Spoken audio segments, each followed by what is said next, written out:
पराली पर ये जो वर्कशॉप है, ये commission for air quality management and Punjab pollution control board द्वारा आयोजित की जा रही है और ऑब्जेक्टिव है वो ये है कि पैडी स्टबल बर्निंग को कम किया जाए और यूटिलाइजेशन जो है किस तरह से उसका प्रबंधन हो, इस पर चर्चा हो और वायु प्रदूषण कम किया जा सके।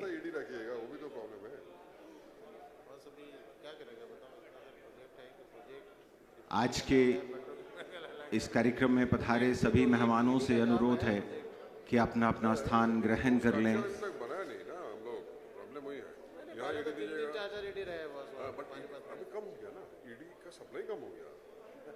अक्सर जब पराली की बात होती है, सर्दियां जब आ रही होती हैं, तब होता है कि धुआं है, एनसीआर में धुआं है, बाकी हरियाणा में धुआं है, और पैडी की बात होती है कि पराली की बात होती है, पंजाब में पराली जलाई जाती है, हरियाणा में, उत्तर प्रदेश में, और ये सारा धुआं जो है हमें नुकसान पहुंचाता है, पर्यावरण प्रदूषण फैलता है और पर्यावरण प्रदूषण अपने आप में घातक है। आजकल हम देखते हैं कि सांस की बीमारियां ज़्यादा हो रही हैं, वो जो दमा के पेशेंट्स हैं उनमें समस्या हो रही है, हमें आने जाने में दिक्कत होती है क्योंकि जब हम ट्रांसपोर्टेशन कर रहे होते हैं सामान का या अपने आप में जा रहे होते हैं, फिर कहते हैं कि दिखता नहीं है, धुंध है, तो कहीं ना कहीं हमें सोचना होगा और सोचने के लिए ही स्टॉर्म एक पूरी तरह से सोच थॉट्स को आगे लेकर बढ़ना होगा कि पराली एक पूंजी है, उसको हम वेस्ट क्यों मानते हैं। आज इसी पर चर्चा होगी कि हम समझें कि इसकी गुणवत्ता क्या है, क्योंकि पराली अगर खेत में रहती है तब भी वो गुणवान है, जब बाहर जाए तो भी हमें बहुत कुछ दे देती है। और ऐसे कई विषयों पर आज चर्चा होगी और समाधान हमारे सामने पहले से हैं और बढ़ चढ़कर हम सब लोग इसमें हिस्सा लेंगे। सभी मेहमान अपना अपना स्थान ग्रहण कर लें।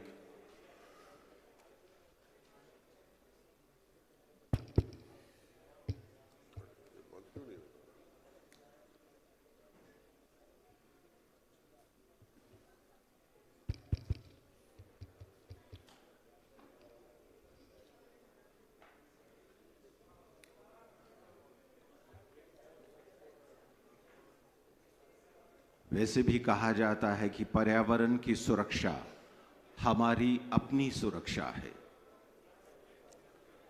धुआं सिर्फ पराली मात्र से नहीं होता, हम गाड़ी चलाते हैं तो भी धुआं होता है, तो भी प्रदूषण फैलता है।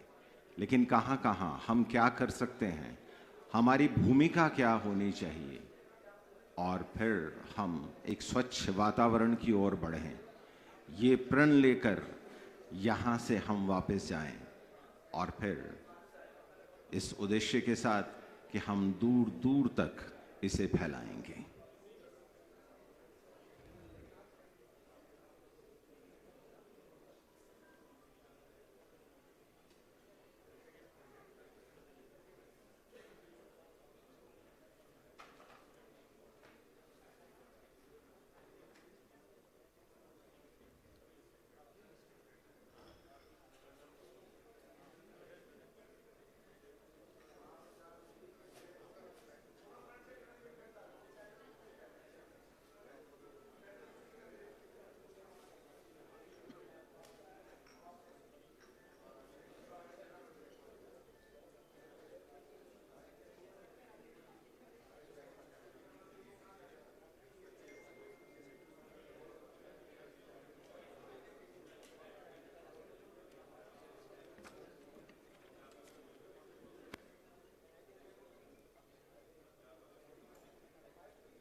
पराली तो आपकी वो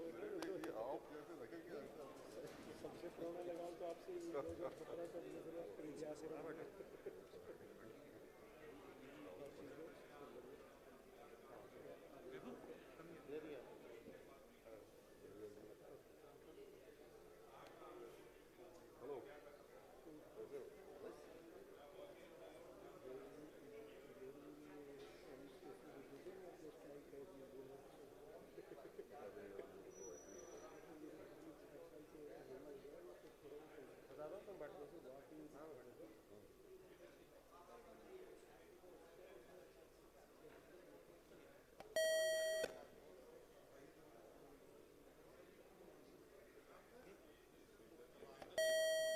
सबसे बड़ा बदमाश, सबसे बड़ा बदमाश ये है डिप्टी डायरेक्टर एग्रीकल्चर चंडीगढ़ में बैठा है, पूरा सब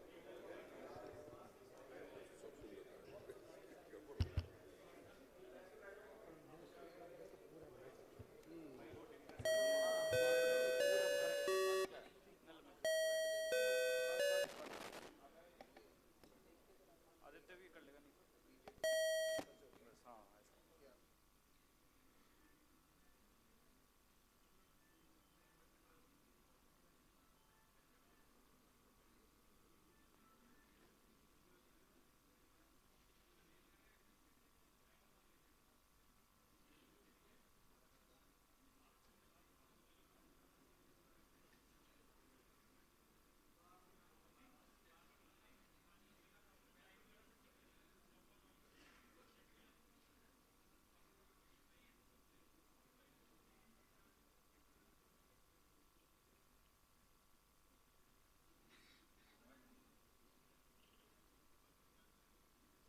सभी मेहमानों से अनुरोध है कि सभागार में अपना अपना स्थान ग्रहण कर लें।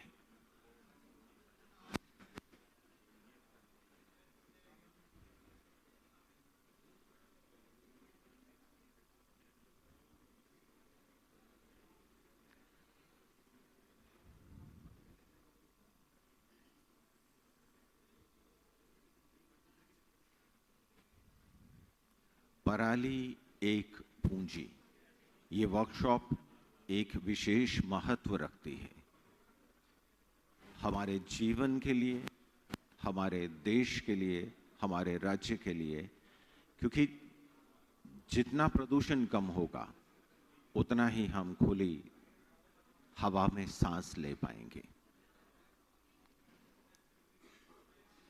पराली पूंजी है खेत के लिए, जैसा हम बात कर रहे थे, और पराली का आप इस्तेमाल कर सकते हैं, आप उसे बेच सकते हैं। जहां कोयला इस्तेमाल किया जाता है वहां पराली इस्तेमाल हो सकती है और प्रदूषण धीरे धीरे कम होता चला जाएगा।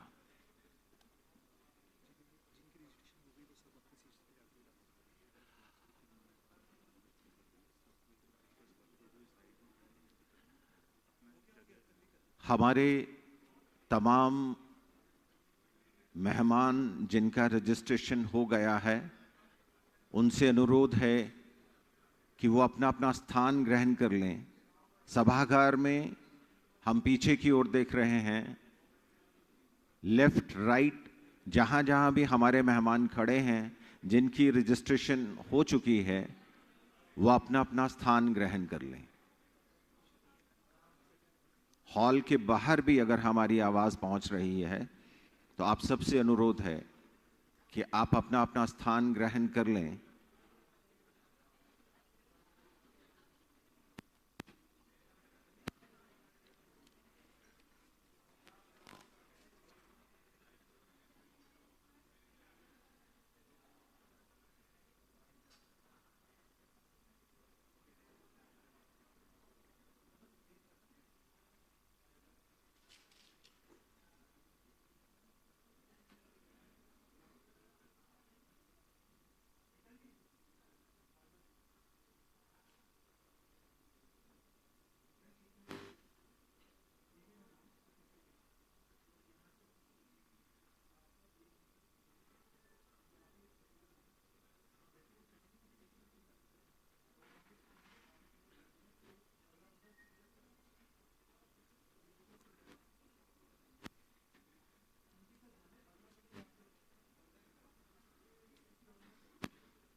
पंजाब पोल्यूशन कंट्रोल बोर्ड के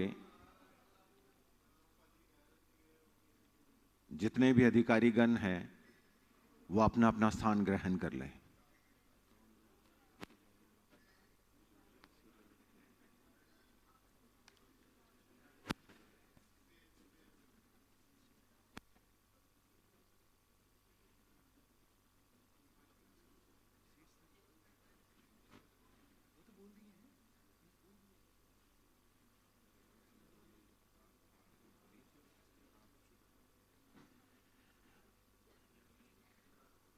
नमस्कार, मैं हूं सर्वप्रिय निर्मोही। आज की इस वर्कशॉप पराली एक पूंजी में आप सभी का स्वागत है। और अब हम आज का ये आरंभ करने जा रहे हैं और हमारे जो विशेष अतिथि यहाँ पधारे हैं, इनॉग्रल सेशन के लिए हम एक करके अपने तमाम अतिथियों को मंच पर बुलाएंगे और उसके बाद आज के कार्यक्रम का शुभारंभ होगा। सबसे पहले मेरा अनुरोध रहेगा doctor M Kutty, chairperson commission for air quality management, कि वो मंच पर आए, अपना स्थान ग्रहण करें। तालियां आपकी हैं, आवाज दूर तक पहुंचनी चाहिए। Doctor M Kutty, Shri Sumer Singh Gurjar, principal secretary government of Punjab, Shri P Raghavendra Rao, chairman Haryana state pollution control board, doctor professor Adarsh Pal Vig, chairman Punjab pollution control board, तालियां आपकी ओर से बजनी चाहिए। Doctor Arvind Nautiyal, member secretary commission for air quality management. Doctor NP Shukla, member technical commission for quality management.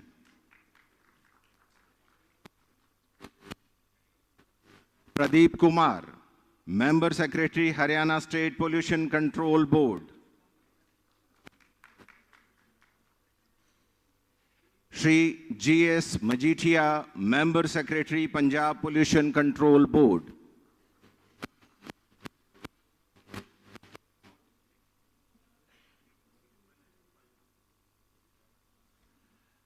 सभी मेहमानों का हम मंच पर स्वागत करते हैं।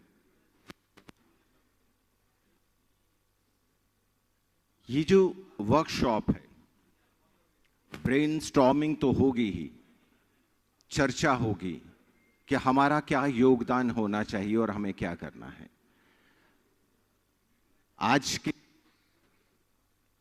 इस कार्यक्रम में सबसे पहले इस कार्यक्रम का शुभारंभ हम ज्योति प्रज्वलन से करने जा रहे हैं। जब ज्योति प्रज्वलित होती है, एक दीप से दूसरा दीप, दूसरे से तीसरा, तीसरे से चौथा, और फिर अंधकार दूर होने लगता है।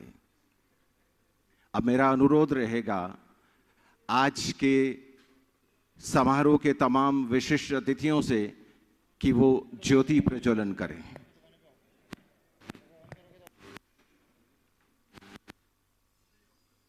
सबकी ओर से तालियां बजनी चाहिए। शुभारंभ हो रहा है एक ऐसी वर्कशॉप का, पराली एक पूंजी, क्योंकि हमारे जीवन में जो भी बाधाएं हैं वो दूर हों। ज्योति प्रज्वलित की जा रही है, एक ज्योत से दूसरा ज्योत।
बहुत बहुत शुक्रिया। वैसे भी कहते हैं तमसोमा ज्योतिर्गमय, हमें अंधेरे से उजाले की ओर ले चलो। और ये दीप प्रज्वलन हुआ है, और यहाँ जो भी चर्चा होगी, इस चर्चा को दूर दूर तक फैलाना है, क्योंकि यहाँ से दीप प्रज्वलित हो रहा है पराली एक पूंजी का। और हम ये सब समझकर यहाँ हर एक व्यक्ति तक ये बात पहुंचाएंगे कि जागरण होना चाहिए। हम जितने जागरूक उतना ही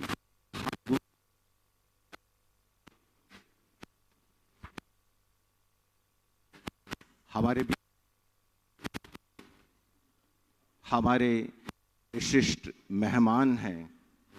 और अब सम्मानित करने का वक्त है।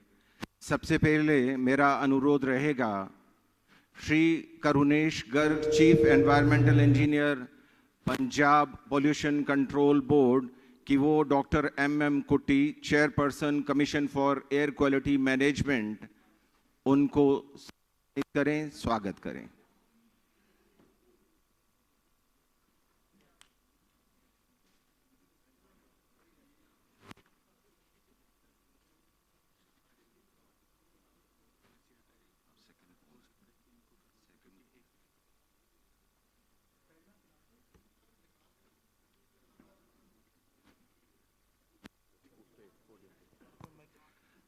तालियां सब।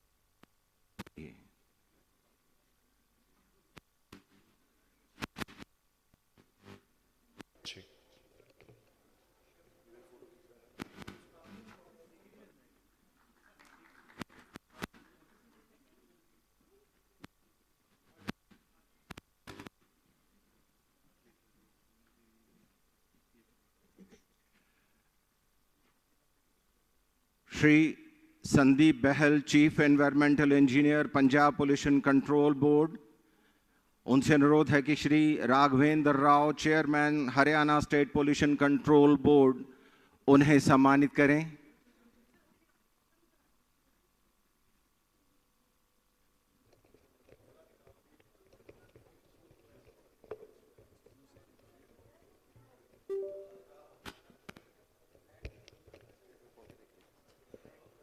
हेलो।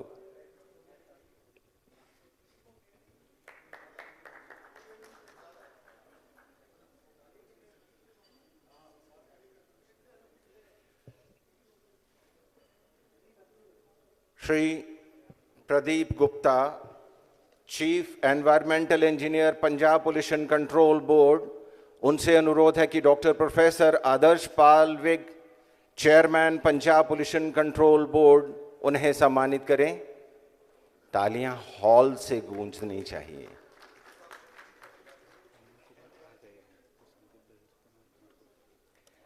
हमारे बीच में Shri Tanmay Kumar, chairman central pollution control board, पहुंच चुके हैं।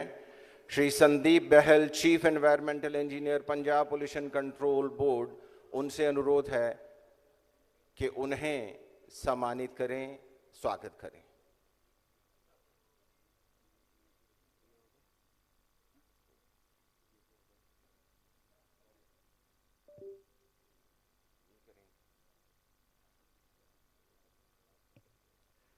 श्री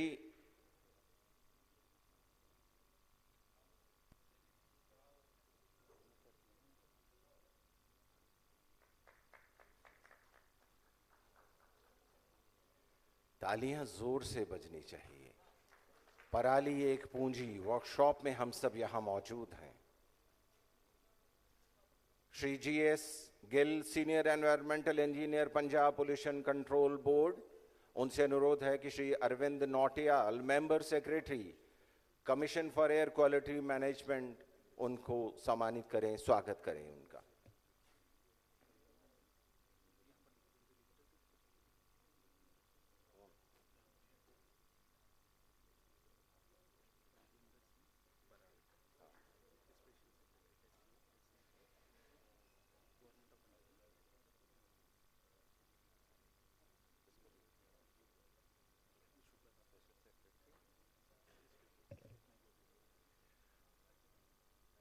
श्री बलविंदर सिंह बरार, स्पेशल सेक्रेटरी, उनसे अनुरोध है कि doctor N.P. Shukla, member technical commission for air quality management, उन्हें सम्मानित करें, उनका स्वागत करें।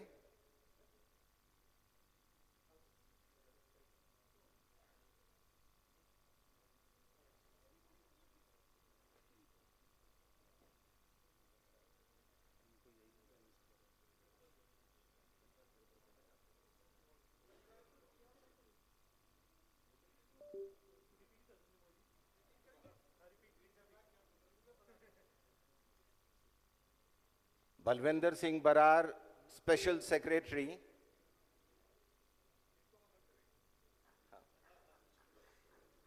Doctor N.P. Shukla, member technical commission for air quality management.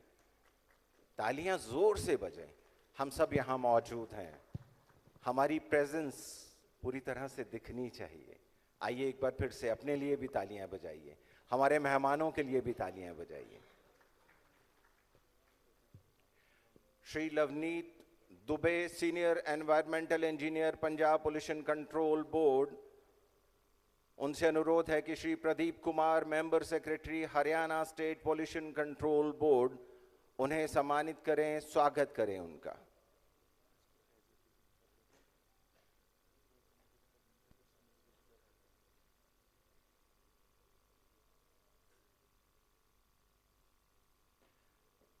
तालियां कम हो जाती हैं कुछ।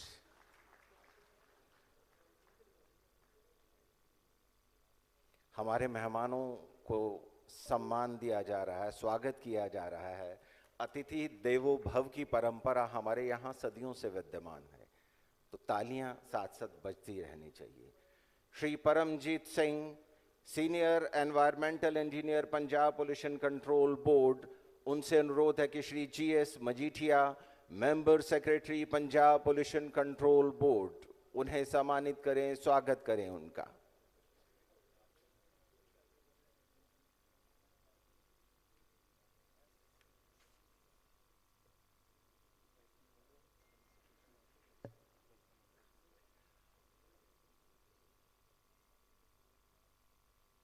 मेहमानों को सम्मान दिया जा रहा है, स्वागत किया जा रहा है। इनॉग्रेल सेशन है। एक बार इनॉग्रेल सेशन के लिए जोरदार तालियां पूरे हॉल से गूंजनी चाहिए। और अब हमारा अनुरोध रहेगा welcome address in introduction to the workshop. अब हम अनुरोध कर रहे हैं Shri Arvind Nautiyal, member secretary commission for air quality management, कि वो मंच पर आएं और स्वागत भाषण के साथ साथ इस वर्कशॉप के बाद प्रकाश डालें। Shri Arvind Nautiyal.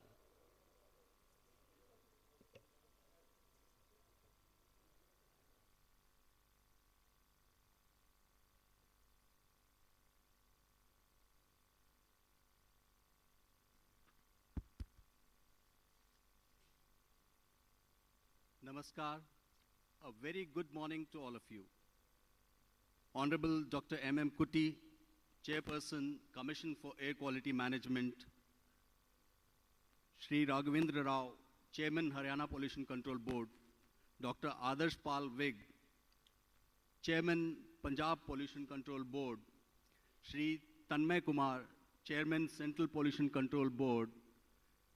Shri Pradeep Kumar Ji, Member Secretary, Haryana Pollution Control Board, Shri Majithia Ji, Member Secretary, Punjab Pollution Control Board, officers and representatives of the central government, the state governments of Punjab, the state government of Haryana, members from various industry federations, members from academia, members from the farmers' produce organizations, the distinguished presenters of this workshop, members from media, ladies and gentlemen. It gives me immense pleasure to welcome you all to this august gathering and such a subject of vital importance that we are going to discuss today. This has been a cause of concern all along. But we now have to take a step further to make this as an opportunity for its effective management and, more importantly, utilization of this vital resource, which provides dual benefits both to the farmers as economic value to the straw and immensely and provides environmental relief in terms of lesser air quality issues of air pollution and long-range benefits towards climate change considerations. I also welcome Principal Secretary Mr. Sumer Singh Gurjar to this conference, to this workshop. Now, to just set the agenda to the context, I'll give a brief presentation on what is likely to be the outline of this workshop over the day. What are the issues that we are going to deal with? What are the deliberations that are going to be held? Experts will be giving their detailed opinion about it. I'll just briefly touch upon the various aspects related to management of paddy crop residue. As we all are aware, there is a serious concern on burning of Parali. Each ton of paddy straw releases 3 kgs of particulate matter, approximately 60 kg carbon monoxide, 1460 of carbon dioxide post-combustion, around 200 kg ash, and 2 kg of sulfur dioxide. This is just an estimation of burning of 1 ton of paddy straw. Now imagine the scale that we deal with in management of paddy straw from Punjab, Haryana, NCR areas. Cumulatively put together, it's about 27 million tons of paddy straw. So that is just to give you a perspective of the scale. And then besides, the burning causes nutritional losses to the soil temperatures gets affected, the moisture gets affected, organic matters get depleted, the pH gets disturbed, and we lose the value of the soil, and thereby the fertility.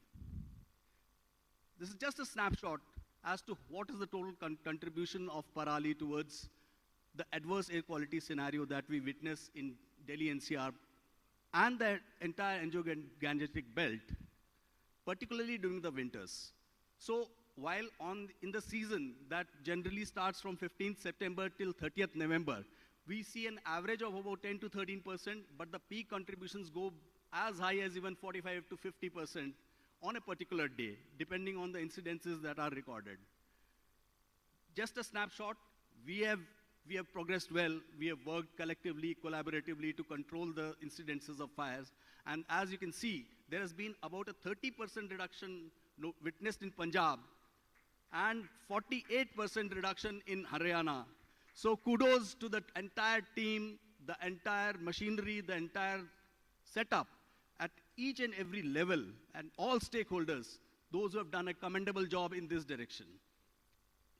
Overall, we have witnessed about 32% reduction, but still a long way to go. Our vision should be zero farm fires. Again, a perspective of how much is paddy generated. So that's the area coverage under paddy. Punjab is about 31.5 lakh hectares. Haryana is about 13.9. Total paddy straw generated is about 27 million tons. Of course, as you all understand, the concern is not as much with the basmati paddy, because that is used as a fodder, but the non-basmati paddy is actually the matter of concern which we need to manage. And that's a huge quantity of roughly about 21 million tons from the states of Punjab and Haryana alone. UP NCR areas contribute a minuscule quantity of that. What other possible ways? Experts would be dealing with it in details. Crop diversification, direct seeding of rice. So as much as we do, it will mature early.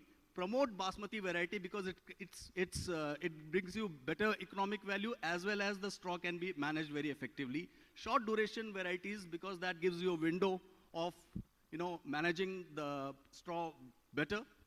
And Pusa 44, which is high straw generating varieties, and IRI already have come up with the recommended varieties of paddy. Those need to be adopted. Then the commission, when it was instituted, we worked towards developing a framework in joint collaboration, in association with all stakeholders. We came up with a framework, and the states have prepared their detailed management plans based on these frameworks, which are mainly, the pillars are in situ crop residue management, ex situ, how to lessen the quantity, of straw, how to control the instances of burning, monitoring, IC activities, and so on and so forth. So in that direction, again, the Commission has already issued statutory directions for the action plans, which have been since formulated, and now they need revision. A standard protocol has been developed by ISRO towards monitoring and recording of fire counts on a day-to-day basis. The Commission also issued an advisory for ex situ management, which is the theme of the workshop today. And based on that, the states have come up with their own policies. We issued statutory directions to the thermal power plants within 300 kilometers of Delhi to mandatorily co-fire 5 to 10% of biomass, which also includes paddy straw pellets. And industries in NCR beyond Delhi have been permitted to use biomass as fuel, including paddy straw. So that also provides a window there. And in a complementary mode, Pusa biodecomposer needs to be used. We have talked about in situ management. We know about all the methodologies and machines, equipments which are required. The requirement is to ensure maximum and optimal utilization of the available machines and accordingly all measures to do a proper allotment and a gap analysis for the same. The small and marginal farmers need to be provided access, easy access, and at very minimal or zero costs. Mobile applications and technologies could be leveraged to improve upon the utilization, and Super SMS has already been mandated to be used with combined harvester for a better effective in situ management. This biodecomposer would aid the decomposition and help in situ management. We'll have presenters talking in detail about it. XC2, this is the main theme, and this is the area of the future that we need to drive towards. And for that, an assured availability and robust supply chain is very important, as we learn over the course of the workshop today. But important is balers, rakers, compactors need to be provided in more numbers so as to facilitate XC2 management. And then storage space, controlling moistures and things like that. That becomes the technical aspect. Important is planning and setting up briquetting pelleting units, because it is in these briquettes or pellet forms that the industries or the end users would be needing the paddy straw or the biomass.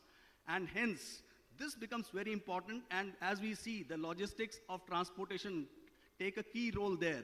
It's important that these are set up at strategic locations, and hence, going by the extent of the paddy that we grow, it's important that each district comes up with such at least one briquetting, pelleting plant or torrefication plant, as the case may be, depending on the end use, and a robust supply chain covering all the demand and supply side interventions.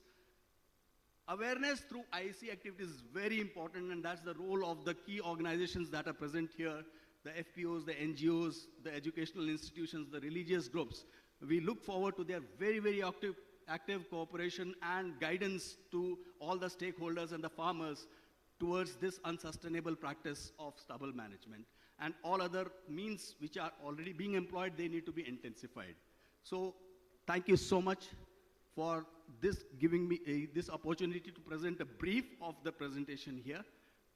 I once again thank each one of you, and I hope that this workshop will provide an effective and implementable road ahead with a targeted vision of absolutely controlling the farm fires, particularly on account of paddy burning, and thus benefiting the environment and humanity. Thank you so much. बहुत बहुत शुक्रिया sir, बहुत अच्छी brief introduction कि हम humanity के लिए काम करें। मानवता हमसे आज कुछ मांगती है, और यही है कि हम प्रदूषण कम करें। प्रकृति भी मांग रही है। और हम यहाँ आपको बताना चाहेंगे कि Shri Sumer Singh Gurjar, principal secretary government of Punjab, हमारे बीच में पहुँच चुके हैं। उनका हम स्वागत करते हैं। सर, आपका स्वागत है। और मेरा अनुरोध रहेगा Shri R.K. Ratra, senior environmental engineer, Punjab pollution control board, कि वो मंच पर आएं और उन्हें सम्मानित करें, उनका स्वागत करें।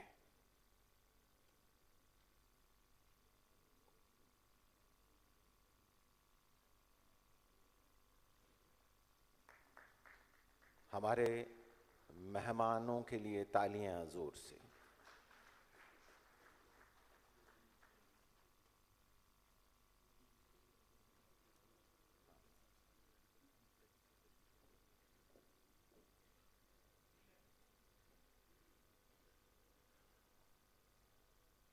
और मंच पर सम्मानित मेहमानों से अनुरोध है कि वो सभागार में अपना अपना स्थान ग्रहण कर लें, क्योंकि इसके बाद हम टेक्निकल सेशन का आरंभ करने जा रहे हैं।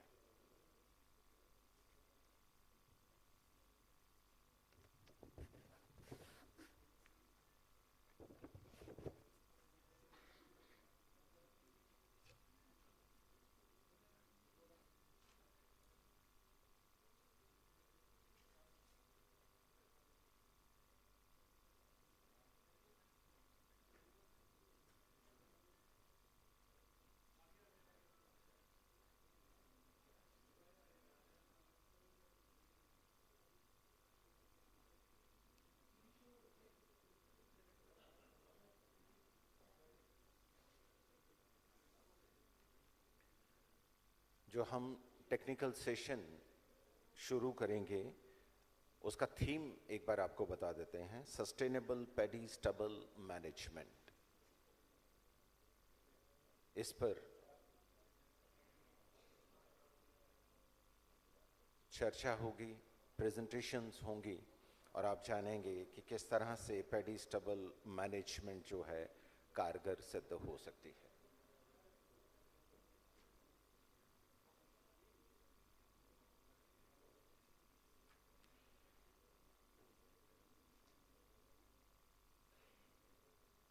अभी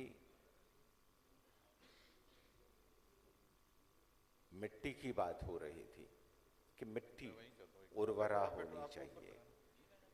मिट्टी से कुछ ख्वाब उगाने आया हूं, मिट्टी से कुछ ख्वाब उगाने आया हूं, मैं धरती का गीत सुनाने आया हूं। तो धरती का गीत यही है कि धरती को, मां को प्रदूषण मुक्त किया जाए और उसमें हम सबका योगदान, भूमिका बहुत ही जरूरी है कि हम हर घड़ी, हर पल, जहां भी कोई बात प्रदूषण की आती है कि प्रदूषण क्यों फैल रहा है, किस तरह से फैल रहा है, क्या कारण है, इस पर चर्चा होनी बहुत जरूरी है।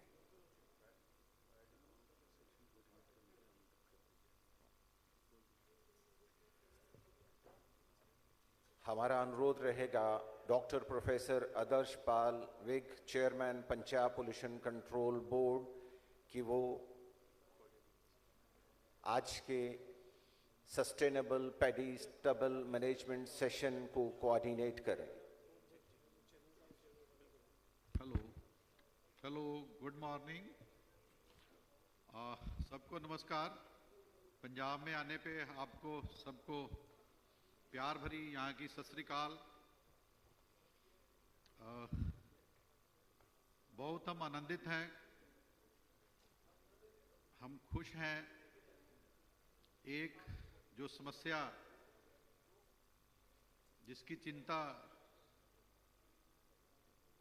सब ऑफिसर्स, गवर्नमेंट सिस्टम, पब्लिक सबको है, उसको हल करने के लिए, उसका रास्ता ढूंढने के लिए हम सब जुड़े हैं। हर लेवल पे सिस्टम्स हैं उसको ठीक करने के लिए, और जब हम सब मिलके उसको काम करेंगे तो मुझे लगता है उसमें हमें सफलता मिलने वाली है। जैसा नोटियाल जी ने आपके सामने प्रेजेंट किया, तो अपना दायित्व, अपना काम जितनी अच्छे ढंग से हम करेंगे, मुझे लगता है उतना ही जल्दी उस लक्ष्य को प्राप्त करेंगे। तो मैं ऑनर्ड भी हूँ और धन्यवाद भी करता हूँ। और rather being a host along with CAQM, I welcome all the dignitaries, delegates, officers and all the participating organizations in this whole day workshop, where our Honorable Union Minister will be personally interacting with all of you. He will be delivering his address, and both the CMs, Chief Ministers of Punjab and Haryana, and along with all the officers. So this shows the intensity of their involvement and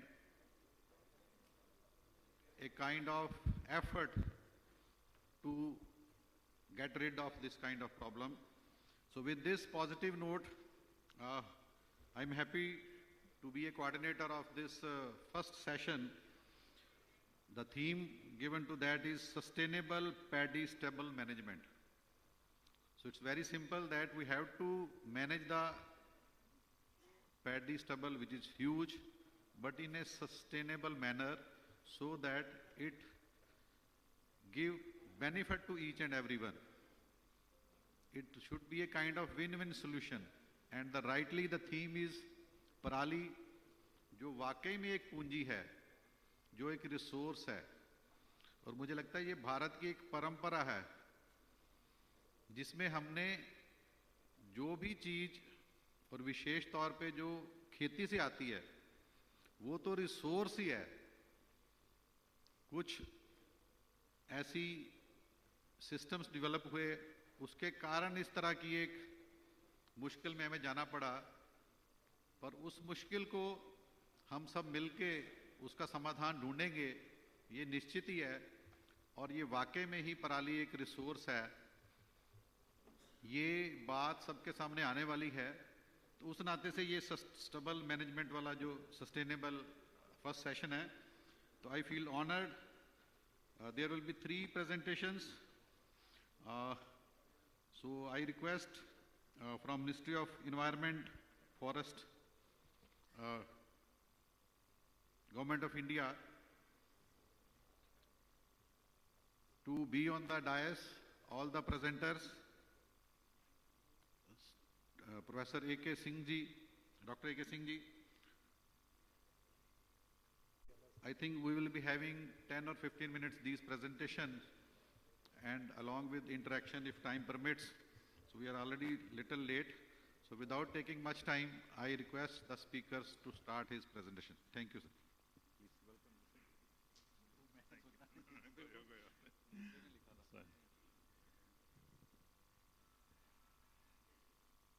Chairperson, Commission on Air Quality Management, Dr. Kuti, Honorable Chair of this session and distinguished members on the dais, और इस सभागार में उपस्थित सभी इस कार्यक्रम में भाग लेने के लिए जितने प्रतिभागी आए हैं, मैं अपनी ओर से सबका स्वागत करता हूं और कमीशन को विशेष रूप से धन्यवाद देता हूं कि मुझे इस गोष्ठी में भाग लेने के लिए मौका दिया। मैंने इस चर्चा का विषय थोड़ा सा परिवर्तित किया है, पराली से पूंजी। तो पराली से पूंजी के लिए क्या क्या ऑप्शन हैं हमारे पास, उन कुछ बिंदुओं पे मैं चर्चा करूंगा। कुछ बातें ऐसी होंगी जो कि नीतिगत हैं, ओके, कुछ बातें इसमें से नीतिगत हैं, कुछ बातें तुरंत प्रयोग में लाई जा सकती हैं। और जैसा कि नोटियाल साहब ने बताया, हमारे पास जो ऑप्शंस हैं उसमें ex-situ मैनेजमेंट और in-situ मैनेजमेंट के 2 ऑप्शन हैं। ex-situ मैनेजमेंट का मतलब कि खेत के अंदर पराली को मिला करके खाद बनाना है, और जो हमारा in-situ का और ex-situ में हमें पराली खेत से बाहर निकाल करके चाहे उसकी हम खाद बनाएं, चाहे उसका फीड ब्लॉक बनाएं, चाहे बिजली बनाएं, चाहे उससे हम बायोगैस बनाएं, CNG बनाएं, बहुत सारे ऑप्शन हैं जिसपे कि सब सरकारें काम कर रही हैं। और मैं विशेष रूप से जो प्लान बिल्डिंग से रिलेटेड एक्टिविटीज़ हैं उनके द्वारा किस प्रकार से हम मैनेजमेंट कर सकते हैं उसके बारे में कुछ बातें मैं कहूँगा। Can you tell me which one this central button?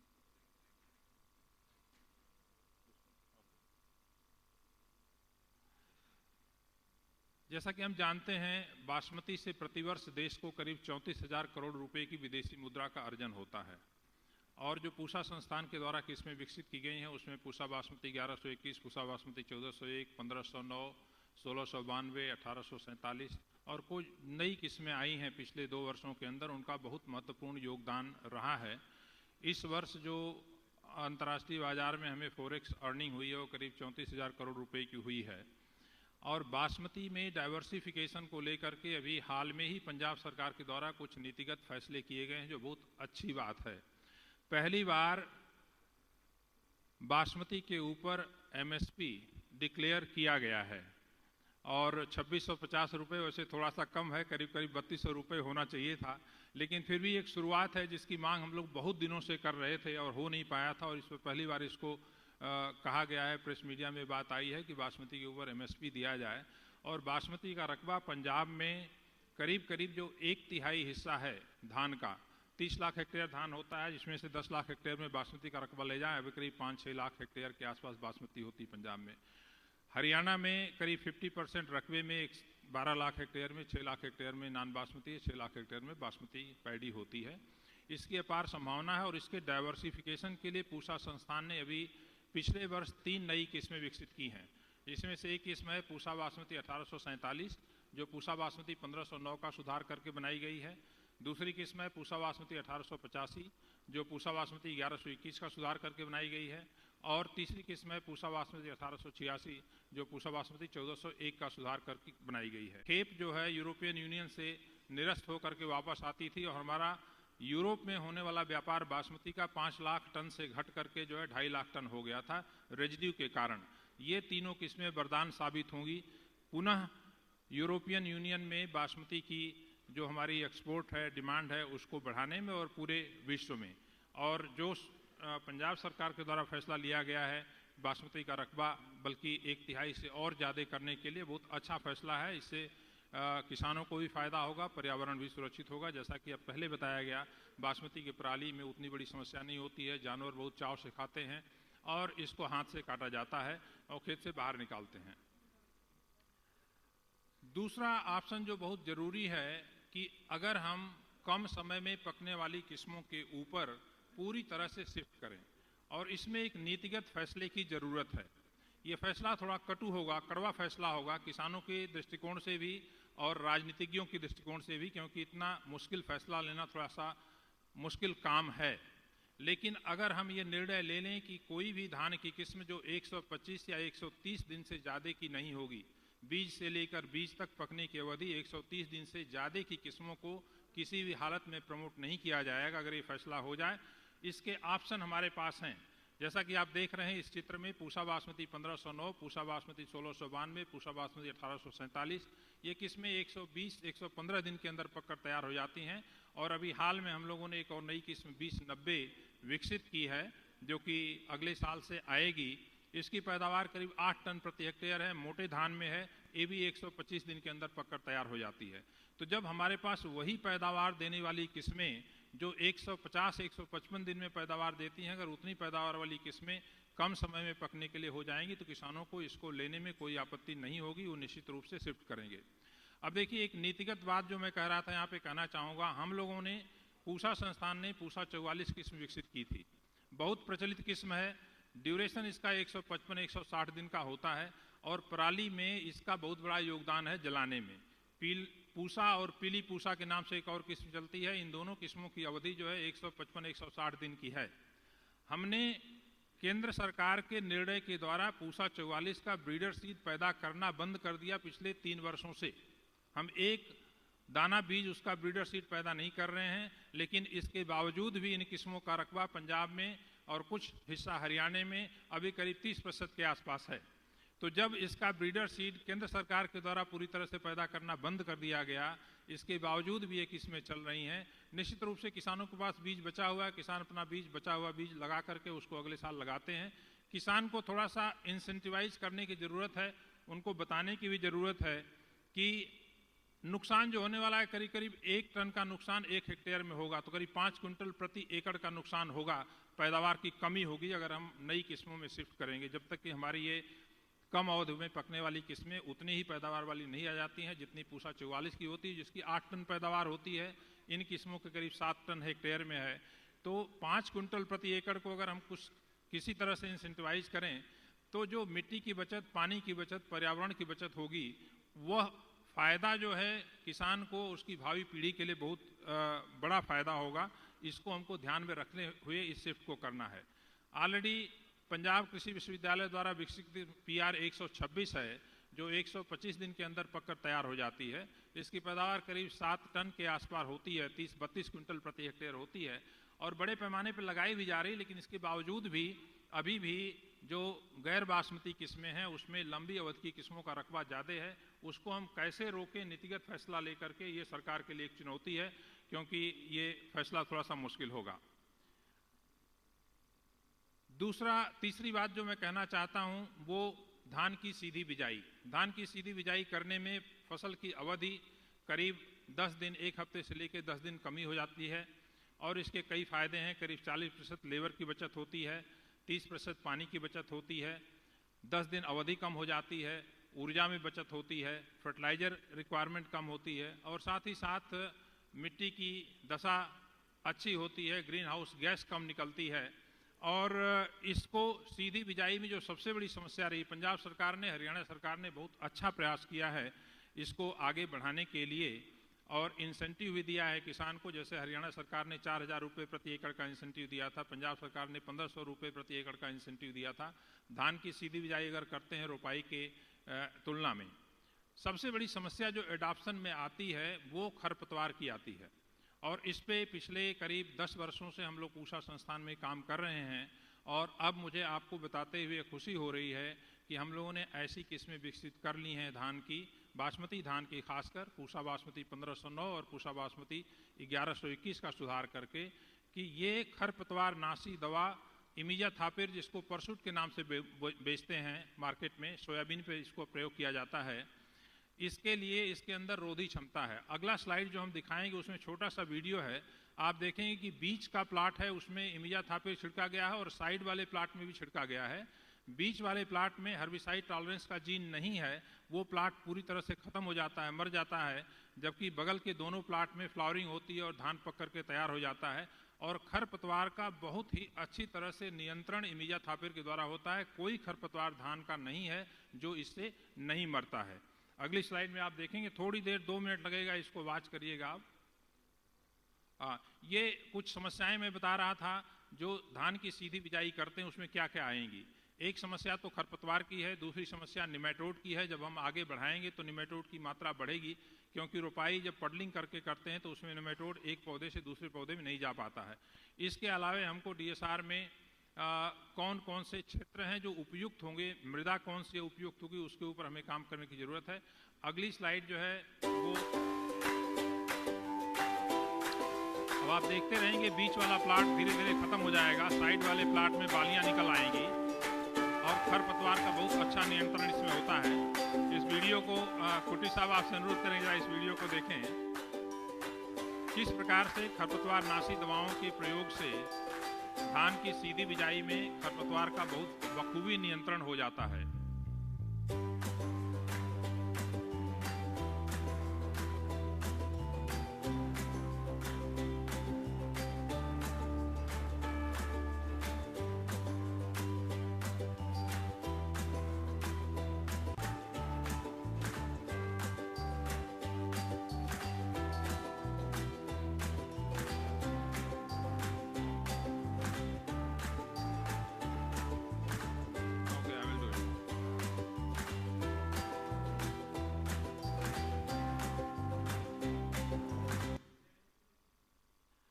तो ये था जिसमें कि खरपतवार नाशी दवाओं की प्रतिरोधी क्षमता वाली किस्म 2 विकसित की गई हैं 1121 और 1509 का सुधार करके, जो धान की सीधी बिजाई में काफ़ी महत्वपूर्ण भूमिका निभाएंगी।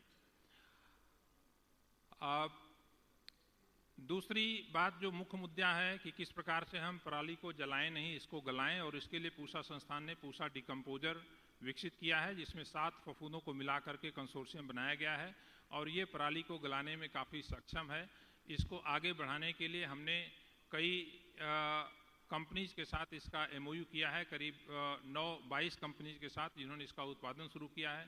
पहले इसमें समस्या थी कि बनाने में करीब 15 दिन का समय लगता था इसको कैप्सूल से घोल के रूप में बनाने में, लेकिन अब हम लोगों ने शोध के द्वारा इसका जो है पाउडर फार्मुलेशन भी इसका तैयार किया है और पिछले 2 वर्षों में करीब लास्ट ईयर जो है 19 लाख एकड़ में और उसके पहले 17 लाख एकड़ में इसका हम लोगों ने प्रयोग किया था। और इसके अलावे खेत से बाहर निकाल करके एक्सीटू मैनेजमेंट में अगर हमको धान की पराली को गला करके खाद बनाना है तो उसमें भी डिकम्पोजर बहुत कामयाब है और बहुत सारे किसान अर्चिवाल हैं हरियाणा में, बड़े पैमाने पे ये खाद बना रहे हैं कंपोस्ट की डिकम्पोजर का प्रयोग करके। और इसके अलावे जो है जब पाउडर फार्मुलेशन हम लोगों ने बनाया है तो इसमें करीब आधा किलो का पाउडर है 500 ग्राम्स का, जो 1 हेक्टेयर के लिए पर्याप्त है और इसे तुरंत घोल बना करके छिड़काव किया जा सकता है। तो जो समय घोल बनाने में तैयारी में लगता था वो पूरी तरह से इसमें बच जाता है। एक और बहुत इम्पॉर्टेंट चीज़ जो मैं इसमें कहना चाहूँगा, समय का अभाव है, कार्बन फार्मिंग या कार्बन क्रेडिट आगे आने वाले दिनों में एक बहुत बड़ा व्यवसाय बनेगा और ये अनुमान है कि अगले कुछ वर्षों में धान गेहूं के निर्यात से जितना हमको विदेशी मुद्रा मिलती है उससे ज़्यादा कार्बन के निर्यात से इसकी संभावना है। और कार्बन क्रेडिट का मतलब है कि अगर खेती में कुछ रिजनरेटिव एग्रीकल्चरल प्रैक्टिसेज हैं, ऐसी प्रैक्टिसेज जो पर्यावरण को प्रदूषित नहीं करती हैं, मृदा के स्वास्थ्य को, जल को संरक्षित रखती हैं, उनका प्रयोग अगर किसान करते हैं तो किसानों को उसका पैसा मिलना चाहिए। अब जैसे 1 हेक्टेयर में अगर पराली जलाते नहीं हैं, उसको खेत में मिलाते हैं तो 1 कार्बन क्रेडिट मिलती है, और 1 कार्बन क्रेडिट का विश्व बाजार में दाम करीब $30 के आसपास है। तो $30 के हिसाब से अगर आप देखें तो करीब करीब 1 हेक्टेयर में हम अलग अलग प्रैक्टिसेस को यूज करके, जैसे DSR का प्रयोग है, कंजर्वेशन एग्रीकल्चर का प्रयोग है, लेजर लेवलिंग है, करीब 8 कार्बन क्रेडिट मिलती है। तो $30 के हिसाब से ये आपका जो है $240 प्रति हेक्टेयर जो है कार्बन क्रेडिट मिली, जो 70 से मल्टीप्लाई करी करीब 15,000 रुपये 1 हेक्टेयर में कार्बन क्रेडिट के रूप में किसान को मिल सकता है। बहुत सारी कंपनीज के साथ मिलकर के हम लोग काम कर रहे हैं, उसमें ग्रो इंडिगो एक कंपनी है जो कि अच्छा इस क्षेत्र में कार्य कर रही है, और आगे आने वाले दिनों में किसानों को इससे लाभ होगा, और उस लाभ के चलते हुए किसान इन सारी प्रैक्टिसेस को फॉलो करेंगे। बहुत बहुत धन्यवाद।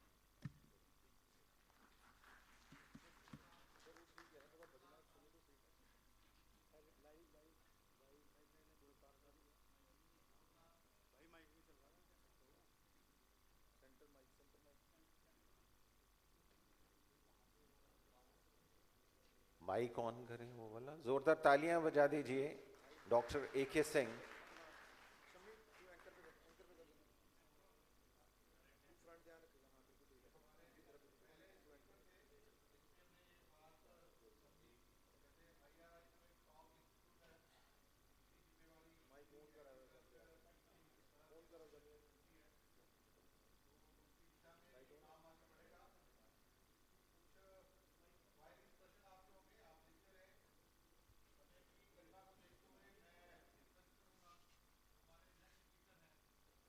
Check.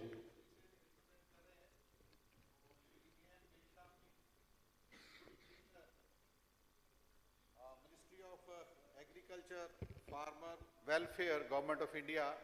So I think he will be giving his presentation. So I invite him to start his presentation, and along with him, I also welcome Dr. S. Rukmani.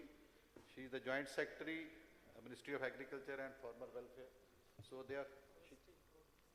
Okay, so both are going to give a presentation within the time limit of 15 minutes or rather less than that.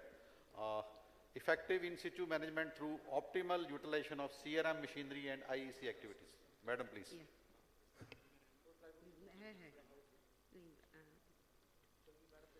Good morning all.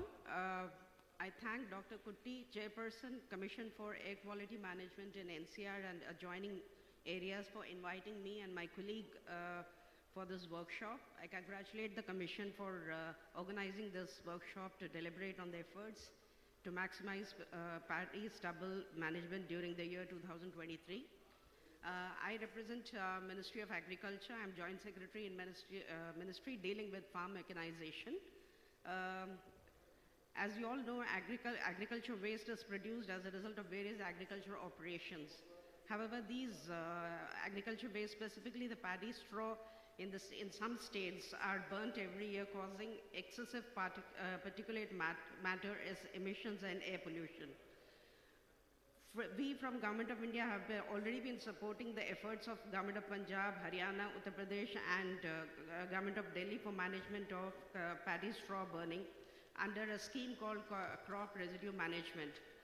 This scheme has been running since 2018-19, and during the past 5 years, like 2018 to 22-23, central funds of more than 3,000 crores have been released to these states for providing crop residue management machines to the farmers, as well as for establishing custom hiring centers, which provide crop residue management machines for and also for undertaking IEC campaigns. During this period, the states have been supplied with more than 2 lakh machines for this purpose. I would like to inform that it's very heartening that there's a visible reduction in the paddy straw burning in 2022, since the states of Punjab, Haryana, and Uttar Pradesh, it's more than 30 to 40% in all these states that the paddy straw burning have been reduced. Still, there's a lot of efforts needed because burning is still taking place. I also would like to congratulate the states as they have gained a lot of experience in the last 5 years, and it is now, we have to work out on those strategies to improve upon our practices in controlling paddy straw management.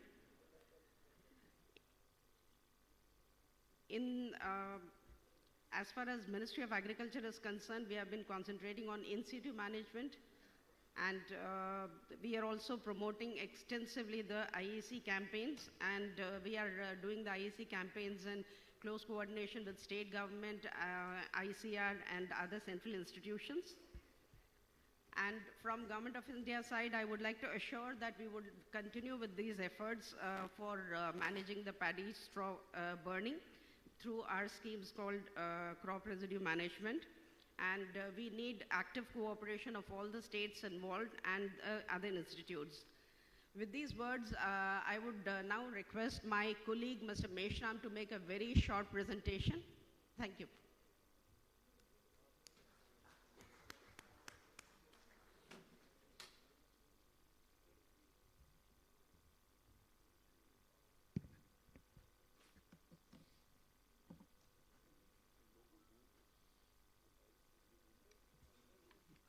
Good morning, everyone.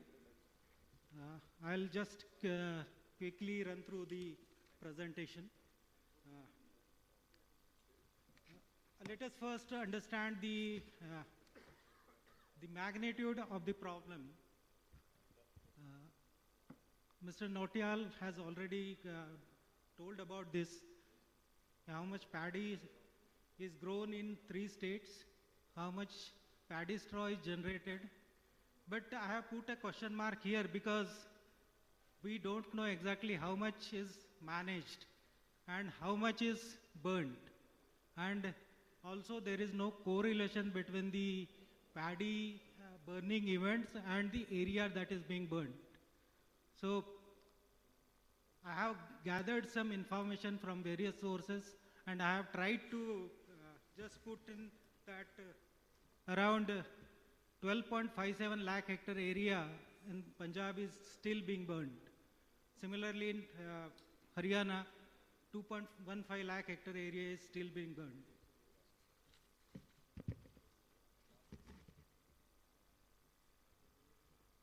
If you look at the burning events, these are consistent for last 3 years.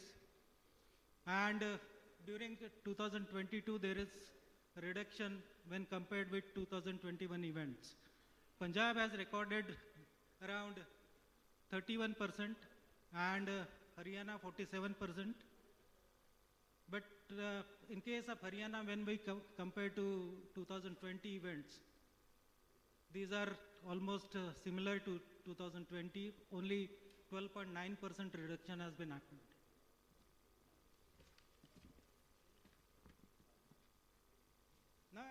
Now, if we look at the district-wise distribution of events, there are about 9 districts in Punjab which contribute to around 75% of burning.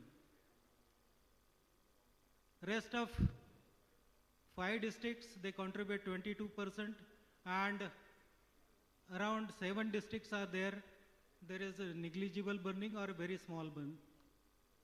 Similarly, in Haryana, if we look at the burning events, there are around 6 districts which can be called as hotspots district, and they contribute to around 70% of the total burning. Rest of the districts, there is not much problem in case of Haryana.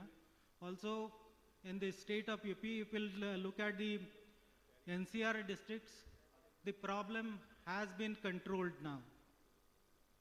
And there is very little burning, or we can say no burning in these states.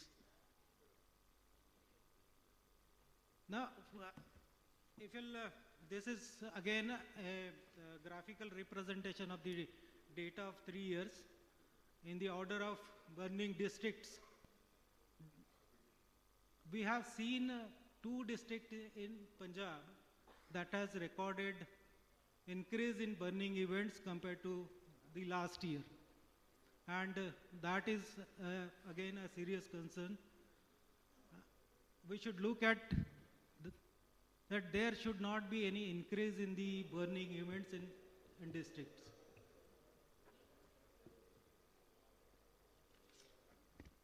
As far as our scheme is concerned, was launched in 2018-19, and the funds amounting to rupees 3138 crores have been released to various states.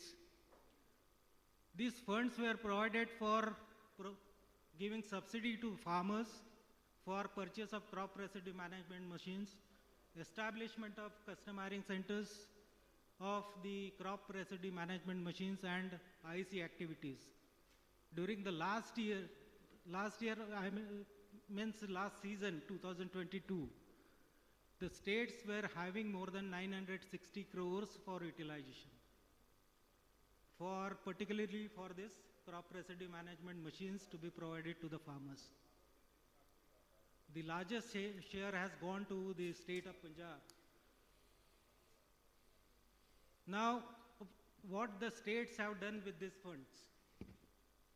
States have supplied more than 2.42 lakh machines during these 5 years.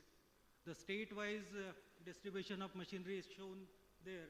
But I just wanted to highlight the problems with these machines. The percentage of machines in the total machines distributed is shown graphically, but there is a problem with the happy seeders and the paddy straw chopper mulchers. They constitute around 23% of the total machines supplied, but what we noticed during this current season that these machines are standing idle and these machines are not being used. Wherever you are being used, their use is very minimal. Similarly, what is happening with the straw management systems? They are installed on the combine harvesters, but they are not being operated. This is again a very, very serious kind of thing. So, effective utilization of these machines is very necessary. Similarly, PUSA biodecomposer, Dr. A.K. Singh has already described it. We have made the provisions under the guidelines of the scheme that the states can take up large-scale demonstrations of this technology by way of engaging some service providers in this sector. Though this technology has been used by the states in around 7.4 lakh hectares during 2022 season, but if you'll take the example of Punjab, this technology has not been propagated.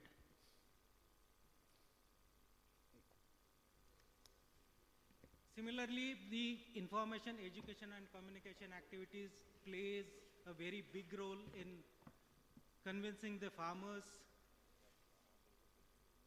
about the ill effects of paddy residue burning and what are the options available for managing it. The states have and the ICR has been provided funds for this specifically, and the states have already conducted large number of IC programs. These includes the wall paintings, hoardings, etc. And during last year, around 48 crores were available with the states for this activity specifically. Now, there are some concerns about the implementation of these initiatives under this scheme. The first one is, as I told in the previous slide, there is substantial underutilization of the CRM machines. Though sufficient number of machines are available, but these are not being used by the farmers. There is a need to have a proper monitoring mechanism so that these machines can be put to use for effective management of the paddy stubbles. as I earlier told, happy seeders and these paddy straw choppers have not been used by the farmers. So we need to think on this, how we can replace these machines with the machines which are most preferred by the farmers. Then there are some concerns with the supply of machines. The delivery of machines is not very timely. Supply is still being continued in various states. However, the season is already over. Then there is also a problem with the disbursal of subsidy. That creates a negative impact on the farmers. They feel that whether they will be receiving the subsidy amount or not. Though the central government puts all the funds with the states well in time, so this subsidy disbursal should also be looked into. Then there are other concerns that the funds are being released to the states and ICR for IAC, but we find that there is not proper mix of these activities. And for ex-situ management, we have a whole session later, but there are issues of the supply chain. And there are some issues with the manufacturers also, the serial number, etc. Then different states have different coding systems, so that creates a problem with the manufacturers. They are not able to produce the machines as per the requirements, and they don't know exactly how many machines are going to be sold in Punjab, Haryana or Uttar Pradesh. Now, just to tackle this or handle these issues, first thing is that reduce the paddy in the states. That will automatically reduce the straw generation. We are implementing the crop diversification program, but if you look at the first slide, last season there was increase in the paddy area in both the states, and that gives a little bit setback to this crop diversification program. Widening of window for wheat sowing is also necessary. Means we need to promote improved and short duration varieties. The states need to target area to be managed through in situ as well as ex situ management options, and accordingly plan their strategies. Underutilization of machines already discussed. There should be a mechanism. Promote the use of biodecomposer. It complements with the CRM machines. Then ex situ utilization, of course, in all the machines supplied, around 5,000 balers have also supplied. So that creates opportunities for ex situ utilization of the paddy straw. The IC activities need the states and the KVKs, ICR institutes, they need to be work in tandem so that these can be effectively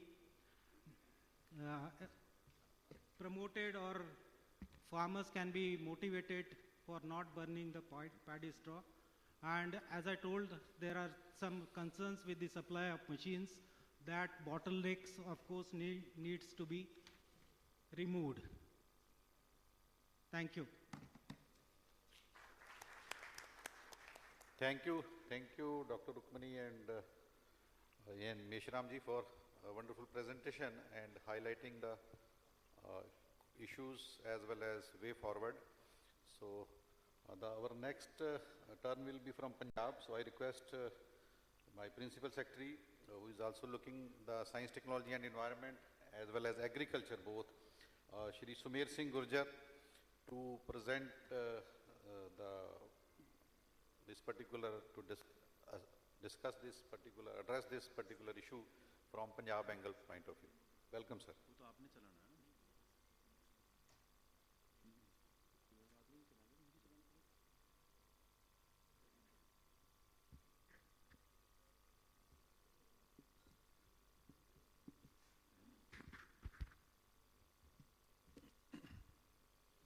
बहुत ही सत्कारयोग chairman CAQM कुट्टी साहब, chairman Punjab pollution control board, chairman Haryana board,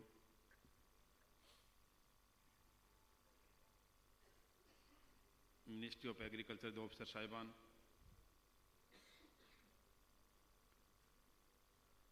Punjab के और हरियाणा के से आए अलग अलग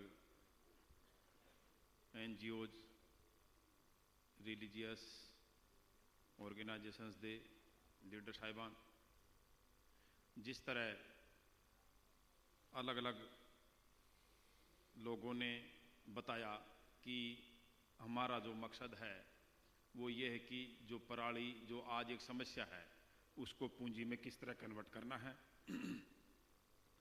पंजाब सरकार की तरफ से मैं थोड़ा सा जो हमारी गवर्नमेंट कुछ कर रही है उसके बारे में मैं आपको बताना चाह रहा हूँ। कहाँ से हो?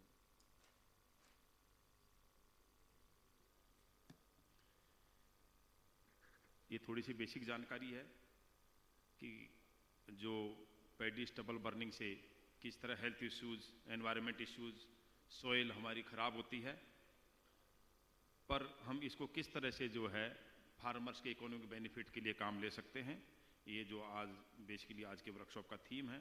इसके लिए कुछ अल्टरनेट मैनेजमेंट प्रैक्टिसेज, जिसमें कुछ इन सीटू एक्स सीटू जो है, जैसे इसको सॉइल में जो इनकॉर्पोरेट करना, as a fuel in power plants, raw material in industries और बायोमास से बायोफ्यूल प्रोडक्शन, ये कुछ टेक्निक्स हैं जो टेक्निकल जो टीम है वो सब लोग आपको इसके बारे में बताएंगे। एक बेसिक स्टेटिस्टिक्स जो पंजाब के बारे में थोड़ी सी स्टेबल में दिखाई है कि पंजाब में जो एरिया अंडर पैडी है 2022 में 31.13 ये जो लाख हेक्टेयर जो है, और हमारा टारगेट है इस साल में 2023 में इसको 30 से नीचे करने का है। इस तरह जो नॉन बासमती है उसमें 25 जो है 26.49 था, उसको हम 25 से नीचे लेने गए। बेसिकली पंजाब सरकार की जो पॉलिसी है हम वो ये कर रहे हैं कि जो नॉन बासमती है उसका एरिया घटाया जाए और बासमती का एरिया बढ़ाया जाए, ओवरऑल पैडी का एरिया भी कम किया जाए। ये एक टेबल में थोड़ा सा एक जो है आपको फिगर दिया हुआ है कि टोटल पैडी जनरेशन पंजाब में जो पैडी स्टोर जनरेशन है 190 लाख टन है, और उसमें नॉन बासमती की है 162.5, जो हम इस साल 190 में से 162.5 जो 172 के अगेंस्ट 162 लाने के लिए जो हम सारा काम कर रहे हैं। और बासमती वाली जो 25.5 लाख टन थी उसको बढ़ा के 27.5 लाख टन जो है इस साल में हमारा करने का टीचा है। फायर इंस्टेंसेज जो पंजाब में पिछली साल में थी अबाउट 50,000 थी, इस साल में हम जो पूरा जो एक्शन प्लान बना के जो वर्कआउट कर रहे हैं कि 30,000 से नीचे आ जाए। और इसी तरह से जो एरिया जो बर्न्ट है करीब 50.9 मतलब करीब 51% एरिया में जो पंजाब में आग लगाई थी उसको हमारा टारगेट इस साल है कि 25% से नीचे लाने का यह है। आगे एक्शन प्लान जो इस काम के लिए जो अभी टेबल में दिखाया है, इसके लिए हमको किस तरह काम करना है। पंजाब सरकार की तरफ से एग्रीकल्चर डिपार्टमेंट साइंस टेक्नोलॉजी हमने एक एक्शन प्लान बनाया है जो सारे डिस्ट्रिक्ट में भेज दिया है। उसमें ब्लॉक लेवल का भी है, डिस्ट्रिक्ट लेवल का जो एक्शन प्लान पिछले साल का हमने CAQM को सबमिट किया था, और इस साल का हमारा जो ड्राफ्टिंग स्टेज में है मार्च 2023 तक, नेक्स्ट मंथ तक इसको हम कंप्लीट करके CAQM को सबमिट कर देंगे। जो इन सीटू और एक्स सीटू जो मैनेजमेंट की जो बात अपन कर रहे थे, तो इन सीटू में जो पंजाब सरकार का जो हमारा स्टेटस है वो ये है कि इन सीटू में हमने 110 लाख टन जो पिछले साल से करीब 20% ज़्यादा है, ये हमने टारगेट रखा हुआ है और उसके लिए हम काम कर रहे हैं। जो CRM मशीन्स हैं 2022 में 1,13,000 जो हमारी अवेलेबिलिटी अभी पंजाब में है, वो 2023 में तक हमको इसका 1,30,000 तक पहुंचाने का हमारा टीचा है। इसी तरह से जो समय स्कीम है उसमें भी CRM मशीन जो है उसको इंक्लूड करने के लिए हमने गवर्नमेंट ऑफ इंडिया को जो प्लान था उसमें जो नेक्स्ट ईयर का है उसमें हमने सबमिट किया है। और बायो डिकम्पोजर पिछली साल 5,000 एकड़ में यूज किया था, उसको हम 10,000 हेक्टेयर में करना चाह रहे हैं। ये थोड़ा सा पंजाब में अभी इतना सक्सेसफुल नहीं है, इसके लिए डिटेल हमने मिनिस्ट्री से भी बात करेंगे और इसको किस तरह सक्सेसफुल बनाना है इसमें भी काम करेंगे। एक कभी पंजाब में एग्रीकल्चर पॉलिसी नहीं बनी, सरकार इस बार जो है एग्रीकल्चर पॉलिसी जो एक बनाने जा रही है उसकी आज भी मीटिंग है और 31 मार्च तक एग्रीकल्चर पॉलिसी हम करके जो पैडी स्ट्रो की जो प्रॉब्लम है इसको दूर करने के लिए जो भी तरीके मेथोडोलॉजी हम सब उसमें इंक्लूड करके ये भी जो सरकार काम करने जा रही है।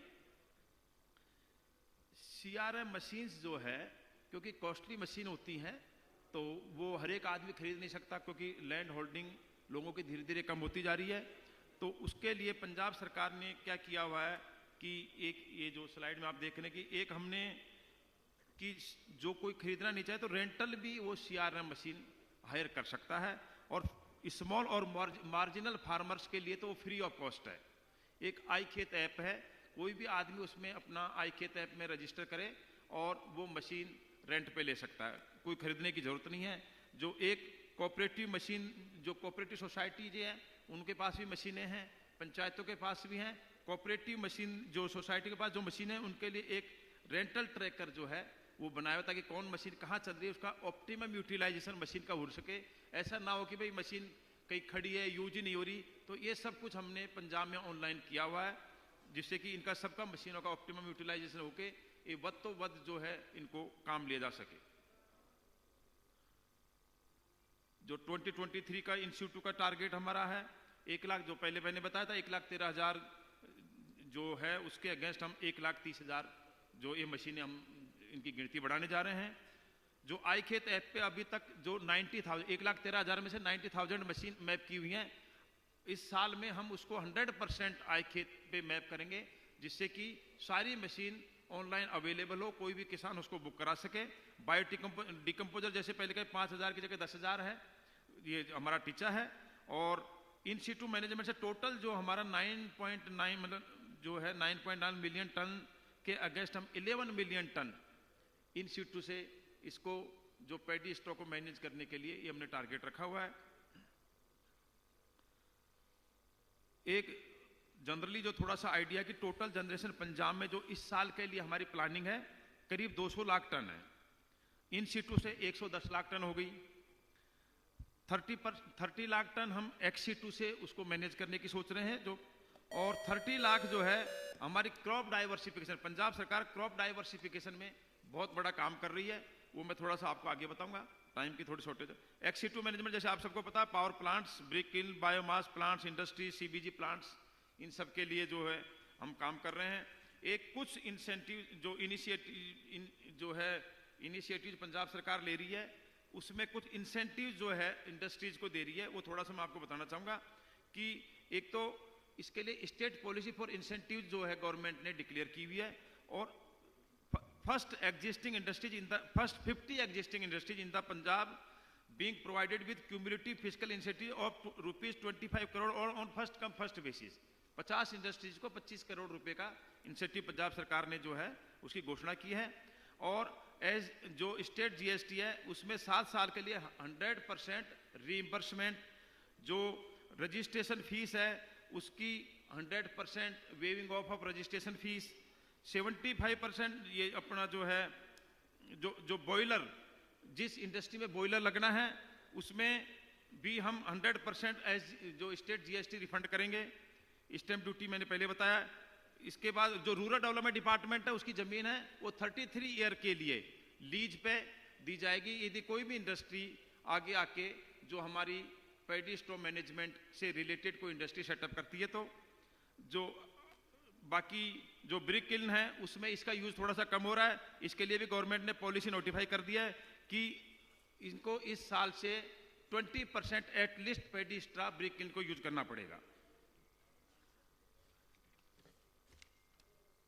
ये कुछ प्रोजेक्ट्स जो है पंजाब सरकार, पंजाब स्टेट में, जिनमें हमने पैडी स्ट्रॉ यूज करना है। थर्मल पावर प्लांट्स कुछ ऑलरेडी सेटअप हो गए, कुछ इन पाइपलाइन है। तो इन सबको मिला के जो हमारा, जैसे पहले मैंने बताया कि XC2 में जो 30 लाख टन का मैनेजमेंट जो है, ये इंडस्ट्री में ये थोड़ा सा एक डाटा दिया हुआ है।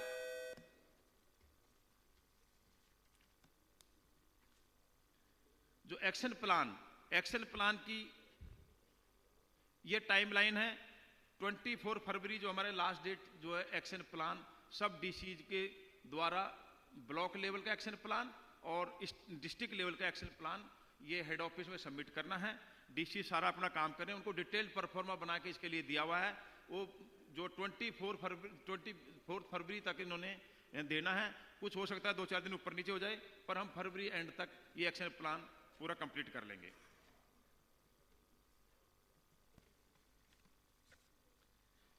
एक कुछ न्यू इनिशिएटिव जो पंजाब सरकार ने, एक किसान सरकार मिलनी जो पंजाब की हिस्ट्री में पहली बार हुई है, 12 फरवरी को लुधियाना PAV में कराई थी।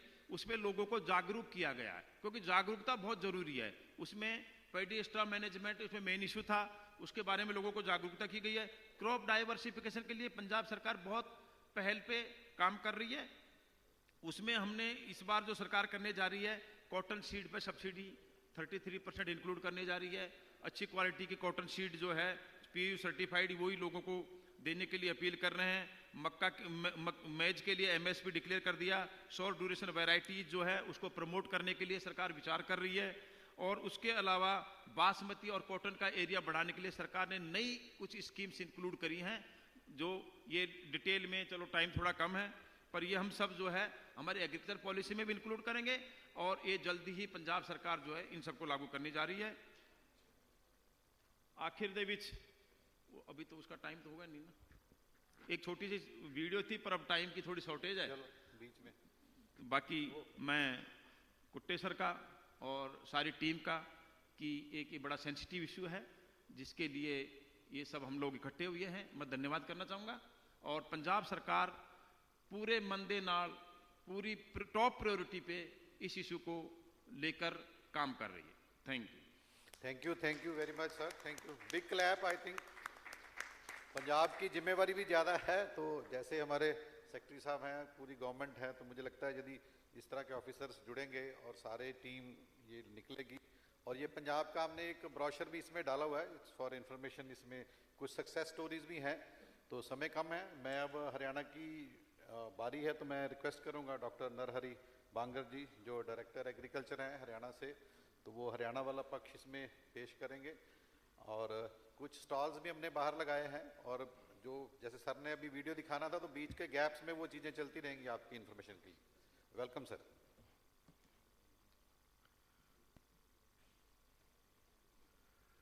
आप सभी को नमस्कार।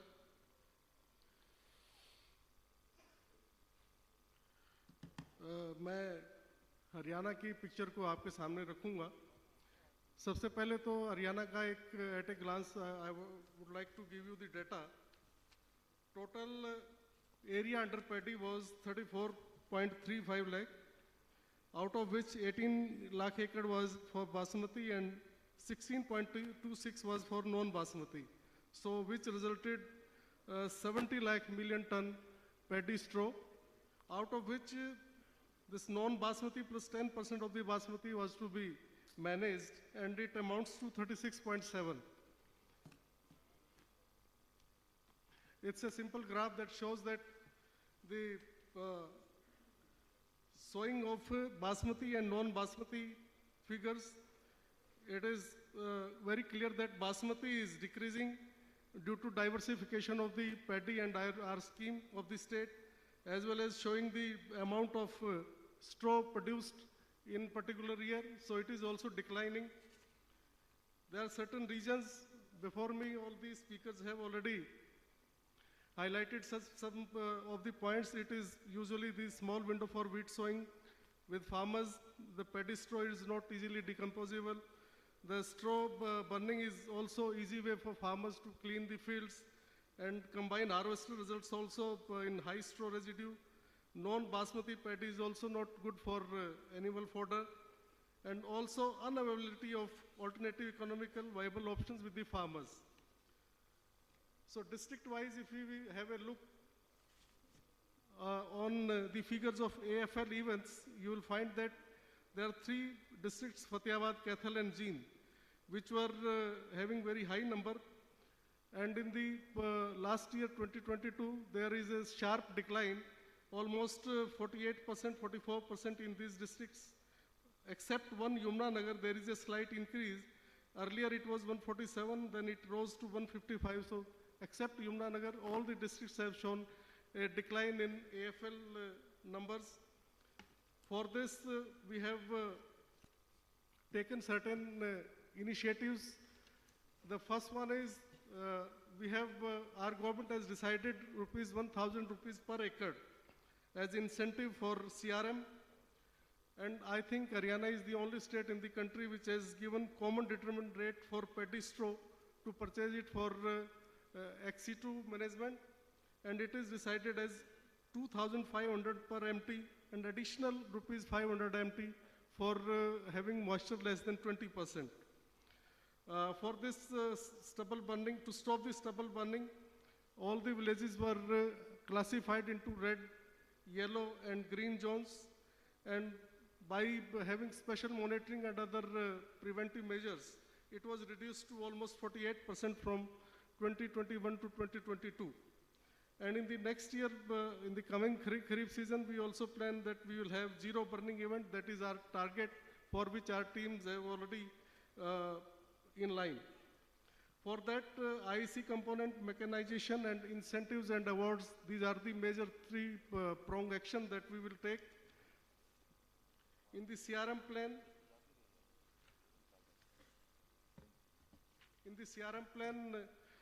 is particularly the IEC, in situ crop residue management, XC2 crop residue management, effective monitoring and enforcement, and the last is incentive rewards and recognitions.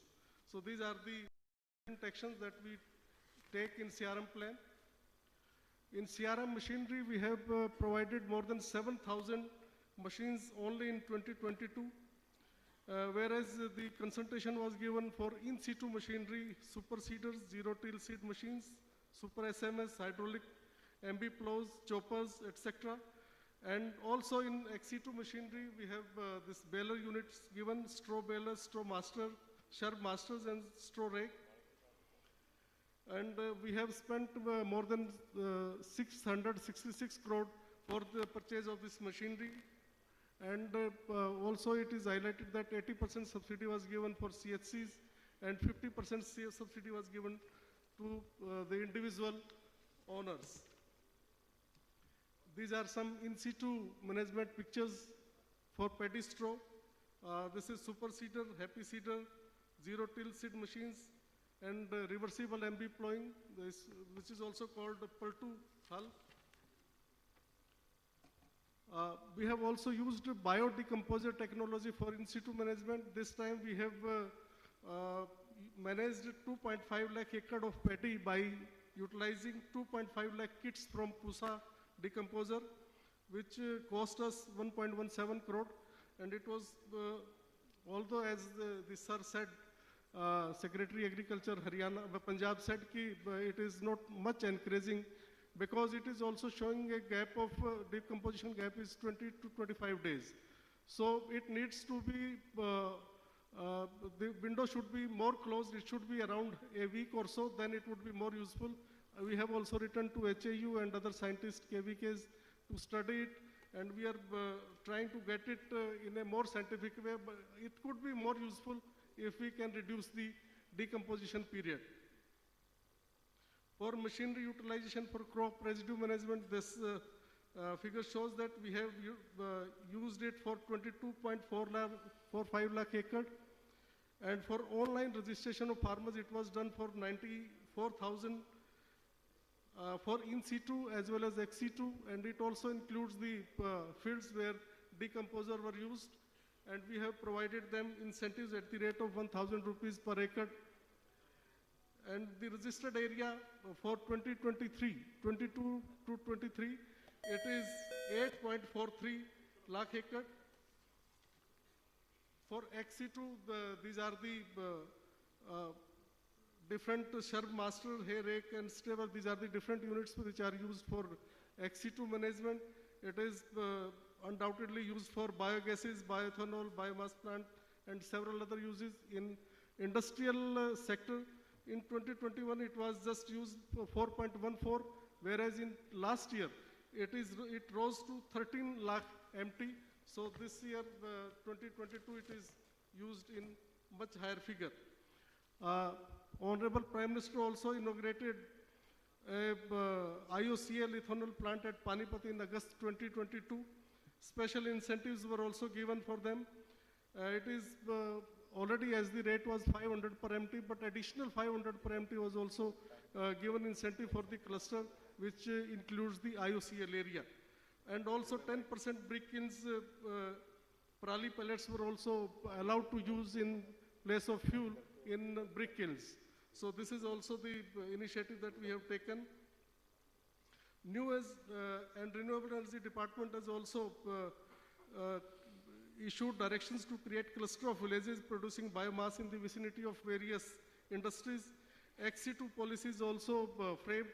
Panchayat lands are also made available free of cost to keep these straw bales. In the IC sector, we have again used all the methods to reach each and every family of the farmer by way of meeting them, holding different farmers' gostis, vans, Suchna Rath, farmer schools, radio jingles, and all mechanisms were used to reach to the farmers.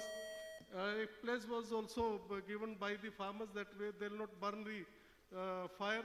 A video film was also prepared for the farmers. It is already 5.5 minutes, but we have capsuled it for few seconds. So I would like to show you. It was graded as second prize in Mane's Agri Film Festival 2022, Hyderabad.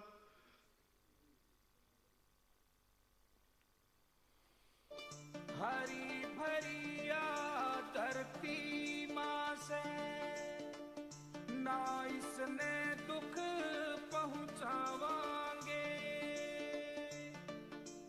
पर दूषण के भी मिल जा मुक्ति इसी तकनीक अपनावांगे हम खाने नहीं जलावांगे हम खाने नहीं जलावांगे हम खाने नहीं जलावांगे हम खाने नहीं जलावांगे पहला तोड़ सुन ले सुनाता हूँ जे सारी पराली ने जमीन में मिला के इसको उपजाऊ शक्ति बढ़ा दे तो इतनी पराली जमीन में मिलेगा कहता हूँ अरे मिल जाएगी ताऊ सही समझ में नहीं आई खोल का बता दे सुन ले फिर चीर कटे जट कंबाइन ते एसएमएस भी लाओ रे मोटे फाने छोटे करके खेत के मैं बिखराओ रे बाद में टुकड़े करने हो तो चोपर ने आजमाओ रे पलटा हड़ मिट्टी में मिला दे छोटे टुकड़े खा के गेहूं की फिर करो बिजाई हैप्पी सीडर लाके सुपर सीडर गेहूं बोते सारे काम बना के स्त्रियां ने धरती माने स्त्रियां हम धरती माने उपजाऊ रे बनावांगे. Monitoring and enforcement was also very concentrated at district level, block, sub-division level and block level. All the senior officers were made nodal officers and they have really worked very, very hard. And all the preventive measures as per legal provisions was also used and incentives, the penalties were also imposed. Less than 2 acre it was 2,500 per incidence, 2 to 5 acre it was rupees 5,000 per incidence, and more than 5 acre it was 15,000 per incidence, and that's why we got penalty amount 62 lakh rupees for the last year only. by chalaning 2,641. But the main part is that in particularly the areas where these AFL incidents are more, we have challaned farmers instead of lessees. So farmers, owners, they persuaded the lessees not to go for burn of paddy. So that was also one of the main point that was that helps us. In incentive and rewards, this is already covered most of the points. But additional was that 15,000 rupees per Gaushala was also given those Gaushalas which collected paddy bales from the fields, from the panchayat land for their cow fodder. Thank you very much.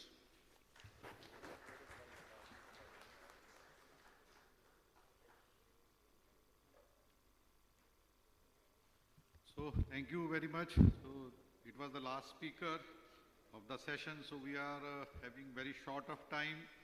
You may be having a lot of queries, discussions and points to discuss, but we will get the time in between the breaks. So I think that will be the better time to interact with them. So I am really thankful in this particular session where sustainability and management has been discussed. And we have taken the view of the central government from Agriculture Ministry point of view, IRI is there, as well as Punjab or Haryana. So all government systems have come forward to you.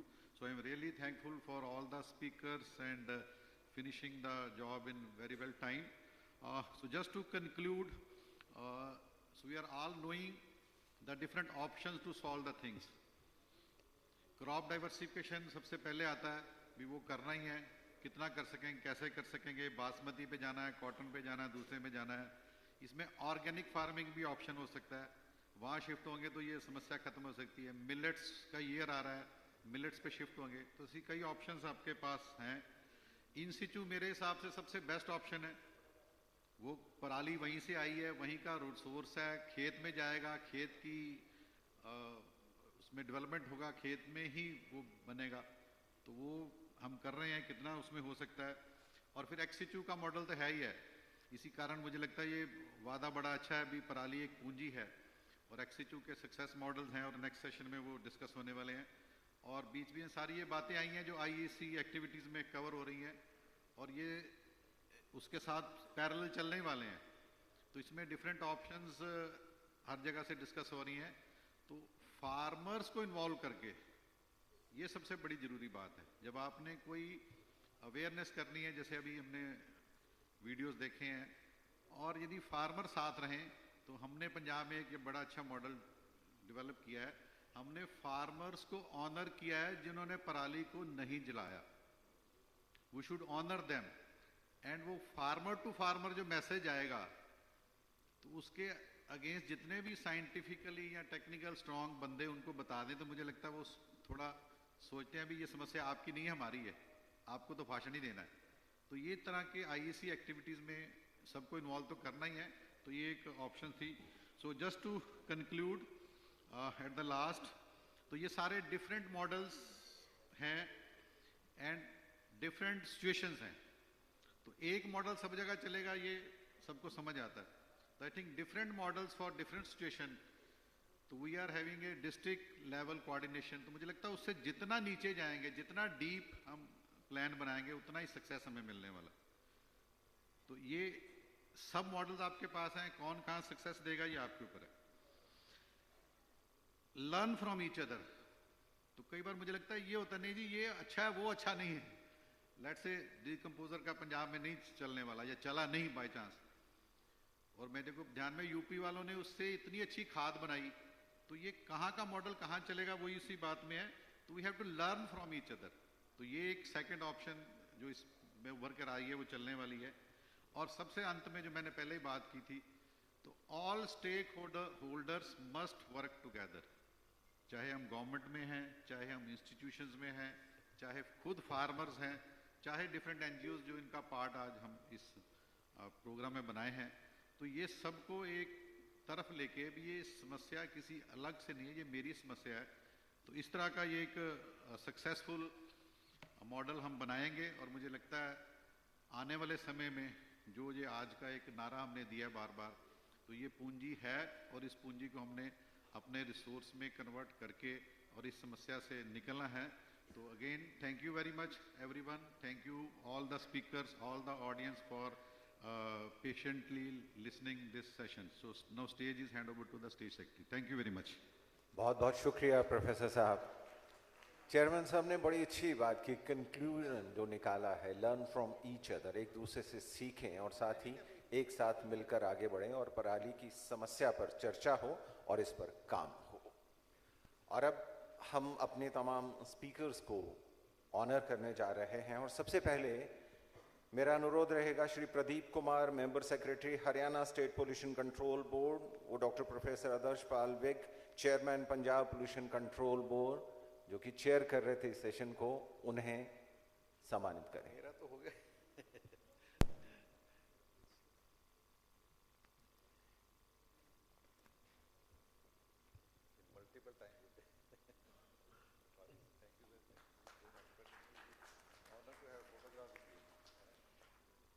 Doctor professor Adarsh Pal Vig, chairman Punjab pollution control board, वो Shri Shumer Singh Gurjar, principal secretary environment agriculture government of Punjab, उन्हें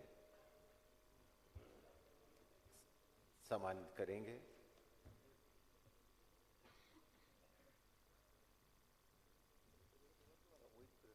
मेरी तरफ से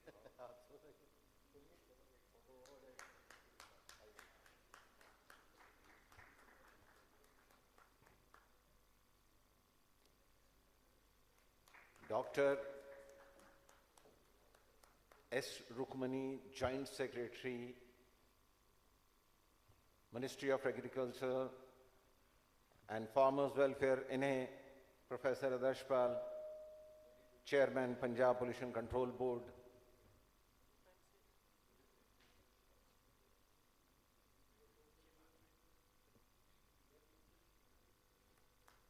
तालियां बजनी चाहिए सभागार से पूरी तरह से।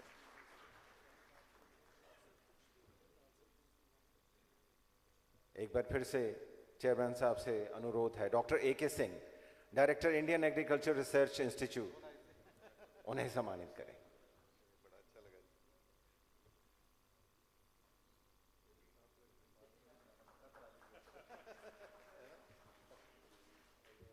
चेयरमैन साहब ने चेयर किया है, उनके हाथों से ही तालियां बजाइए जरा जोर से। अब Shri A.N. Meshram, deputy commissioner, ministry of agriculture and farmers welfare, government of India,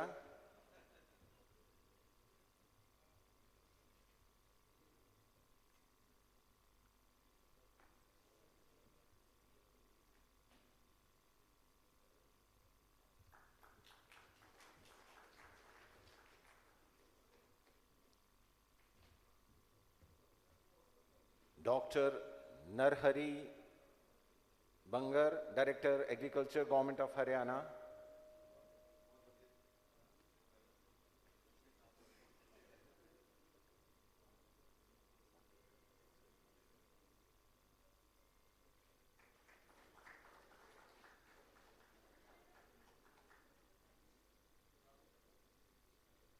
आप सभी का बहुत बहुत शुक्रिया।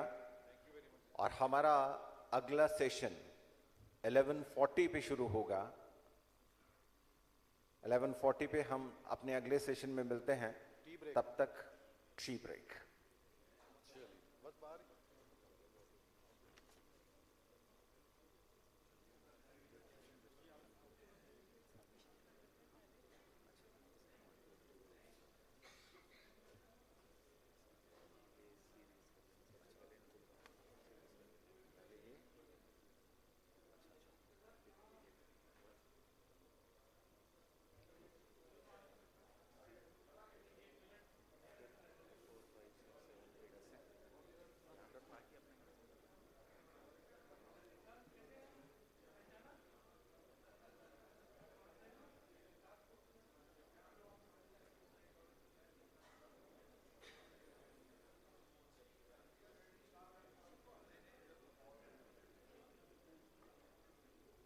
यहाँ पे लाइए राघवेंद्र राव जी।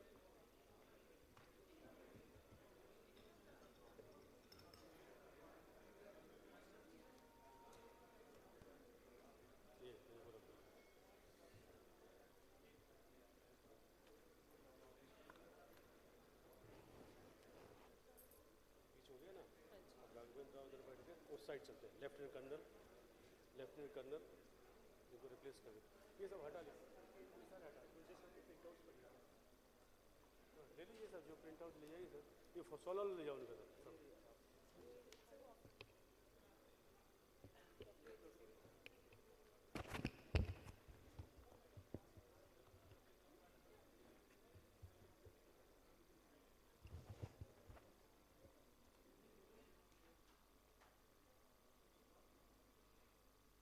ग्रहण कर लें।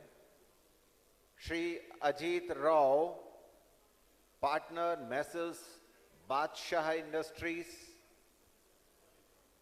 मंच पर आए, अपना स्थान ग्रहण करें। Mohammad Musa, senior accounts officers Messrs Shri Ganesh edibles private limited, उनसे भी अनुरोध है कि मंच पर आए, अपना स्थान ग्रहण करें।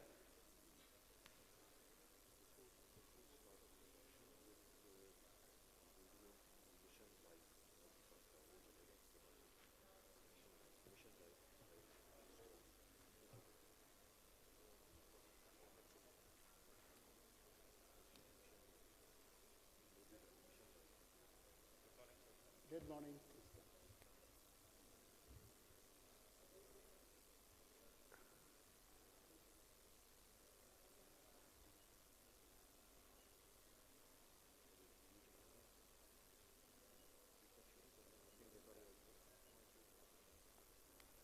Have you invited everybody? Have you invited? सबका हो गया? 1 minute, can I give it to him? 1 minute. Okay, may I invite Sri Tanmay Kumar to come and talk about lifestyle management. Please come. एक बार request कर लेना, बाहर लोग जो हैं वो एक बार अंदर आ जाए एक बार.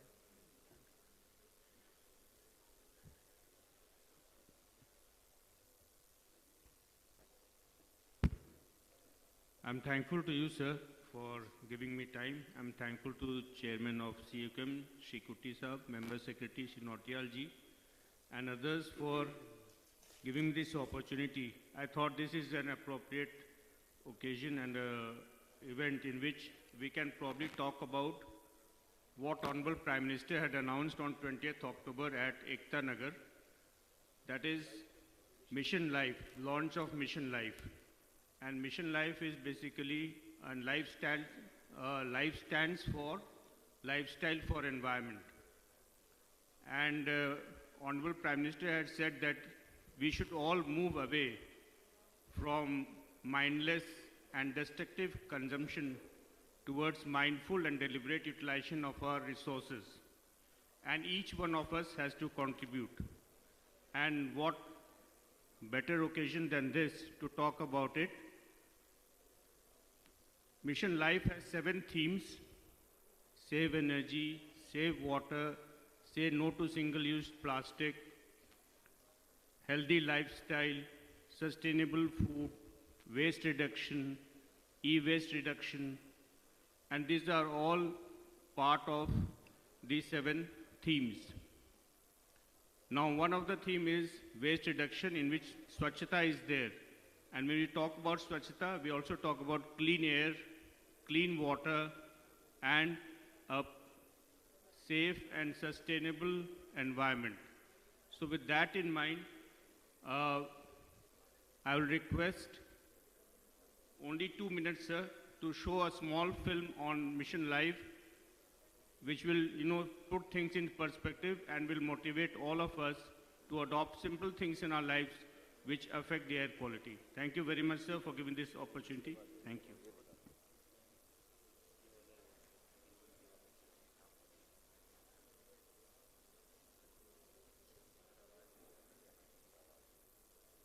Can we have the film, please? Very quick.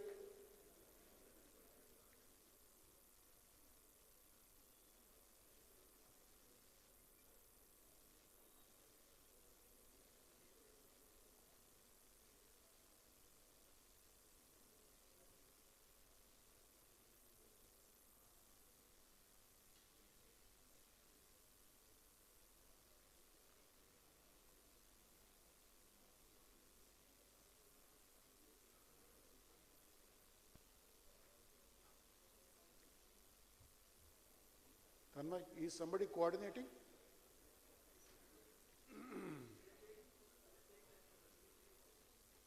Later.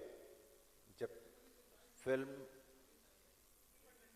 Later. Okay, thank you so much. Okay, now thanks Tanmay. We had a wonderful session in the morning about Parali management, particularly through in situ process. Now in the technical session number 2, we will talk about ex situ management. And in the morning when Dr. Nautiyal was making the presentation, I was going through the figures. He was saying that instead of treating Parali as a concern, area of concern, we should treat it as a resource because it has a lot of economic value. And then it also solves a lot of problems of environment, because he was also mentioning that if we burn, I should say irresponsibly, the paddy straw, it generates a lot of pollution. He was also talking about the quantum of the problem of 27 million tons of paddy straw, if I remember right. But the good thing, the silver lining is that this year, that means in 2022-23, there was significant reduction in the Parali burning. He gave the figures of 30% in Punjab, 48% in Haryana, 21% in NCR part of UP, the overall 32%, if I remember right. So it's a very good thing, and at this rate, I'm sure in this coming year, 23-24, the Parali stubble burning, irresponsible stubble burning issue should almost be a gone case. So it should be at the back of our mind. So now, because we have a galaxy of speakers who are going to talk about ex situ management, particularly we'll be talking about usage of Parali for bioethanol production, compressed biogas, power generation, industries, brick kilns, pelletization, and also torrefied pellets, and so on and so forth. So because we are running short of time, I would request Colonel Ahuja, he is the Managing Director of Punjab Renewable Energy Systems Limited, to give us a perspective about the ex situ management of Parali. Thank you. और यहाँ पर हम speaker से ये भी request करना चाहेंगे कि टाइम जितना अलॉटेड है उसके हिसाब से एक शॉर्ट बीप पहले बजेगी और उसके बाद फाइनल बीप पे आप कंक्लूड कर लीजिए. Thank you. Can we have the mic? Thank you, Session Chair, for the time allotted. Thank you, CAQM, for inviting me to present the perspective of ex situ management. Presentation bilingual so that maybe the farmers and FPOs here can also understand. Can I have the presentation on, please? Okay, the numbers are getting presented. Numbers are getting challenged. The number which we represent is 42 million metric tons of rice paddy straw in the 3 states, and hence Project 42.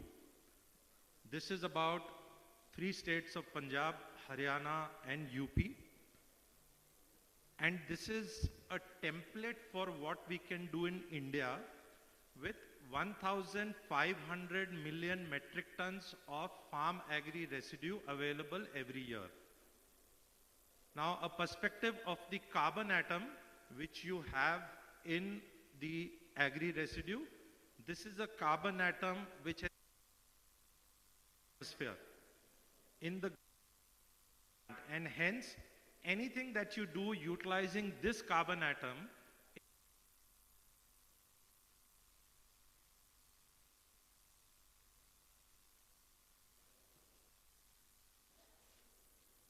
okay 11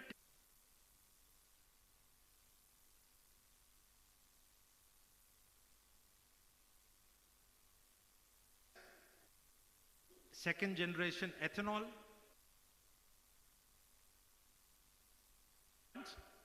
biomass densification into briquettes and pellets, biomass paddy straw to sustainable aviation fuel.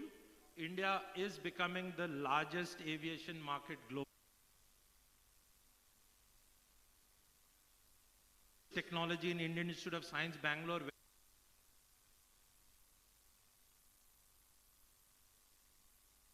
TMR, which is fodder, biomass to particle board or heavy duty boards which will get presented today. RTC renewable energy, so round the clock renewable energy from paddy straw and so on and so forth. But to do all this, I will give you some numbers and look at those numbers of the quantum of capital required to do it. I think we had a fantastic first session where nobody spoke about how the money is going to come. The recognition of the problem statement has to be holistic, not in part and piecemeal.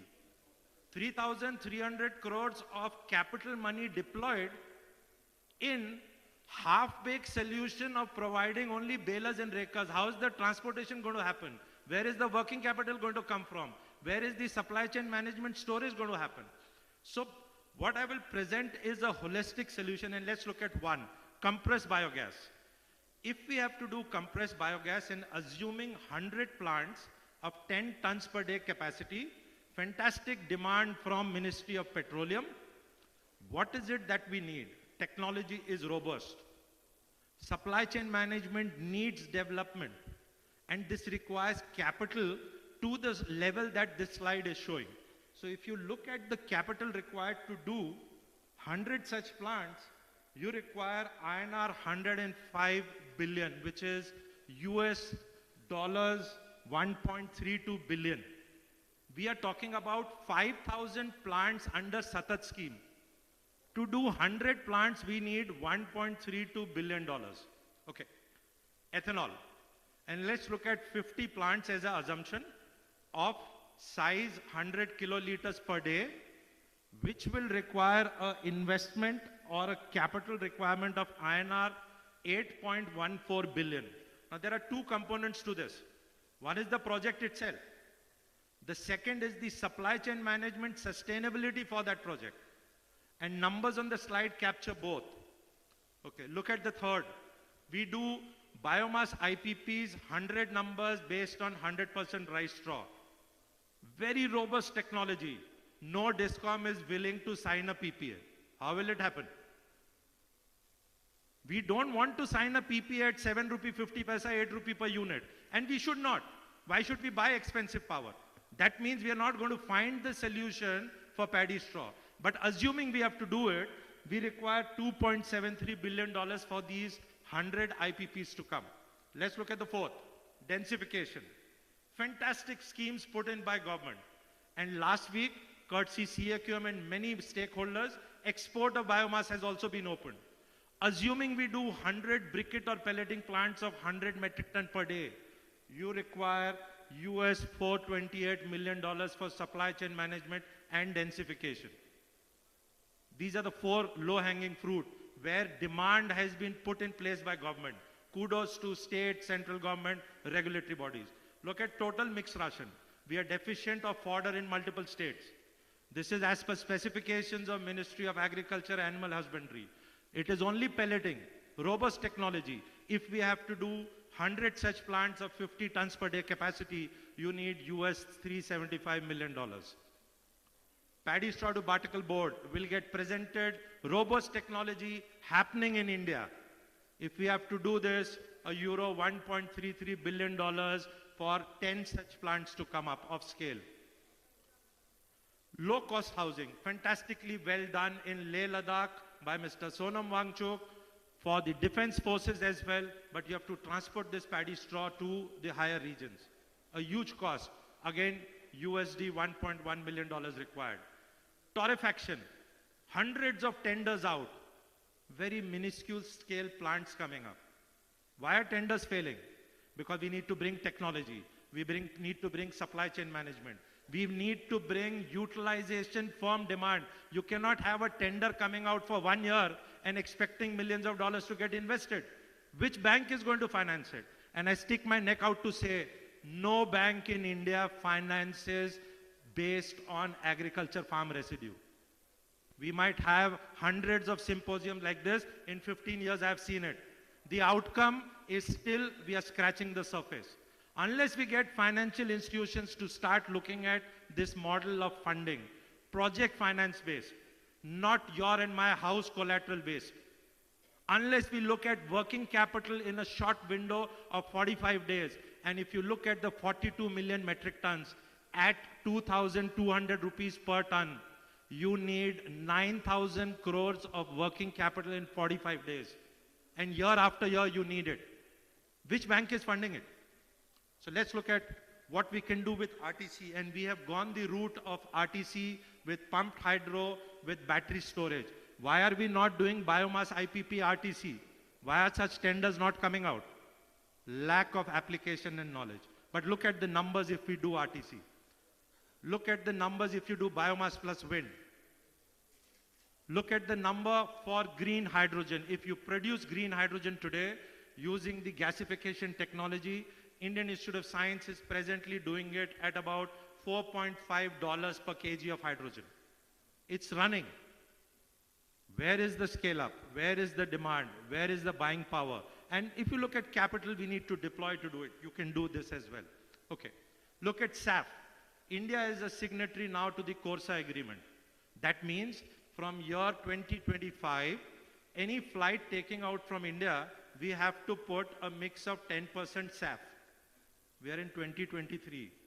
We announced 2G ethanol plants in 2014.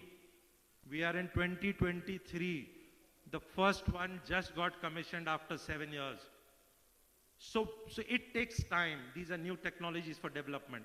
And hence we are late on SAF. We need to do something quick there.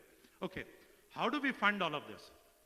And what I talked about is a $30 billion investment in the 3 states of Punjab, Haryana and UP for management and demand.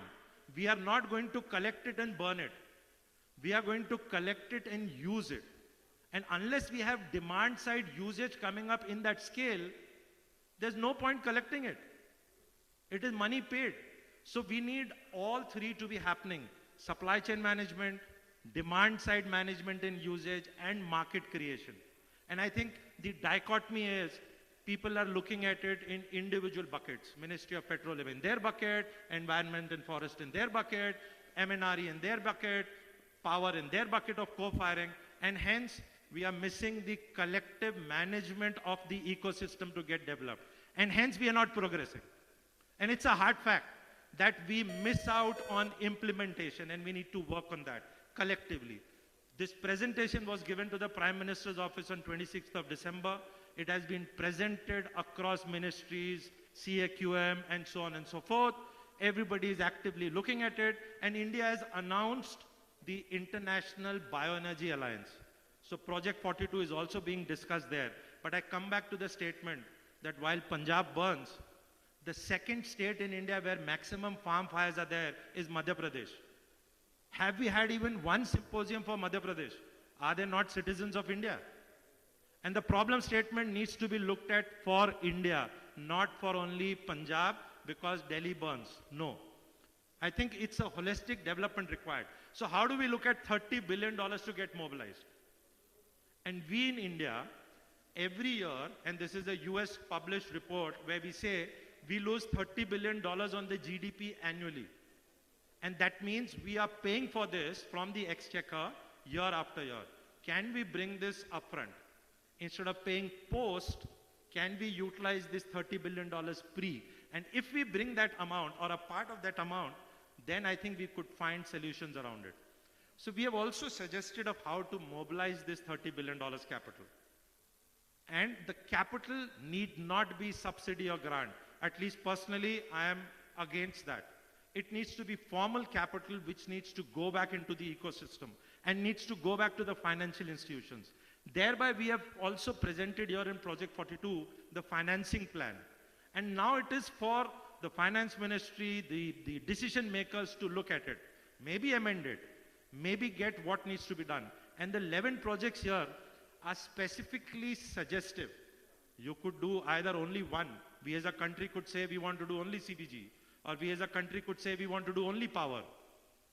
But the decision has to be taken. And I think the lack of decision making is the problem that I've spent 15 years handling Parali, but we are still not going anywhere. Okay. Now, in this, what we are saying is let's start. Let's start with firm demand. Let's start with firm technology. let's start with the ecosystem to get developed. Now, the policy support has got presented, a snapshot here in the slide, and you look at the number of ministries which are involved to utilize biomass today. Power, MNRE, petroleum, agriculture, animal husbandry, rural development, and multi-ancillary bodies which have come up. But each of them, in lack of coordination, are unable to find cohesive schemes. A CBG plant is courtesy petroleum, but for the 10 crore of subsidy, you have to go to MNRE. And so on and so forth. So these are gaps which we are working towards building. This project has been written by us. Thanks for your time. Thank you, Session Chair, for allotting the time. Thank you so much. Thank you so much, Colonel Ahuja, sir. Sir, with your permission, live. Okay, presentation, yeah. Abhi, on live mission presentation, please, quick. Please.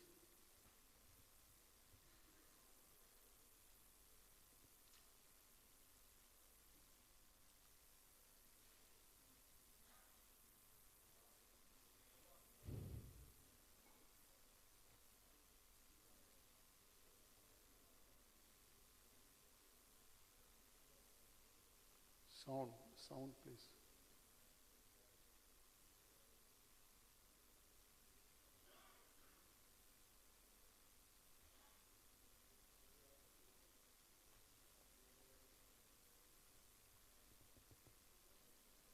क्या कोई technical issue है तो बाद में कर लेना.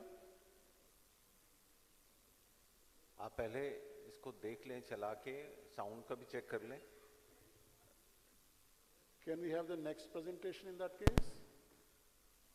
तो प्रकृति उनकी रक्षा करेगी. तुम ये बैज उन लोगों को भी दे सकते हो जो हमारे प्लैनेट की बेहतरी. मिशन लाइफ का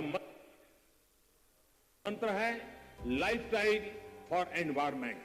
पृथ्वी पर रहने वाले प्रत्येक व्यक्ति को व्यक्तिगत प्रयासों की कामना के साथ ही आज ये मिशन लाइफ का ये विजन दुनिया के सामने रख रहा हूं.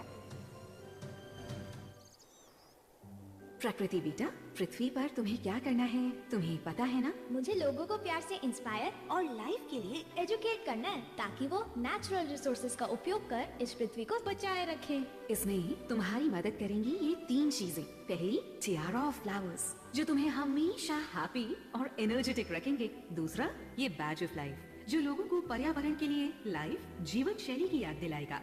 जब वे प्रकृति की रक्षा करेंगे तो प्रकृति उनकी रक्षा करेगी. तुम ये बैज उन लोगों को भी दे सकते हो जो हमारे प्लैनेट की बेहतरी के लिए योगदान करते हैं. और तीसरा, ये बैग ऑफ होप. जब भी कोई एनवायरनमेंट को हार्म करे तो तुम इसमें से इको सस्टेनेबल ऑल्टरनेटिव निकाल कर उसे देना. ओके, अब मैं अपने मिशन पर चलती हूँ. है एक जीवन, है एक मिशन, आओ हम सब मिलकर करें पर्यावरण संरक्षण. पर्यावरण संरक्षण हर पल गांव और शहर शहर चले इको फ्रेंडली डिस्पोजेबल्स की लहर लहर. कारपूल को अब सब जने अपनाएंगे, अपना शॉपिंग बैग साथ ले जाएंगे. सस्टेनेबल लाइफस्टाइल का है नारा, है ये लक्ष्य हमारा हमारा हमारा. अब हर जन एक पेड़ लगाएगा, पर्यावरण को स्वच्छ बनाएगा. हो सबकी भागीदारी तो खुशियां हरदम. पर्यावरण, वन और जलवायु परिवर्तन मंत्रालय, भारत सरकार. Thank you so much. Thank you, बहुत अच्छा है. अच्छा, कल मिशन लाइफ का मंत्र है lifestyle.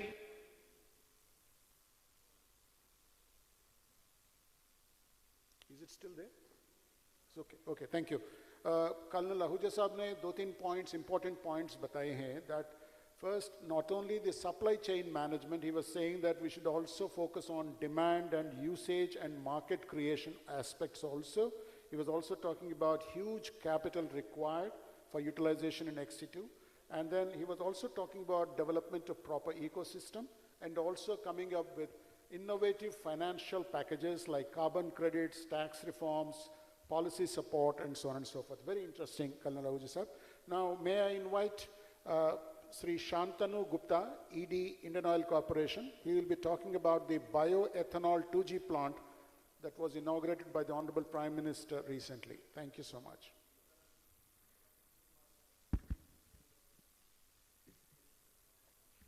Yeah, good afternoon. And remote control.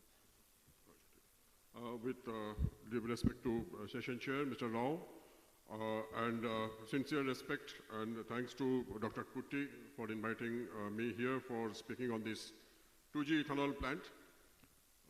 You can see this plant which has come up with the second plant in the world, and it will be the fast running plant once it is commissioned very shortly in the world on Parali, which is paddy straw.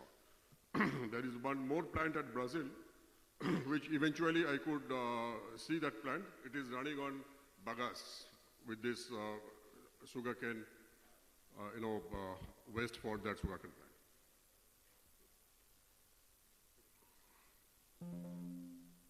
Which one?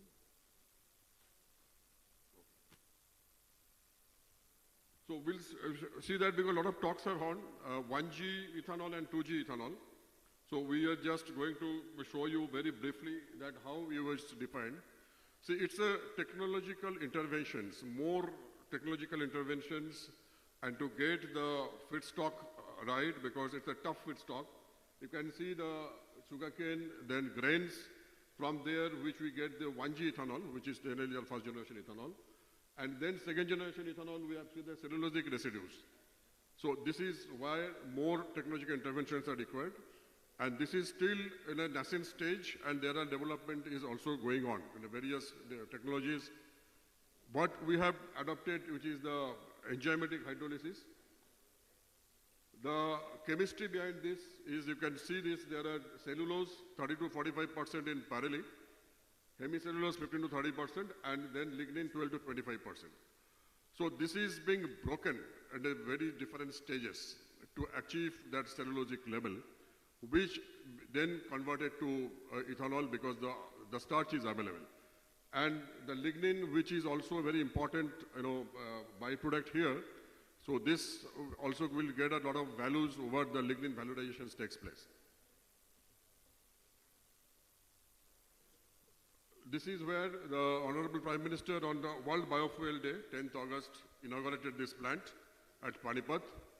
And you can see the snapshot there. This is the process, the brief process for this your all information. So it all starts material handling from paddy, then going to pre-treatment, and then the whole thing is coming down through distillations, and you can see the bioethanol is produced. And also we have processed treatment plant, and the treated water, some biogas is also produced in the cycle system. And balance, it is being burnt, whatever is being left over, which is used for the boiler. This is where it's very important to see this, the 909 crore investment we have made.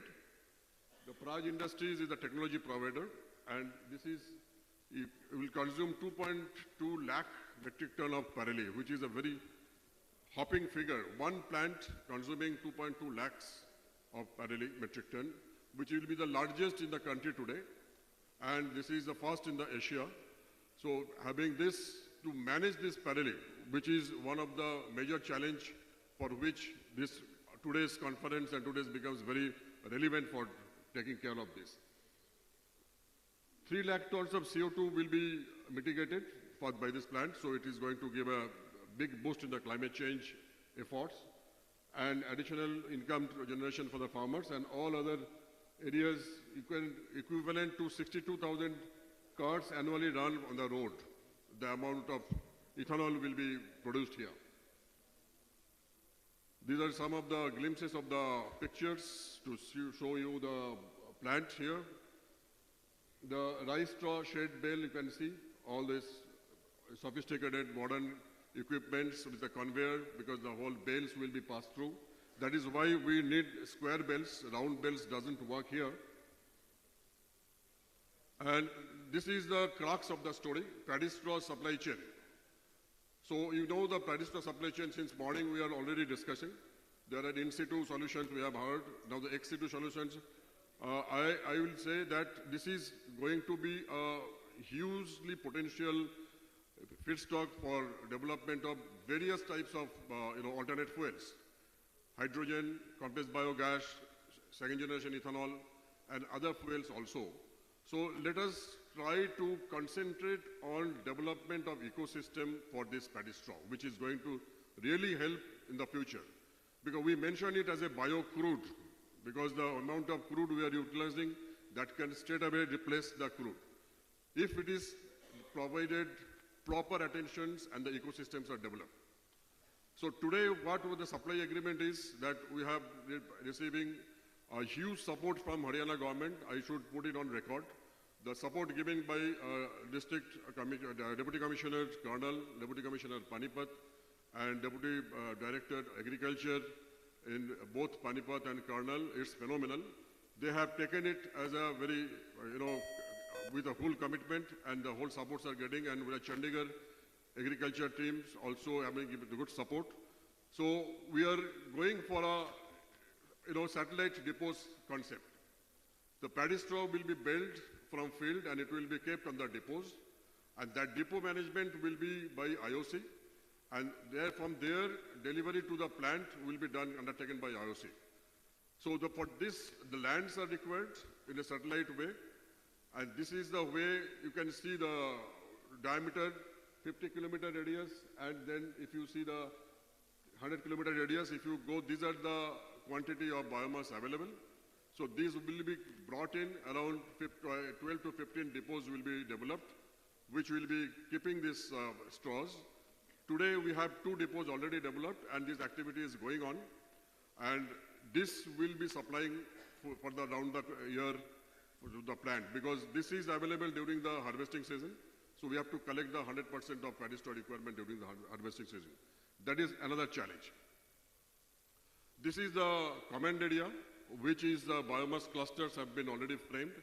This is very important for any plant, because today the investment what you have made, tomorrow if any other plants come in the same command area, the quantity is shared, so there will be a competition, so that will put the whole plant in jeopardy. The cost of biomass will start distorting, so that is where we have requested this for Haryana government, and they have kindly agreed and defined the command area for 2G plant. Similar activities are also going on for CBG plants wherever it is coming.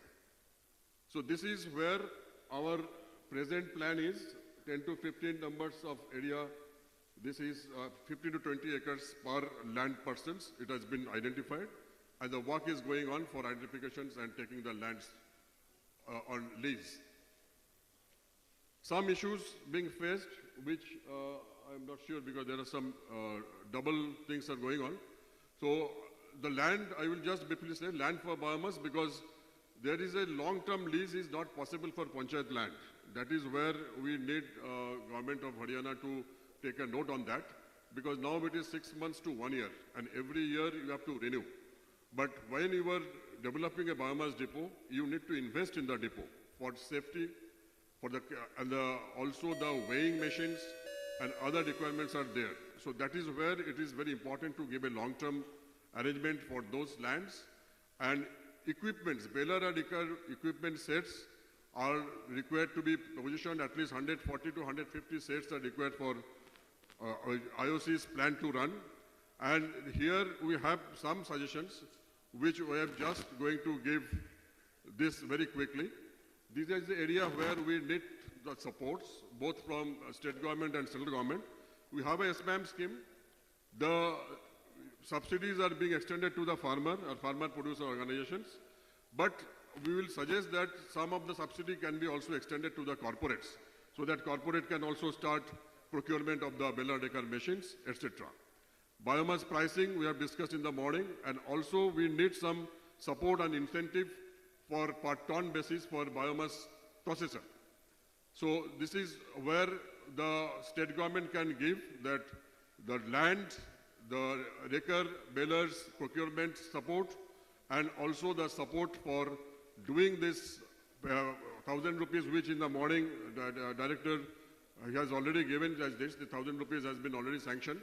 So those things together, it will become a good model, because even 1,000 rupees per ton increase in biomass, it hits the ethanol price increase by 8 to 9 rupees.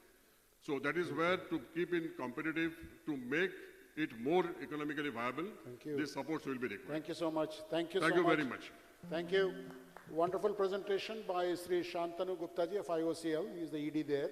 He talked about what is 1G, what is 2G. He also talked about the issues that are plaguing the operational aspects of the plant, including land, balers, agreements, moisture content, pricing, and so on and so forth. He was also talking about the main elements of the supply chain, including collection, transportation, storage, processing, and all that. I am sure the concerned officers, both in the district administration as well as in the department, will definitely look into these things and ensure that this plant becomes operational at the earliest. Thank you so much, Shantanuji. Thank you so much. Now let us quickly move on to compressed biogas from paddy straw, the renewable fuel for the future, by Sri Ashish Kumar. He is the MD of Verbio. May I request him, please?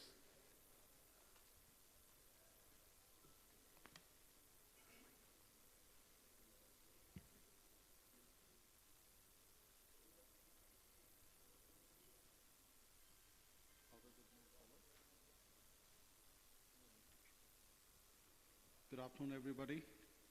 I'm glad that the main focus for today's event is XC2 management, because we need an unbiased support for XC2 as well. And what I'm going to share here is the experiences we've had on the ground as in the process of setting up India's largest CBG production unit. So just to give you a very quick introduction, Verbio is the global technology leader for converting straw, or let's say any kind of agri-residue, into natural gas. We have already implemented that for almost a decade in Germany. It's already functional in US, and now it's functional in India as well since last year. So it has been set up, it has been proven that an automotive or industrial grade quality of gas can be made from agri-residue. It is already accomplished. Our experiences in Punjab, in India, have been, I would say, they're progressing well. We are still not perfect, but we are content, happy with the development we are having at the moment. I do not want to give the message that we have reached perfection, but I'm going to share my experiences as to why this statement is being made. This is the unit. This is India's largest agri-residue based straw to gas production unit set up in the district Sangrur. We have an annual consumption of 1.2 lakh tons of agri-residue, converting into 33 tons of CPG production per day. This unit has been commissioned in the second quarter of last year. So this is already functional. And what are we trying to solve over here is, I think this has already been spoken about, we are trying to solve this problem of stubble burning. Now, how are we doing it? I'm going to restrict my presentation to XC2 management only and not get into other aspects of the CPG value chain. So how are we making it in India? We roughly about 2 years back formalized this whole process of how this XC2 management needs to be implemented on the ground. One thing what is unique to us is that the complete value chain is fully integrated, which means the complete aggregation of residue is done by us. We have invested into the machinery, in the labor, in implementing this XC2 management. So there is no third-party dependence on any aspect of this collection. And that is one of the key factors to consider over here. Quickly, to go through some kind of pictures, videos, how this is being implemented. Paddy is a moisture-rich crop, so we have introduced certain processes which can help us mitigate this moisture issue, because that is the most critical thing for us from a quality of feedstock point of view. We have introduced processes such as tethering, which helps us reduce the moisture by more than 50% in a period of anything around 6 hours minimum, and it can go up to 2 days. This helps us get the moisture down. This is the starting process before any kind of collection is being made. This tethering is followed by the next step of raking. A lot of people might be familiar with all these processes, but the scale of machinery is got to be looked into. These are large-scale machinery, which is unfortunately not locally available.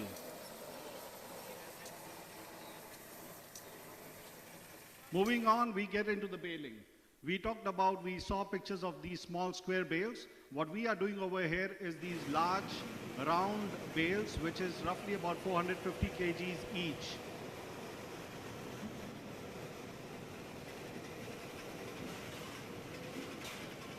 That's how the baling is happening, and this is the kind of change we are bringing on in our district in Punjab. So it's a 100% own investment in these machinery, in the labor.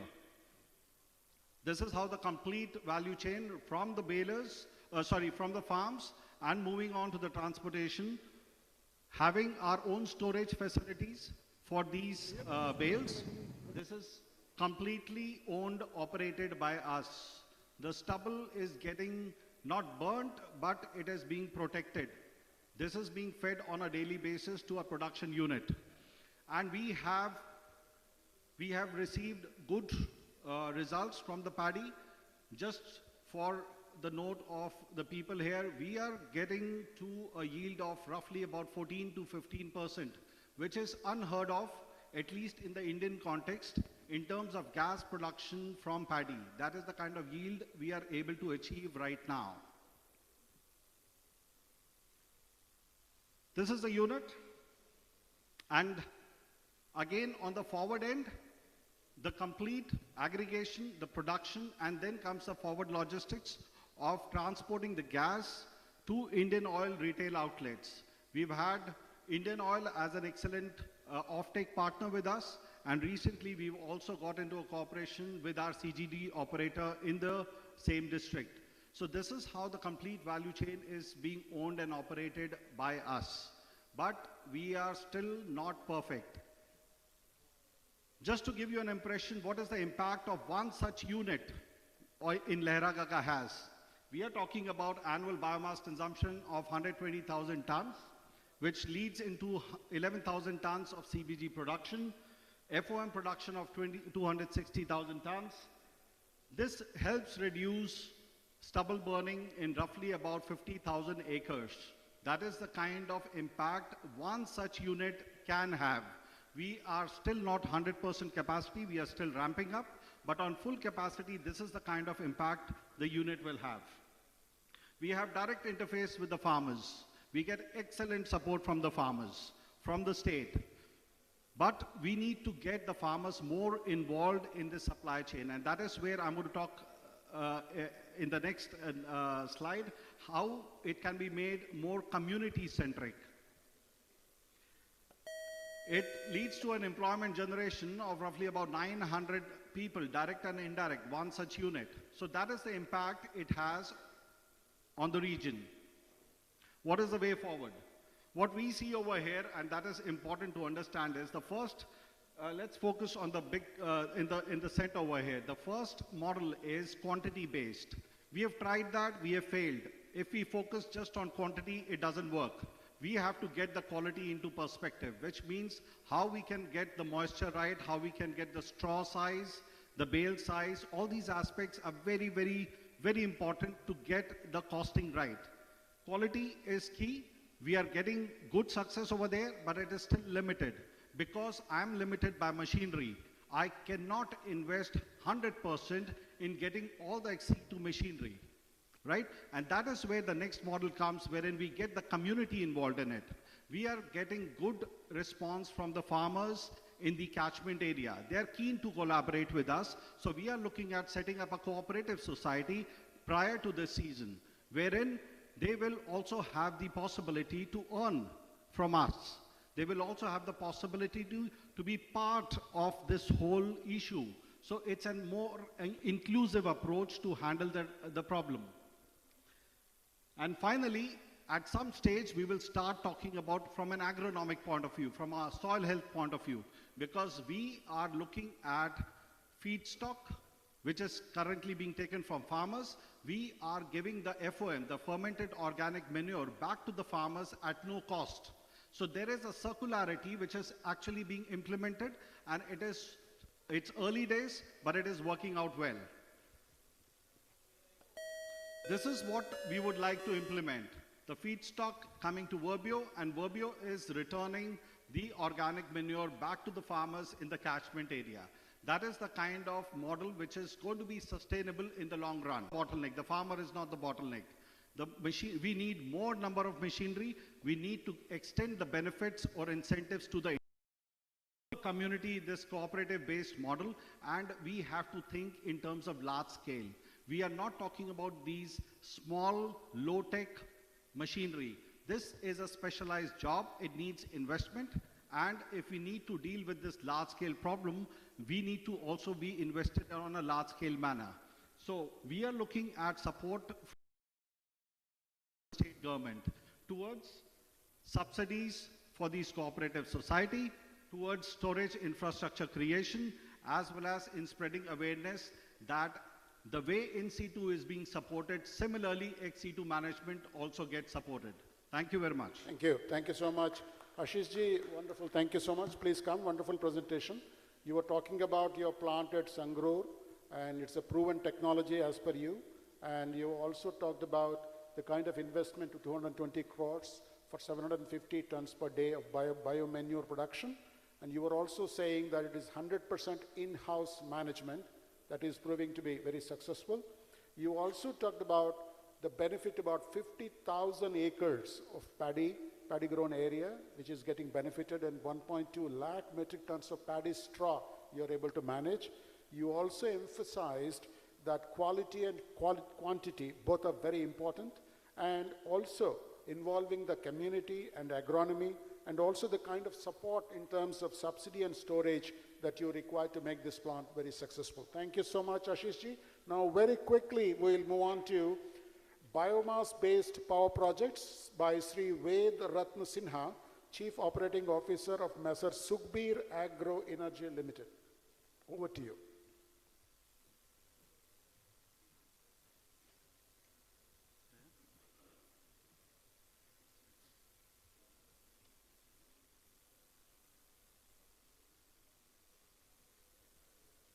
Good afternoon to everyone.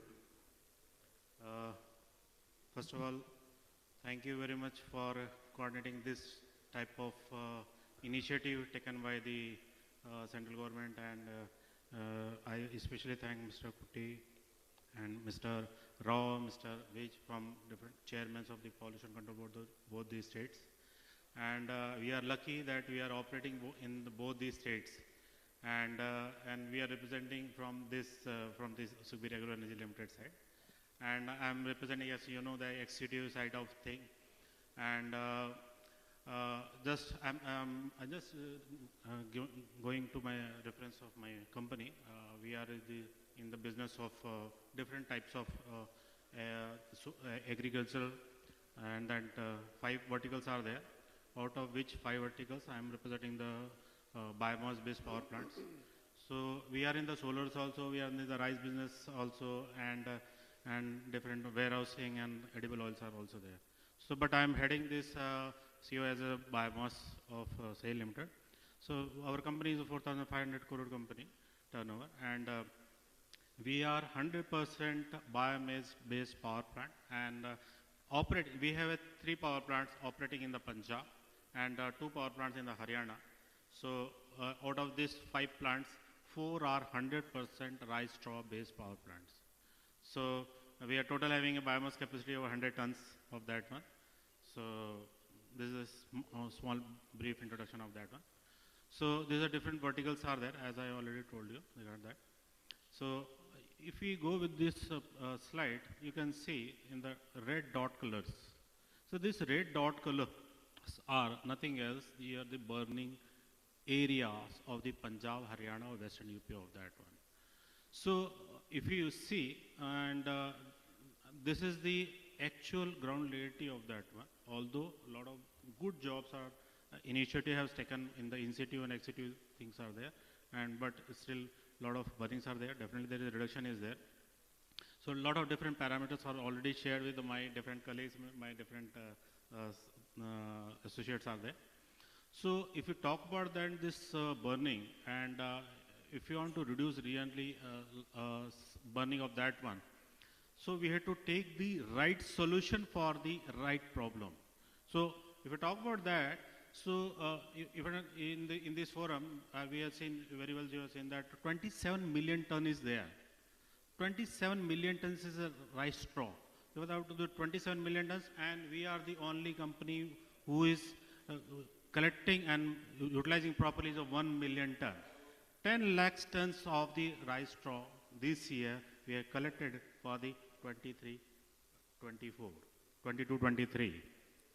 So we are the largest rice straw consumer of this North Belt, and we can say the with the largest one is in this area. So if you go, because as you see, if you burning is there, a lot of problems are there, especially if you talk with the Delhi NCR, because in the field we are especially targeting for Delhi NCR, and then that field. So if you have to take the right solution of this problem, we have to adopt the policies. We have to generate this type of policy in which the cost of this Parali should not increase in any form. Okay, if you use the Parali in the lowest cost of that one, that system will persist in a longer way. Otherwise, if you will convert in any form of that one, so definitely there is a conversion cost. If you are going with any sorts of any system, different executives are there, my friends are here, so they are working the different systems. Finally, what is happening? If you are going with the bio-CNG also, if you are going with the briquetting also, if you are going with the your hydrogen also, if you are any form, if you are converting this Parali in any form, you are going for conversion cost will be there.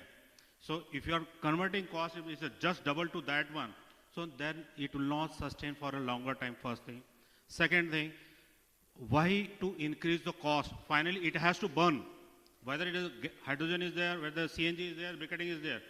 Finally, you have to burn. If you have to burn, then why conversion is required? It is better to have right solution at the cheapest cost. As well as if you talk about that, our power demand is increasing day by day. If you talk about that one, Indian figures is 4.6 to 4.7% rise in the power demand every year. If you take this power consumption to meet that one, you should have a sustainable type of power supply also. This all executives, I am appreciating all the executive members are here. So they are generating four things. One thing, they are reducing the pollution in the area. Second thing, they are generating the employment on that area. Third, they are generating, giving the rural economics. All the economics are going in the rural area. Fourth one is your employment of all these things. So this is the best thing of all the executive is of the system. So I am representing one of them is this thermal power plant. So everybody knows this power, because what you are seeing the power from that one is the base load. If you talk about the India base load is a 55 to 56% base load is coming from the thermal. So you want power 24 hours, 365 days. So that power should come from very economically and as well as the environment friendly also. If I talk about this one, if we'll convert, suppose if we come to that, so you come to this one, I'm talking about the annual, talk about the national figure. In India, 500 million tons biomass and different sorts of agriculture based are available. And available usage is nearly 150 million tons of that. Out of 150 million tons of the biomass, we can generate 18,000 megawatt of green power. And this around, I'm talking about the Indian context. So very well, we can generate this biomass power at lowest fuel price. And just I'm coming to my company. This company, we are having a 5 installation in the in the area of 3 in the Punjab running plant, 2 in Haryana, 1 is in UP. So we are the first company who has started imported these different types of biomass aggregators in the long back 15 years of that one. So it is very happy, and we are very happy to see that all industries are using the different balers, reapers, and all these things are there. So, and in the same way, we are the pioneer in the installation of 500 kg bales also. So we are supporting the farmers in the form of the tri-party agreement with the farmers, and we are importing the different baling system from the different Denmark and European countries, and we are giving this thing to the farmers. So this is the different installations. So in the 2019 in the Punjab, this 18 megawatt we have synchronized, and 2009 we in the UP in this one. For Haryana 2022 we have commissioned these 2 plants. So different benefits are there. In the each plant we are giving the employment of 2,000 to 2,500, some direct employment and some indirect employments are there. So total we are contributing 15,000 of employment in this area of all plants. So this is one plant view. Night view is a pure thermopole, 100% biomass. So this is the system, and this fitting system is there, and this is the all ex-situ systems are there. Parali, with the help of different things, we can use this one as a CNG and briquetting or power or heat, something like that. This is a system of that. There is a collection how we can collect and doing the system, and this is a basic thermal Rankine cycle. So everybody who are using the power plants, they can understand this thermal power Rankine cycle. And what I am talking about, because earlier many power plants are failed due to non-proper technology of that one. So we have a technology tie-up with the proven technology provider of the Denmark, that's the BWE, BWSC, and BWV. So we have 4 plants are there. You can see very well. I'm just giving the schematic diagram of that one. So with the help of the vibrating grid and the proven technology, so these plants are running. And different feeding systems are there for proper feeding of the biomass. And we are doing different CSR activities are there to help. We are doing the trainings and to support the areas, and some recognition from the different institutions. So thank you very much. And what I can say finally, that for the environment side, if we are going with the right solution, this impact will not be more than 1 paisa per unit of the total tariff of the power. So 1 paisa can be substituted or can be given by any discount. Okay, so this is a scientific way of that one. Thank you. Thank you very much. Thank you, sir. Sri Ved Ratan Sinha ji very forcefully talked about the case for utilizing paddy straw in power projects. He was also saying that they are the largest paddy straw consumers in India. 10 lakh metric tons they are consuming. I had personally visited your plant in Kaithal. I had seen that plant. I was quite impressed. And you were also saying that the conversion cost of straw is very critical. And so you made out a case that for conversion of paddy straw to power directly will be the cheapest cost. That's what you were talking about. And you were also saying that the kind of potential that is available is 18,000 megawatts of green power you talked about. And you said you already established about 6 plants, roughly about 15 to 18 megawatts each in the country, and they are working very successfully. Thank you so much, Ved Prakashji. Thank you, Vesinaji. And then we'll quickly move on to utilization of paddy straw for industries, industrial boilers, by Mohammad Musa, Senior Accounts Officer, Sri Ganesh Edible Private Limited. May I request you, please?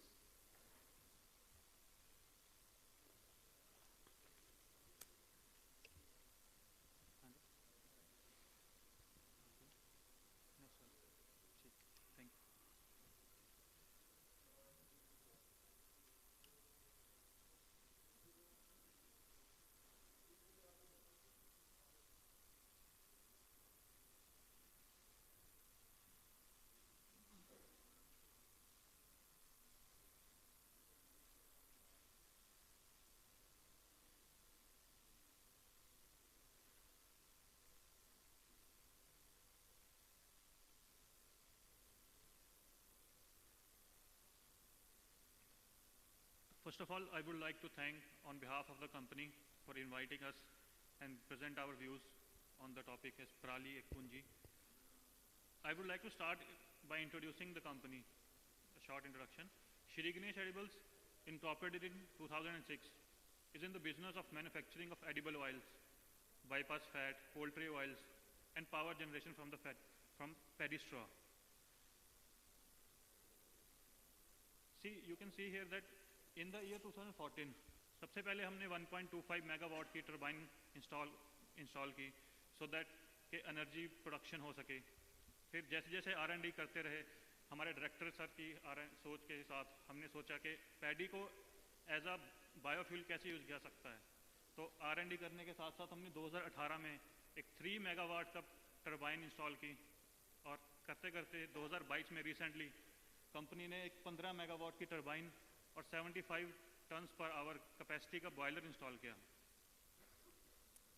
Basically इसके पीछे कारण क्या है, ये issue क्या है, क्यों हम पैडी को एज अ बायोफ्यूल यूज़ करना चाहते हैं। इसका सबसे बड़ा मेन प्रॉब्लम यही है कि पैडी रेसिड्यू जो है उसकी मिसमैनेजमेंट है। पैडी रेसिड्यू जो रह जाता है, फार्मर्स के पास कोई और ऑप्शन नहीं होता उसे जलाने के लिए और उनको रिजॉर्ट करना पड़ता है कि पराली को जलाएं ताकि उनका खर्चा बच सके या कुछ उनको उसको डिस्पोज करने के लिए जो खर्चा है वो बच सके। आप देख सकते हैं डिफरेंट हेडलाइंस हैं कि कैसे पराली का कितना जल रही है या पैडी स्ट्रॉ कितना नुकसान कर रही है इन्वायरमेंट को और एयर पोल्यूशन कैसे बढ़ रहा है, हेल्थ इफेक्ट्स क्या हो रहे हैं। अब जाते हैं what is the solution for this, what we can do. The main feasible solution we can do is के monetize the paddy straw by providing the farmers a platform where they can sell the paddy straw and earn some money, extra income. For this, Shri Ganesh Edibles have provided balers in the starting stage. Initial stage, we have provided them balers so that to collect the paddy straw, and as the farmers gain confidence in us, उन्होंने अपने balers खरीदे और अभी वो deliver करते हैं directly to the company. और till date, company ने 1,38,000 टन्स ऑफ पराली प्रोक्योर की है and our annual target is around 2 lakh tons of पराली एवरी ईयर। डिफरेंट इंडस्ट्रीज की एग्जांपल्स हैं कुछ जहां पे हम पराली को एज अ बायोफ्यूल यूज कर सकते हैं, अल्टरनेट फ्यूल्स के लिए यूज हो सकती है। बेसिकली जो पैडी जलाते हैं तो उससे जो स्ट्रीम जनरेट होती है उसको we can be used in industry use directly and we can generate electricity with the help of turbine and that electricity can also be used in the industrial process, saving a lot of money in overhead expenses to the company. See, you can here see the comparison chart between rates of different, like paddy straw, we can get it at 3 rupees per kg, sugarcane trash, rice husk and pet coke, which is very costly and also not so much beneficial for the environment.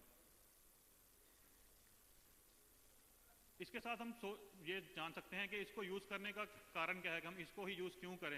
Alternative fuel जब हमारे पास हैं तो हम paddy को ही क्यों एक बढ़ावा दें कि इसको यूज़ करना है। तो सबसे पहले तो हमारे पास आते हैं इसके कुछ एनवायरमेंटल बेनिफिट्स, जिसमें सबसे ज़्यादा ज़रूरी है एयर पोल्यूशन। कि पैडी स्ट्रॉ को जब हम जलाते हैं ओपन फील्ड्स में तो ये एयर पोल्यूशन का कारण बनता है जिससे हेल्थ इश्यूज़ होते हैं, लोगों को रेस्पिरेटरी प्रॉब्लम्स हो रही हैं, एयर क्वालिटी इंडेक्स डाउन जा रहा है। उसको टैकल करने के लिए हम पैडी को एज अ फ्यूल यूज़ कर सकते हैं। दूसरा, ये रिन्यूएबल है। पैडी स्ट्रॉ रेसिड्यू है राइस हार्वेस्टिंग का, राइस हार्वेस्टिंग हर साल होनी है तो ये हर साल रिन्यूएबल सोर्स है और हमारे पास अबंडेंस में रहेगा ही रहेगा। तीसरा, ये ग्रीन हाउस गैस एमिशंस हैं उसको अफेक्ट करता है। जैसे जो फॉसिल फ्यूल्स होते हैं या ट्रेडिशनल फ्यूल्स हैं वो ग्रीन हाउस गैसेज एमिट करते हैं जो उनमें पड़ी हैं सालों से। ये इसका कार्बन एमिशन बहुत लो है तो इसको वैसे यूज़ किया जा सकता है। इन्वायरमेंटल बेनिफिट होने के साथ साथ हमें इकोनॉमिकली भी बेनिफिट देती है ये। C, traditional fuels, most of the traditional fuels we are importing from outer countries, जिससे फॉरेक्स रिजर्व जो हैं हमारे उस पर बर्डन पड़ता है और फॉरेक्स रिजर्व इसी में फंस के रह जाते हैं कि हम कोल इंपोर्ट कर रहे हैं या पेट्रोल इंपोर्ट कर रहे हैं। उसकी जगह जो हमारे पास अबंडेंस में पराली अवेलेबल है हम उसको यूज़ करें एज अ फ्यूल ताकि जो फॉरेक्स रिजर्व्स हैं उस पर बर्डन कम हो और इकोनॉमी को बूस्ट मिले। दूसरा जॉब क्रिएशन, फार्मर से लेके इंडस्ट्री में काम करने वालों तक सबको ये जॉब क्रिएशन होगी इससे। पैडी स्ट्रॉ काटने तक, उसके बेल्स बनाने तक, उसको ट्रांसपोर्टेशन तक और लास्ट में फैक्ट्री में यूज़ करने तक जो भी जॉब्स हैं वो सबको एक जॉब अपॉर्चुनिटी मिलेगी। तीसरा, इससे हम रेवेन्यू जनरेशन कर सकते हैं। फार्मर्स जो हैं, मैक्सिमम फार्मर्स हमारे स्मॉल और मीडियम फार्मर्स हैं, तो उनको एक्स्ट्रा सोर्स ऑफ इनकम मिलेगा इससे। उनकी सोशल और इकोनॉमिक लाइफ होगी, उसका स्टैंडर्ड ऑफ लिविंग उनका राइज होगा। टाइम एंड अगेन गवर्नमेंट ने भी इनिशिएटिव लिए हैं पराली को प्रमोट करने के लिए कि as a bio generation use हो, जिसमें से कुछ पंजाब गवर्नमेंट के इनिशिएटिव आप देख सकते हो, सेंट्रल गवर्नमेंट का देख सकते हो। तो फाइनली हमारी कंपनी की रिक्वेस्ट गवर्नमेंट से ही रहेगी कि ये जो पराली बेस्ड को जनरेशन प्लांट हैं, इनकी these are very capital intensive plants, तो इसके लिए गवर्नमेंट को इंसेंटिव स्कीम्स लगानी चाहिए ताकि लाइक टैक्स रिबेट्स हो गए या कोई कैश इंसेंटिव फाइनेंशियल असिस्टेंस हो गई, ताकि मोर एंड मोर इंडस्ट्रीज जो आ रही हैं, जो और इंडस्ट्रीज हैं, इसमें इन्वेस्ट करें और इसको as a alternative fuel use करें। दूसरा, इसकी स्टोरेज से लेके इसकी रीट्रांसपोर्टेशन वेरी कॉस्टली है, क्योंकि इसको स्टोर करने के लिए हमारे पास सिर्फ 45 डे की विंडो होती है, ऑलमोस्ट अराउंड 45 डेज, जिसमें सारी साल की पराली को स्टोर करना पड़ता है, प्रोक्योर करना पड़ता है। और पराली के साथ इशू ये भी है कि वो टाइम के साथ डिकम्पोज होनी शुरू हो जाती है, तो उसके लिए भी एक वेरिएबल एक्सपेंडिचर बियर करना पड़ता है।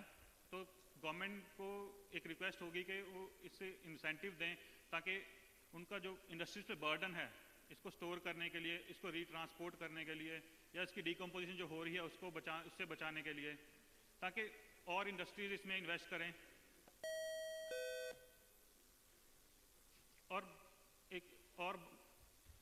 कि कंपनीज को एज अ इंसेंटिव देना चाहिए, जो क्वांटिटी बेस्ड, जैसे बॉयलर की कैपेसिटी है उसके बेस पे भी इंसेंटिवाइज ज़्यादा कम करना चाहिए, जिससे इंडस्ट्रीज ज़्यादा से ज़्यादा इस फील्ड में इन्वेस्ट करेंगी, इस टेक्नोलॉजी को अपनाएंगी और जो इशू है पराली का पराली की मैनेजमेंट का या उसको जलाने का, वो कम हो सकेगा।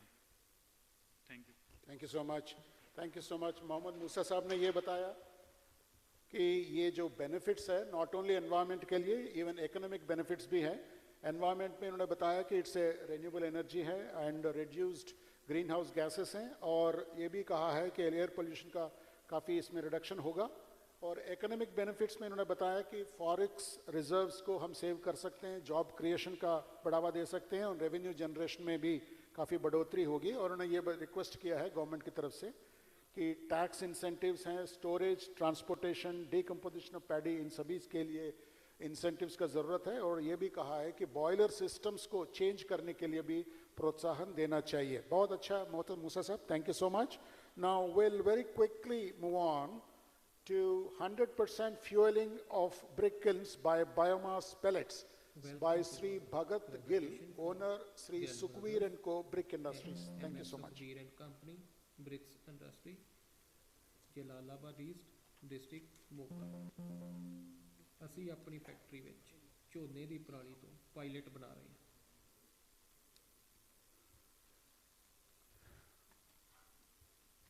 Good afternoon everyone.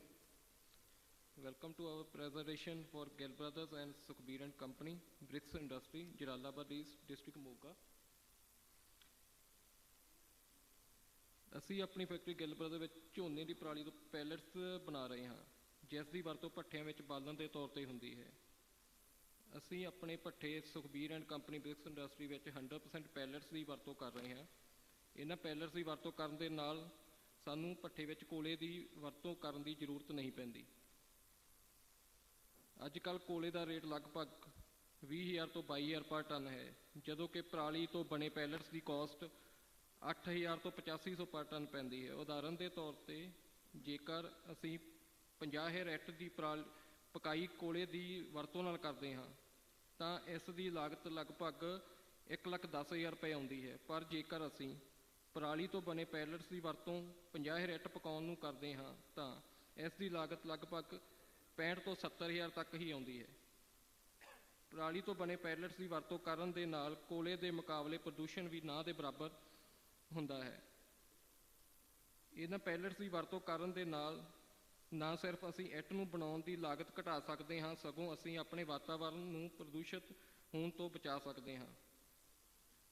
ਸਾਡੇ ਕਿਸਾਨ ਜਦੋਂ ਝੋਨੇ ਦੀ ਪਰਾਲੀ ਨੂੰ ਅੱਗ ਲਗਾਉਂਦੇ ਹਨ ਤਾਂ ਇਸ ਨਾਲ ਸਾਡਾ ਵਾਤਾਵਰਣ ਬਹੁਤ ਪ੍ਰਦੂਸ਼ਿਤ ਹੁੰਦਾ ਹੈ। ਸਾਨੂੰ ਆਪਣੇ ਕਿਸਾਨਾਂ ਨੂੰ ਇਹ ਸਮਝਾਉਣ ਦੀ ਜ਼ਰੂਰਤ ਹੈ ਕਿ ਪਰਾਲੀ ਇੱਕ ਪੂੰਜੀ ਹੈ। ਇਹ ਉਹ ਫਿਊਲ ਹੈ ਜੋ ਸਾਨੂੰ ਘੱਟ ਲਾਗਤ ਤੇ ਵੱਧ ਮੁਨਾਫੇ ਦੇ ਸਕਦਾ ਹੈ। ਜੇਕਰ ਅਸੀਂ ਝੋਨੇ ਦੀ ਪਰਾਲੀ ਨੂੰ ਪੂੰਜੀ ਸਮਝੀਏ ਤਾਂ ਇਸ ਦੇ ਨਾਲ ਅਸੀਂ ਆਪਣੇ ਵਾਤਾਵਰਣ ਨੂੰ ਅਸ਼ੁੱਧ ਹੋਣ ਤੋਂ ਅਤੇ ਧਰਤੀ ਦੀ ਉਪਜਾਊ ਸ਼ਕਤੀ ਨੂੰ ਘੱਟ ਹੋਣ ਤੋਂ ਬਚਾਉਣ ਦੇ ਨਾਲ ਅਸੀਂ ਆਪਣੇ ਕਿਸਾਨਾਂ ਦੀ ਆਮਦਨ ਵਿੱਚ ਵਾਧਾ ਕਰ ਸਕਦੇ ਹਾਂ।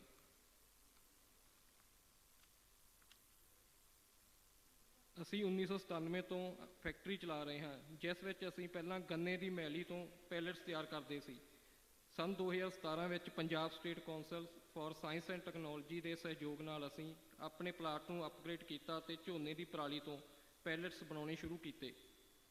ਇਹਨਾਂ ਪੈਲਟਸ ਦੀ ਵਰਤੋਂ ਅਸੀਂ ਆਪਣੇ ਭੱਠੇ Sukhbir and company bricks industry ਵਿੱਚ ਕਰਨੀ ਸ਼ੁਰੂ ਕੀਤੀ, ਜਿਸ ਦਾ ਸਾਨੂੰ ਬਹੁਤ ਵਧੀਆ ਰਿਜ਼ਲਟ ਮਿਲਿਆ। ਹੁਣ ਅਸੀਂ ਪਰਾਲੀ ਤੋਂ ਬਣੇ ਪੈਲਟਸ ਦੀ ਵਰਤੋਂ ਨਾ ਸਿਰਫ ਆਪਣੇ ਭੱਠੇ ਵਿੱਚ ਕਰਦੇ ਹਾਂ, ਸਗੋਂ ਅਸੀਂ ਹੋਰ ਭੱਠਿਆਂ ਨੂੰ ਵੀ ਇਹ ਪੈਲਟਸ ਦੀ ਸਪਲਾਈ ਕਰ ਰਹੇ ਹਾਂ।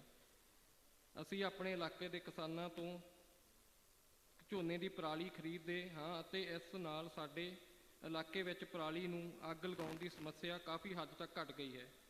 ਅਸੀਂ ਆਸ ਕਰਦੇ ਹਾਂ ਕਿ ਭਵਿੱਖ ਵਿੱਚ ਅਜਿਹੇ ਹੋਰ ਪਲਾਟ ਵਿਕਸਿਤ ਹੋਣਗੇ ਜਿਨ੍ਹਾਂ ਦੇ ਵਰਤੋਂ ਦੇ ਨਾਲ ਅਸੀਂ ਆਪਣੇ ਵਾਤਾਵਰਣ ਦੀ ਸੰਭਾਲ ਕਰ ਸਕੀਏ ਅਤੇ ਪਰਾਲੀ ਨੂੰ ਇੱਕ ਪੂੰਜੀ ਦੇ ਤੌਰ ਤੇ ਵਰਤ ਸਕੀਏ। Thank you sir. Thank you Gill साहब, आपने बहुत अच्छा बताया कि पराली को पैलेट्स में कन्वर्ट करके भट्टों में कैसे यूज़ कर सकते हैं एज अ फ्यूल। बहुत अच्छा, thank you so much.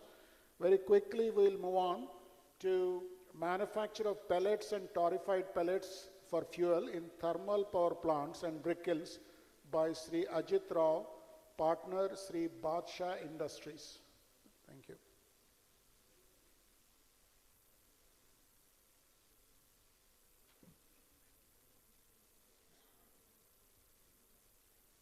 Good evening, everyone. I thank the Commission as well as the Chair to giving me the opportunity. Torrefication is a very old process where we make charcoal in India and everywhere else, but it was not being commercialized in an industrial way. So we had developed the first plant in Chennai for municipal solid waste.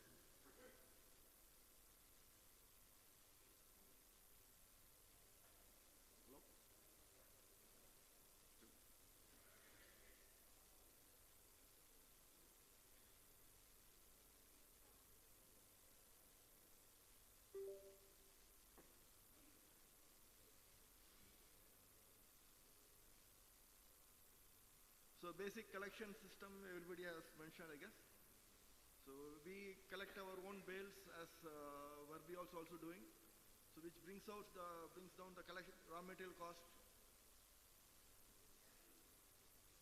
So we can also collect kicker, which can be made into charcoal. So the basic torrefication process, where in our case we make it as without pre-processing. There are two ways of doing torrefication. Either you first pelletize it, then you torrefy it, or you can first cut it to small pieces, then you torrefy it. But we process it without cutting anything, so which makes our cost very cheap, and it's easier to manufacture. The capex cost comes down, the OPEX cost comes down. So if you put 1 kg of paddy straw, we can get about roughly 600 grams or 500 grams of charcoal, depending on the moisture content in it. We can densify the moisture, GCV of the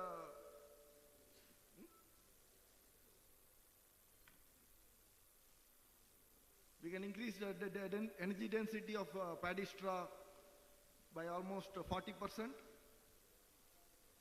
And it becomes hydrophobic, So you can store it anywhere else, anywhere outside without any issue of degradation. Its HGI or grinding index is very high, is comparable to normal mineral coal. So it can be as a replacement for Indian coal. And we developed our first plant in, this is the paddy straw pellets, which we may make it in Ludhiana. We also may convert sugarcane trash, which is also a good raw material source and a huge problem, but it is not considered as a problem because it is burnt over a 6-month period in hot times, not in a cold time, which paddy straw burns. So nobody sees it. UP burns about 24 million tons, but nobody talks about it. In Punjab, there's about more than 1.5 million tons of sugarcane trash. But it's another source, but the main problem is paddy, which we can convert. Again, we have done pine needles. Again, it's a problem in Uttarakhand and Himachal Pradesh. So we have done groundnut shells for Reliance Industries for their hydrogen production. We can do bamboo also if it's in Madhya Pradesh or in Northeast. Coconut shells, South India is the best place. So this is kicker again, and we have done for municipal solid waste, which is again a big problem everywhere. And we have running it in Ludhiana for till from 2020. We have installed plant in collaboration with EPC partner Macabre BK in Varanasi for NTPC. We just finished the test run for them, and we are hoping to complete the whole plant by end of June to be commissioned, make it operational. This is our first plant in Chennai for municipal solid waste, which we developed it in private. And there Mr.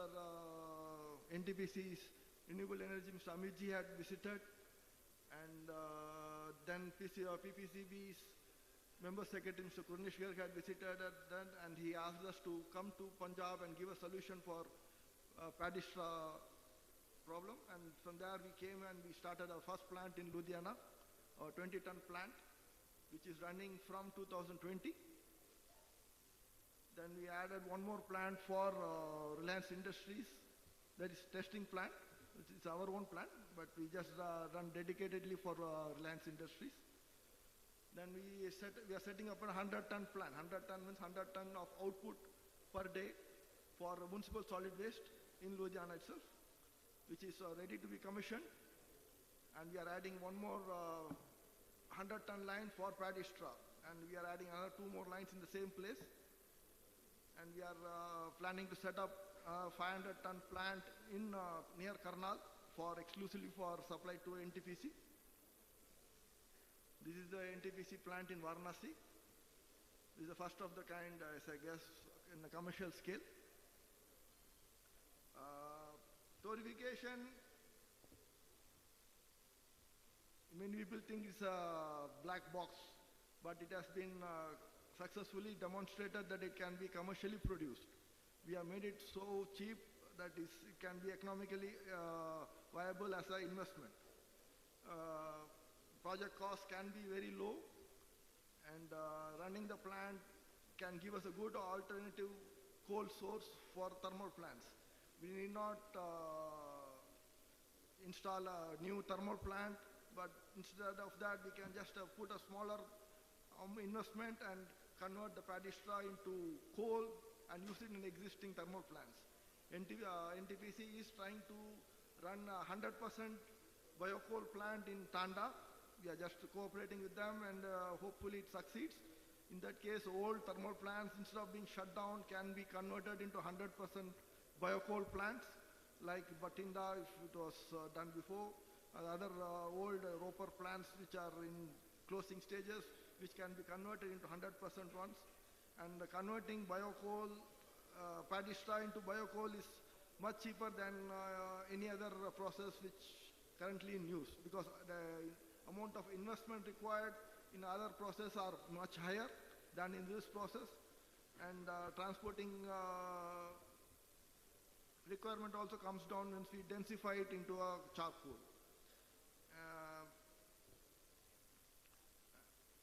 As such, it has been commercially proved. So hope what we require is basically investments or capital subsidy from the government and the private sectors.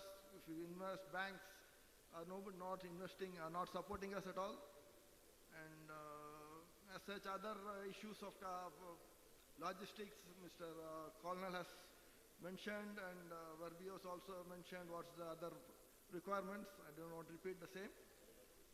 Glorification is a good option which Punjab government can look into it. Each one area can handle 500 tons a day. After that, it becomes a longer distance for other material to come inside. So we have to put it, say, somewhere 50 kilometers away from that plant. In that way, we need about 80 plants in Punjab to take care of whole of paddy straw problems. But we don't not requiring so much, since there are other solutions are also in play. So maybe our government can consider in a dispersed way across Punjab, maybe 50, 60 plants, which can be economical than other process. In terms of for Pusa, I think it's out of this one. Pusa, they can ask the farmers to allocate 10% of the land where they can aggregate the whole paddy straw in the same place and spread the Pusa composter and convert it into compost, rather than do it on a spread out basis where they don't get that window. So 10% of the land, I think farmers are able to afford, so they can aggregate the whole paddy of that field in a short place and spread it out. Anyhow, thank you for the opportunity. Thank you. Thank you so much, Ajit Rao Garu. It's very nice. You talked about converting paddy straw into bio-coal through torrefication. You also mentioned that 1 kg of paddy straw will get converted about 0.6 kgs of torrefied coal, torrefication. And then the calorific value also will go up to 3,800 to 4,000 kilocalories. You also said that torrefication need not be only through paddy straw. You said it can be, you can use pine needles, coconut shells, groundnut shells, bamboo, solid waste, and so on and so forth. And you have several plants that are working in Punjab and other areas. I'm thankful to you for that. Wonderful presentation. Thank you so much. Now let us move on very quickly to the last presentation of today's ex situ management session. This is on potential utilization of paddy straw in miscellaneous applications like particle board industry. Sri Samir Bhansali will make the presentation. He is the CMD of Asan Build. Mr. Samir.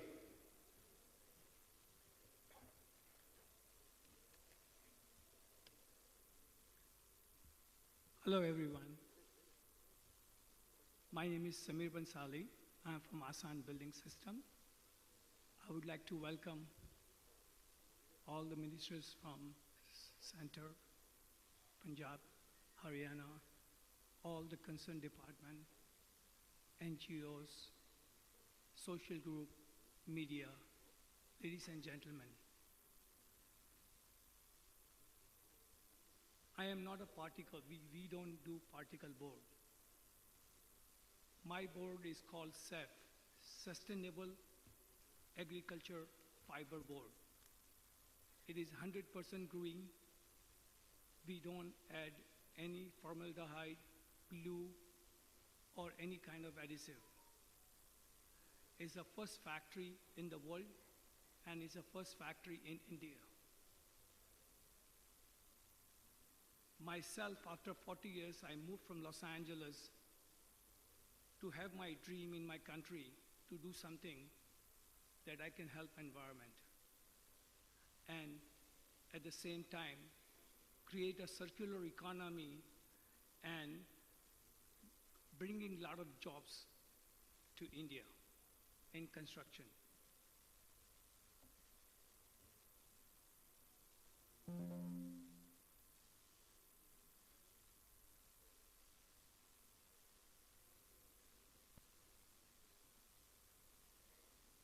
So I am based in Haridwar, And this is a SAF board.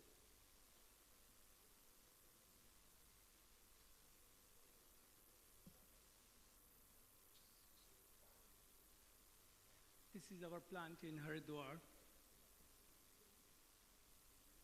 The problems. If you see today, the biggest problem is burning.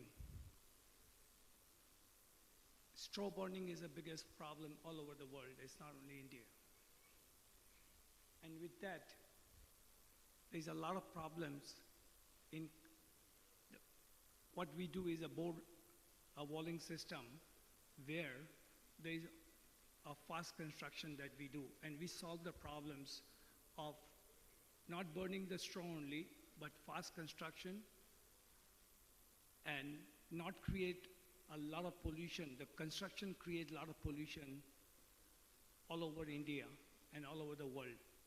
Here in our board system, which is a fast, sustainable, and it's a fast building system. Injury is a problem in the construction industry, where we solve the problems on that side.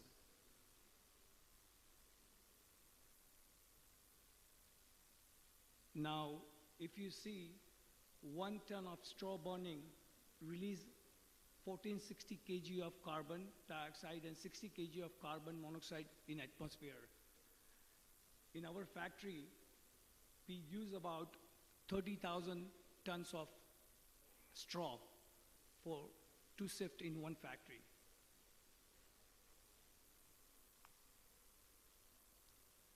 Our board is sustainable, easy, fast construction, safe, and cost saving. We are also very competitive in the price of a construction material, and this is the first ever built in India. So this is really a game changer in a construction industry.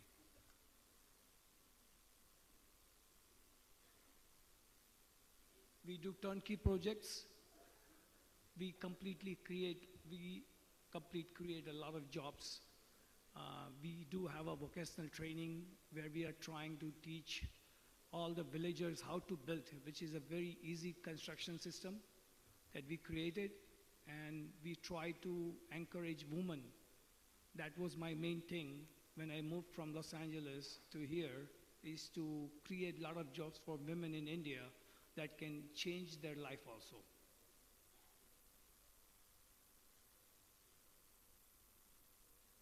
You can see that we can use our board in everything: roofing, flooring, walls. We can build schools, hospitals, on a mountain area where it's very difficult to build. This is where we built housing, like Ladakh and all. It has an insulation, one of the best insulation value, 2 hours of fire, and acoustic value. All the testing is done in India in CBRI and best NABL labs. Can you put the videos? All the videos. All one by one.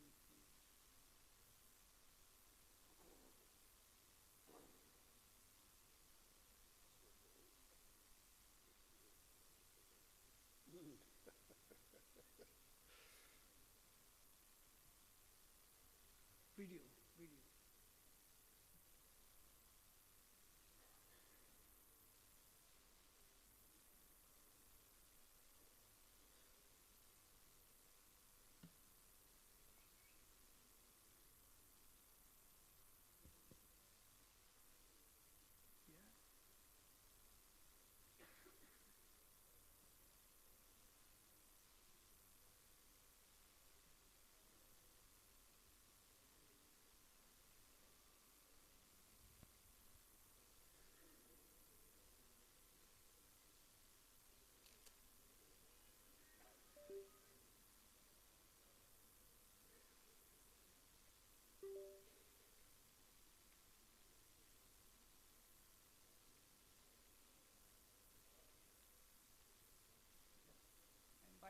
And by the way, this is our board. If anybody wants to see a sample, I do have it with us.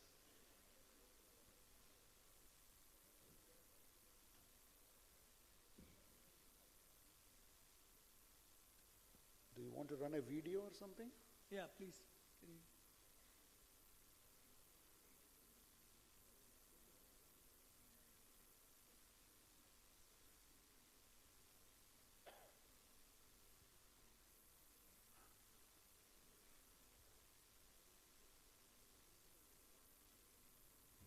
This is an S.A.S walling and roofing system, and easy to install.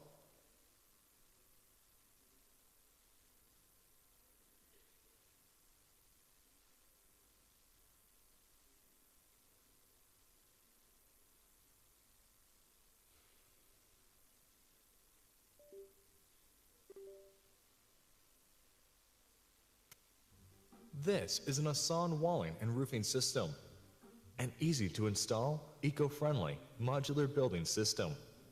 The core of our wall and roof system is made out of a certified sustainable fiberboard that is durable, fire-resistant, and environmentally friendly.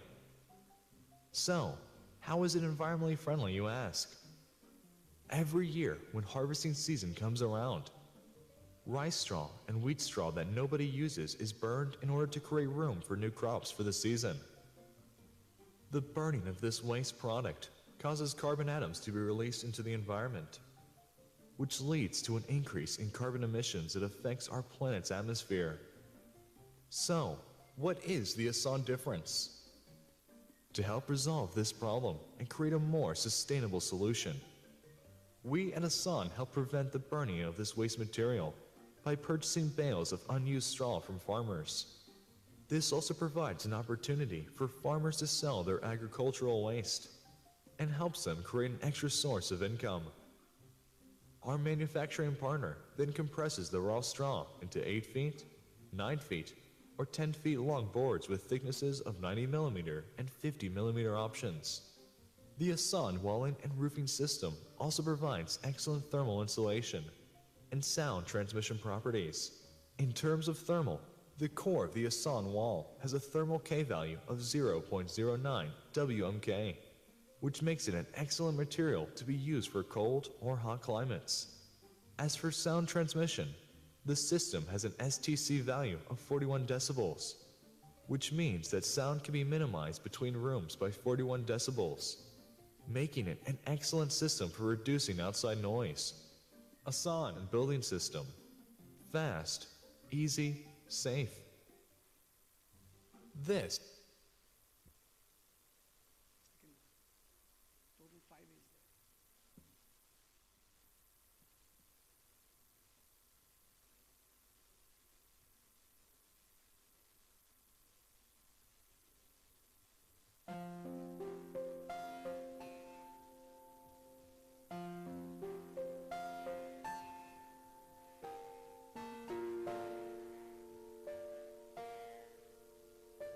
there.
Thank you so much, Samir ji. Is over? There's more. How much time? Because we are already running It's against. about 2-3 minutes. Very quick, very quick. Can you, Just we have to wind up in a minute. they made a mistake. They didn't have the in their thing, you know. Yeah, because it's already 1:20 I here. can understand.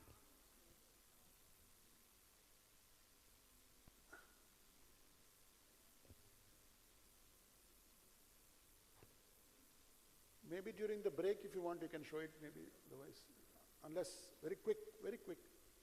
Not this one. The video. The last one. Is Asan tasting? Anyway, This is the S.A.S board. It's pretty cool.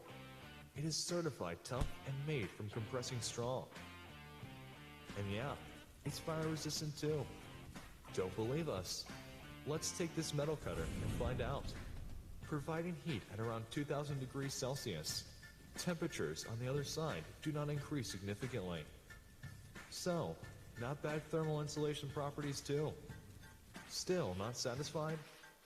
Let's take this hammer and try to destroy this board. The S.A.S board provides a durable and strong core that cannot be easily destroyed. We even took this 1.6-ton car just to see what happens. This product also has a great screw pulling capacity. We tied a 50-kilogram dumbbell on a self-driving nail suspended to the board. And this is the result we got. Sticks pretty well, I think. S.A.S building system. Fast, easy, safe. thank you. Thank you so much, Samir ji. Very interesting, very interesting. You said paddy straw can be utilized for making sustainable fiber boards, which can be used as for roofing, walling, doors, temperature control, acoustic management, and also you said it's all eco-friendly. They are very durable and fire resistant. They're all certified. Wonderful, very nice, very interesting presentation. So with this, we conclude the presentations, 8 very interesting presentations. So my only final comments are that initially we were thinking that it's a big problem. Paddy stubble burning is a big problem. Now there's so many solutions that are available. Instead of thinking that it leads to air pollution affecting health, soil fertility, now we have cleaner air and good health and economic progress can be made if we properly manage in situ and as well as ex situ management of paddy straw. We have a lot of economic value in terms of ethanol, biogas, power generation, industries, brick kilns, pellets, and so on and so forth. Thank you so much. What a very interesting, because we are running against time, so I don't want to take much of your time. Thank you so much. बहुत बहुत शुक्रिया. एक बहुत ही अच्छा session, efficient ex situ paddy stubble utilization. हम बहुत कुछ सोचते हैं लेकिन बहुत कुछ हो भी रहा है. और अब हमारा वक्त है फेलिसिटेशन का. जो स्पीकर्स हमारे बीच में रहे, तो सबसे पहले मेरा अनुरोध है Shri G.S. Majithia, member secretary Punjab pollution control board, कि वो मंच पाएं, और श्री P.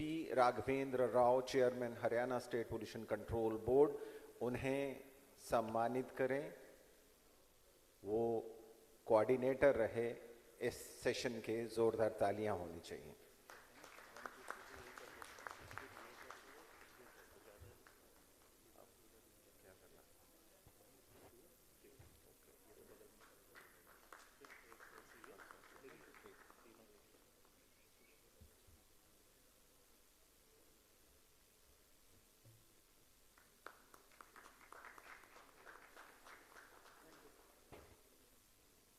अब हमारा अनुरोध रहेगा Shri P. Raghavendra Rao, chairman Haryana state pollution control board, क्योंकि वो कोऑर्डिनेटर थे, उनके हाथों से अब Shri Shantanu Gupta, executive director Indian Oil Corporation limited,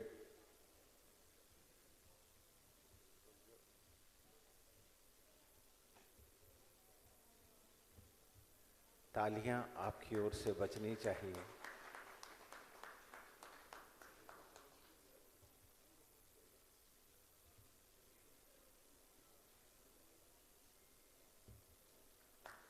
Shri Ved Ratna Sinha, Chief Operating Officer, Messrs. Sukhbir Agro Energy Limited.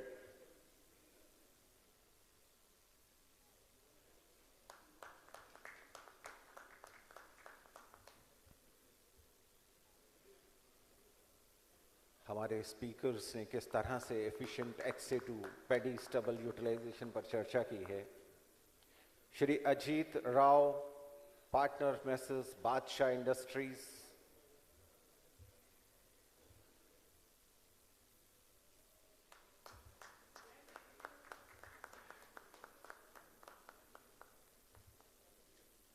Mohammad Musa, senior accounts officers, Messrs Shri Ganesh Edibles Private Limited.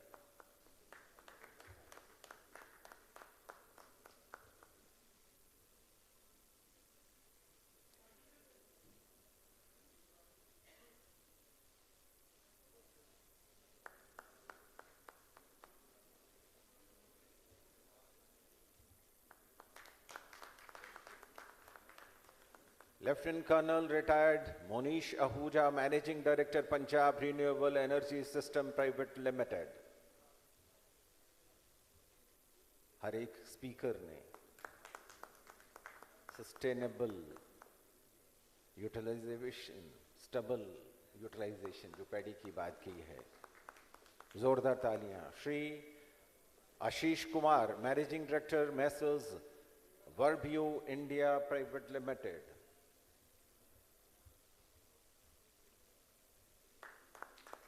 Paddy stubble utilization पर इतना काम।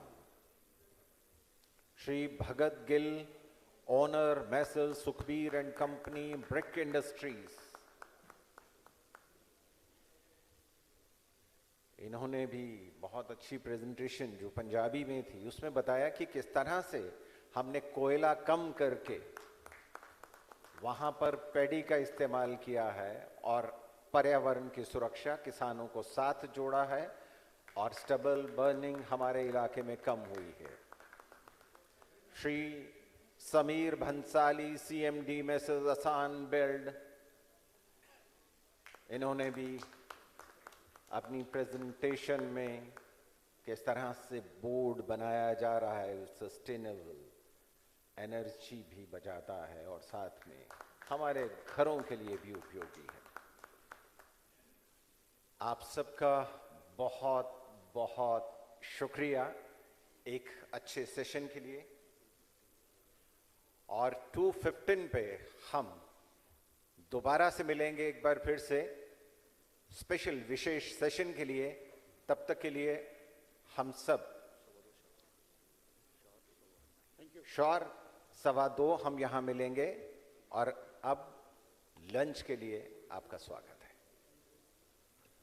Humble request to delegates as Honorable Union Minister mission life का मंत्र है lifestyle for environment. पृथ्वी पर रहने वाले प्रत्येक व्यक्ति को व्यक्तिगत प्रयासों की कामना के साथ ही आज ये mission assemble at 2:15 please, as Honorable Union Environment Minister and Honorable CM are expected to arrive dot at 2:30.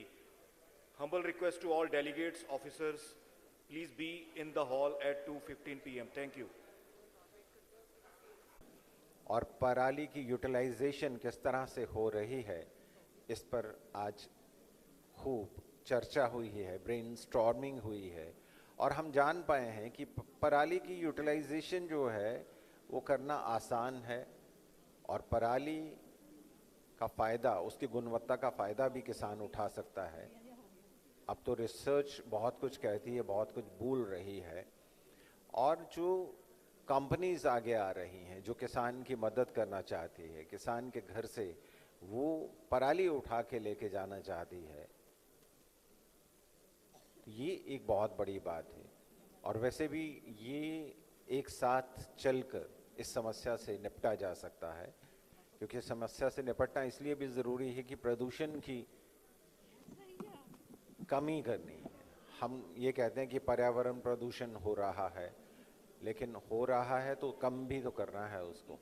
तो कम करने के लिए क्या क्या उपाय किए जा रहे हैं, हम क्या कर रहे हैं, एक विशेष तौर पर एक व्यक्ति क्या कर रहा है, इंडिविजुअली मेरी जिम्मेवारी क्या है, ये भी सोचना ज़रूरी है। हम अक्सर ये कह देते हैं कि सरकार कर रही है, लेकिन क्या इससे सब कुछ हो जाएगा? प्रत्येक व्यक्ति को आगे आना होगा, किसान को गांव-गांव तक ही अलख जगानी होगी।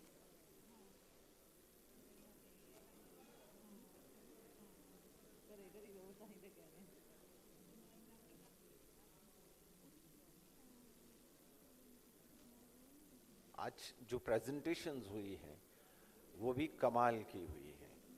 अपनी अपनी जगह पर सबने अपनी अपनी कंपनीज के बारे में बताया कि हमारी कंपनीज क्या कर रही हैं, और पराली के प्रति अगर कोई शंका है कि इससे क्या हो सकता है तो वो शंकाएं दूर तो हुई हैं। अगर आप भी किसी से संपर्क करना चाहते हैं तो करिए, बहुत ही चीज़ें आसान हो रही हैं।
थोड़ा नज़दीक करके बोलना सर।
सभी से एक बार फिर से अनुरोध है कि अपना अपना स्थान ग्रहण कर लें।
वाले प्रत्येक व्यक्ति को व्यक्तिगत प्रयासों की कामना के साथ ही आज ये मिशन लाइफ का ये विजन दुनिया के सामने रख रहा हूं। प्रकृति बेटा, पृथ्वी पर तुम्हें क्या करना है तुम्हें पता है ना? मुझे लोगों को प्यार से इंस्पायर और लाइफ के लिए एजुकेट करना है ताकि वो नेचुरल रिसोर्सेज का उपयोग कर इस पृथ्वी को बचाए रखें। इसमें तुम्हारी मदद करेंगी ये 3 चीजें। पहली, टियारा ऑफ फ्लावर्स जो तुम्हें हमेशा हैप्पी और एनर्जेटिक रखेंगे। दूसरा, ये बैज ऑफ लाइफ जो लोगों को पर्यावरण के लिए लाइफ जीवन शैली की याद दिलाएगा। जब वे प्रकृति की रक्षा करेंगे तो प्रकृति उनकी रक्षा करेगी। तुम ये बैज उन लोगों को भी दे सकती हो जो हमारे प्लानिट की बेहतरी के लिए योगदान करते हैं। और तीसरा, ये बैग ऑफ होप जब भी कोई एनवायरनमेंट को हार्म करे तो तुम इसमें से इको सस्टेनेबल ऑल्टरनेटिव निकाल कर उसे देना। ओके, अब मैं अपने मिशन पर चलती हूँ। है एक जीवन, है एक मिशन, आओ हम सब मिलकर करें पर्यावरण संरक्षण, पर्यावरण संरक्षण। हर पल गांव और शहर शहर चले इको फ्रेंडली डिस्पोजेबल्स की लहर लहर। कारपूल को अब सब जने अपनाएंगे, अपना शॉपिंग बैग साथ ले जाएंगे। सस्टेनेबल लाइफस्टाइल का है नारा, है ये लक्ष्य हमारा हमारा हमारा। अब हर जन एक पेड़ लगाएगा, पर्यावरण को स्वच्छ बनाएगा। हो सबकी भागीदारी तो खुशियां हरदम। पर्यावरण, वन और जलवायु परिवर्तन मंत्रालय, भारत सरकार। मिशन लाइफ का मंत्र है लाइफस्टाइल फॉर एनवायरमेंट। पृथ्वी पर रहने वाले प्रत्येक व्यक्ति को व्यक्तिगत प्रयासों की कामना के साथ ही आज ये मिशन लाइफ का ये विजन दुनिया के सामने रख रहा हूं। प्रकृति बेटा, पृथ्वी पर तुम्हें क्या करना है तुम्हें पता है ना? मुझे लोगों को प्यार से इंस्पायर और लाइफ के लिए एजुकेट करना है ताकि वो नेचुरल रिसोर्सेज का उपयोग कर इस पृथ्वी को बचाए रखें। इसमें तुम्हारी मदद करेंगी ये 3 चीजें। पहली, टियारा ऑफ फ्लावर्स जो तुम्हें हमेशा हैप्पी और एनर्जेटिक रखेंगे। दूसरा, ये बैज ऑफ लाइफ जो लोगों को पर्यावरण के लिए लाइफ जीवन शैली की याद दिलाएगा। जब वे प्रकृति की रक्षा करेंगे तो प्रकृति उनकी रक्षा करेगी। तुम ये बैज उन लोगों को भी दे सकती हो जो हमारे प्लानिट की बेहतरी के लिए योगदान करते हैं। और तीसरा, ये बैग ऑफ होप जब भी कोई एनवायरनमेंट को हार्म करे तो तुम इसमें से इको सस्टेनेबल ऑल्टरनेटिव निकाल कर उसे देना। ओके, अब मैं अपने मिशन पर चलती हूँ। है एक जीवन, है एक मिशन, आओ हम सब मिलकर करें पर्यावरण संरक्षण, पर्यावरण संरक्षण। हर पल गांव और शहर शहर चले इको फ्रेंडली डिस्पोजेबल्स की लहर लहर। कारपूल को अब सब जने अपनाएंगे, अपना शॉपिंग बैग साथ ले जाएंगे। सस्टेनेबल लाइफस्टाइल का है नारा, है ये लक्ष्य हमारा हमारा हमारा। अब हर जन एक पेड़ लगाएगा, पर्यावरण को स्वच्छ बनाएगा। हो सबकी भागीदारी तो खुशियां हर गाँव। पर्यावरण, वन और जलवायु परिवर्तन मंत्रालय, भारत सरकार।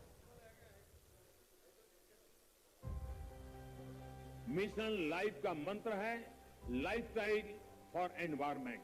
पृथ्वी पर रहने वाले प्रत्येक व्यक्ति को व्यक्तिगत प्रयासों की कामना के साथ ही आज ये मिशन लाइफ का ये विजन दुनिया के सामने रख रहा हूं। प्रकृति बेटा, पृथ्वी पर तुम्हें क्या करना है तुम्हें पता है ना? मुझे लोगों को प्यार से इंस्पायर और लाइफ के लिए एजुकेट करना है ताकि वो नेचुरल रिसोर्सेज का उपयोग कर इस पृथ्वी को बचाए रखें। इसमें तुम्हारी मदद करेंगी ये 3 चीजें। पहली, टियारा ऑफ फ्लावर्स जो तुम्हें हमेशा हैप्पी और एनर्जेटिक रखेंगे। दूसरा, ये बैज ऑफ लाइफ जो लोगों को पर्यावरण के लिए लाइफ जीवन शैली की याद दिलाएगा। जब वे प्रकृति की रक्षा करेंगे तो प्रकृति उनकी रक्षा करेगी। तुम ये बैज उन लोगों को भी दे सकती हो जो हमारे प्लानिट की बेहतरी के लिए योगदान करते हैं।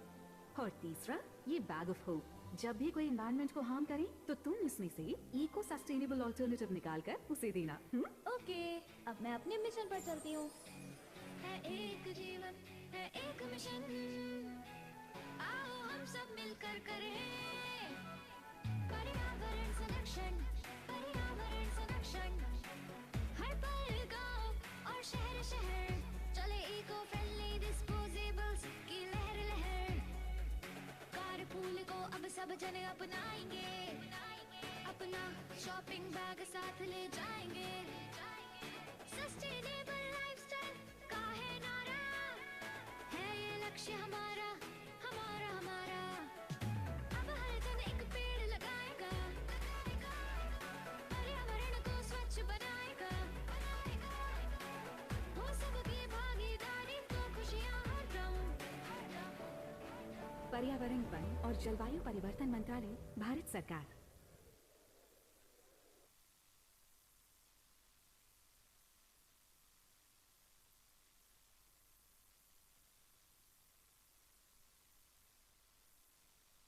ਪੰਜਾਬ ਪੋਲਿਊਸ਼ਨ ਕੰਟਰੋਲ ਬੋਰਡ ਦੀ ਸਹਾਇਤਾ ਨਾਲ ਖੇਤੀ ਵਿਰਾਸਤ ਮਿਸ਼ਨ ਨੇ ਫਰੀਦਕੋਟ ਜ਼ਿਲ੍ਹੇ ਦੇ ਵਿੱਚ ਪਰਾਲੀ ਸੰਭਾਲਣ ਦਾ ਇੱਕ ਚੇਤਨਾ ਅਭਿਆਨ ਸ਼ੁਰੂ ਕੀਤਾ, ਜਿਸ ਦੇ ਤਹਿਤ ਪਿੰਡ ਪਿੰਡ ਜਾ ਕੇ ਖੇਤੀ ਵਿਰਾਸਤ ਮਿਸ਼ਨ ਦੇ ਕਾਰਜਕਰਤਾ ਕਿਸਾਨਾਂ ਨੂੰ ਮਿਲੇ ਔਰ ਕਿਸਾਨਾਂ ਨੇ ਆਪਣੇ ਤਜਰਬੇ ਸਾਂਝੇ ਕੀਤੇ। ਅਸੀਂ ਅੱਗ ਵਾਤਾਵਰਨ ਨੂੰ ਗੰਧਲਾ ਹੋਇਆ ਦੇਖ ਕੇ ਇਹ ਚੀਜ਼ ਚਿੰਤਤ ਸੀਗੇ ਵੀ ਜੋ ਇਹ ਪਰਾਲੀ ਦੇ ਕਾਰਨ ਮਨੁੱਖੀ ਸਿਹਤ ਦੇ ਲਈ ਘਾਤਕ ਸਿੱਧ ਹੋ ਰਿਹਾ, ਜੋ ਧੂਆਂ ਬਣ ਰਿਹਾ, ਜੋ ਧਰਤੀ ਦੇ ਜੀਵ ਜੰਤੂ ਉਹਨਾਂ ਤੇ ਵੀ ਅਸਰ ਪੈ ਰਿਹਾ। ਇਹ ਵਾਤਾਵਰਨ ਹੀ ਬਹੁਤ ਖਰਾਬ ਹੋ ਰਿਹਾ ਹੈ ਤੇ ਲੋਕਾਂ ਦੇ ਬਿਮਾਰੀਆਂ ਆਵੇ, ਦਮੇ ਦੀਆਂ ਬਿਮਾਰੀਆਂ ਜਿਵੇਂ ਇਹ ਇਸ ਕਾਰਨ ਧੂਏ ਦਾ ਹੀ ਹੈ।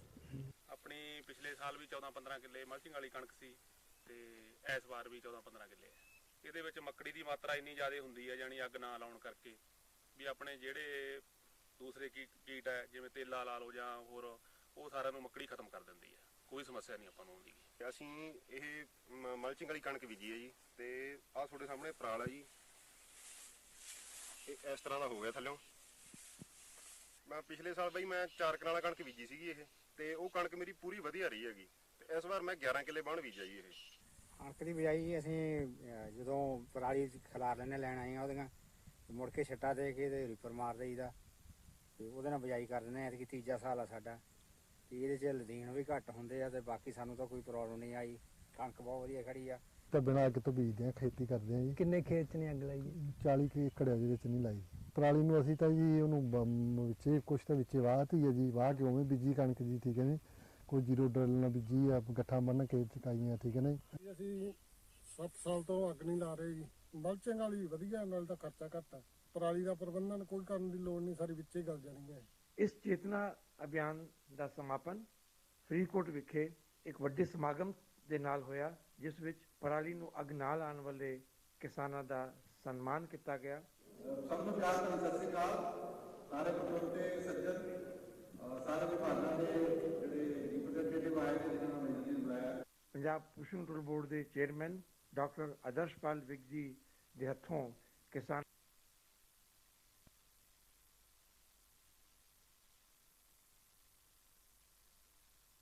ਪੰਜਾਬ ਪੋਲਿਊਸ਼ਨ ਕੰਟਰੋਲ ਬੋਰਡ ਦੀ ਸਹਾਇਤਾ ਨਾਲ ਖੇਤੀ ਵਿਰਾਸਤ ਮਿਸ਼ਨ ਨੇ ਫਰੀਦਕੋਟ ਜ਼ਿਲ੍ਹੇ ਦੇ ਵਿੱਚ ਪਰਾਲੀ ਸੰਭਾਲਣ ਦਾ ਇੱਕ ਚੇਤਨਾ ਅਭਿਆਨ ਸ਼ੁਰੂ ਕੀਤਾ, ਜਿਸ ਦੇ ਤਹਿਤ ਪਿੰਡ ਪਿੰਡ ਜਾ ਕੇ ਖੇਤੀ ਵਿਰਾਸਤ ਮਿਸ਼ਨ ਦੇ ਕਾਰਜਕਰਤਾ ਕਿਸਾਨਾਂ ਨੂੰ ਮਿਲੇ ਔਰ ਕਿਸਾਨਾਂ ਨੇ ਆਪਣੇ ਤਜਰਬੇ ਸਾਂਝੇ ਕੀਤੇ। ਅਸੀਂ ਅੱਗ ਵਾਤਾਵਰਨ ਨੂੰ ਗੰਧਲਾ ਹੋਇਆ ਦੇਖ ਕੇ ਇਸ ਚੀਜ਼ ਚਿੰਤਤ ਸੀਗੇ ਵੀ ਜੋ ਇਹ ਪਰਾਲੀ ਦੇ ਕਾਰਨ ਮਨੁੱਖੀ ਸਿਹਤ ਦੇ ਲਈ ਘਾਤਕ ਸਿੱਧ ਹੋ ਰਿਹਾ, ਜੋ ਧੂੰਆਂ ਬਣ ਰਿਹਾ, ਜੋ ਧਰਤੀ ਦੇ ਜੀਵ ਜੰਤੂ ਉਹਨਾਂ ਤੇ ਵੀ ਅਸਰ ਪੈ ਰਿਹਾ। ਇਹ ਵਾਤਾਵਰਨ ਹੀ ਬਹੁਤ ਖਰਾਬ ਹੋ ਰਿਹਾ ਹੈ ਤੇ ਲੋਕਾਂ ਦੇ ਬਿਮਾਰੀਆਂ ਆਵੇਂ ਦਮੇ ਦੀਆਂ ਬਿਮਾਰੀਆਂ ਜਿਵੇਂ ਇਹ ਇਸ ਕਾਰਨ ਧੂਏ ਦਾ ਹੀ ਹੈ।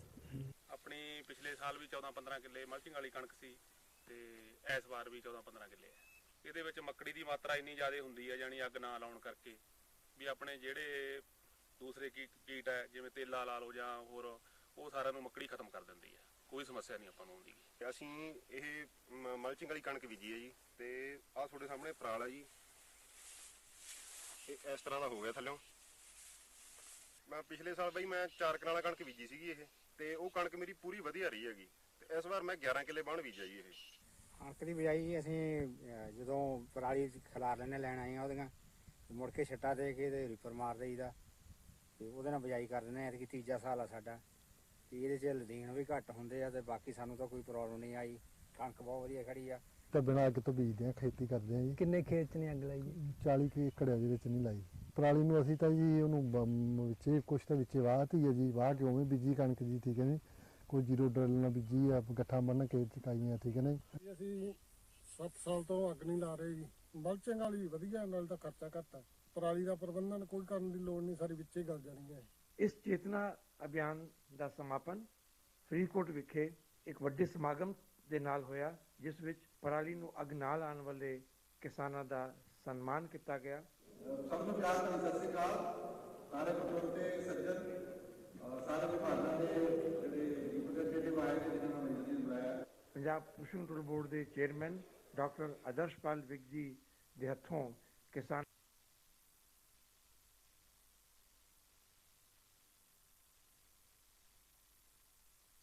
ਪੰਜਾਬ ਪੋਲਿਊਸ਼ਨ ਕੰਟਰੋਲ ਬੋਰਡ ਦੀ ਸਹਾਇਤਾ ਨਾਲ ਖੇਤੀ ਵਿਰਾਸਤ ਮਿਸ਼ਨ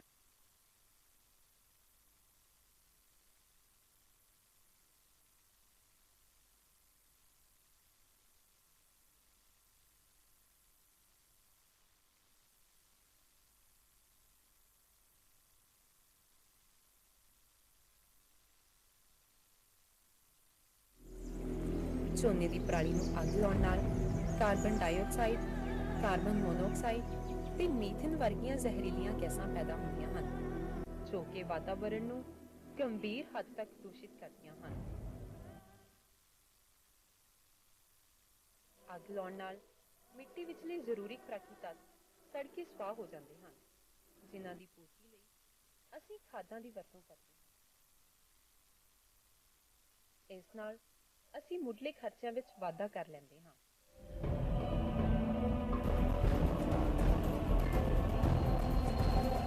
ਹੁਣ ਸਵਾਲ ਇਹ ਪੈਦਾ ਹੁੰਦਾ ਹੈ ਕਿ ਇਸ ਪਰਾਲੀ ਨੂੰ ਸੰਭਾਲਿਆ ਕਿਵੇਂ ਜਾਵੇ।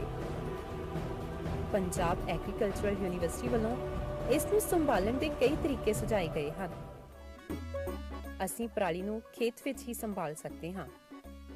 ਖੇਤ ਵਿੱਚ ਹੀ ਹੈਪੀ ਸੀਡਰ ਨਾਲ ਕਣਕ ਦੀ ਬਿਜਾਈ ਕੀਤੀ ਜਾ ਸਕਦੀ ਹੈ।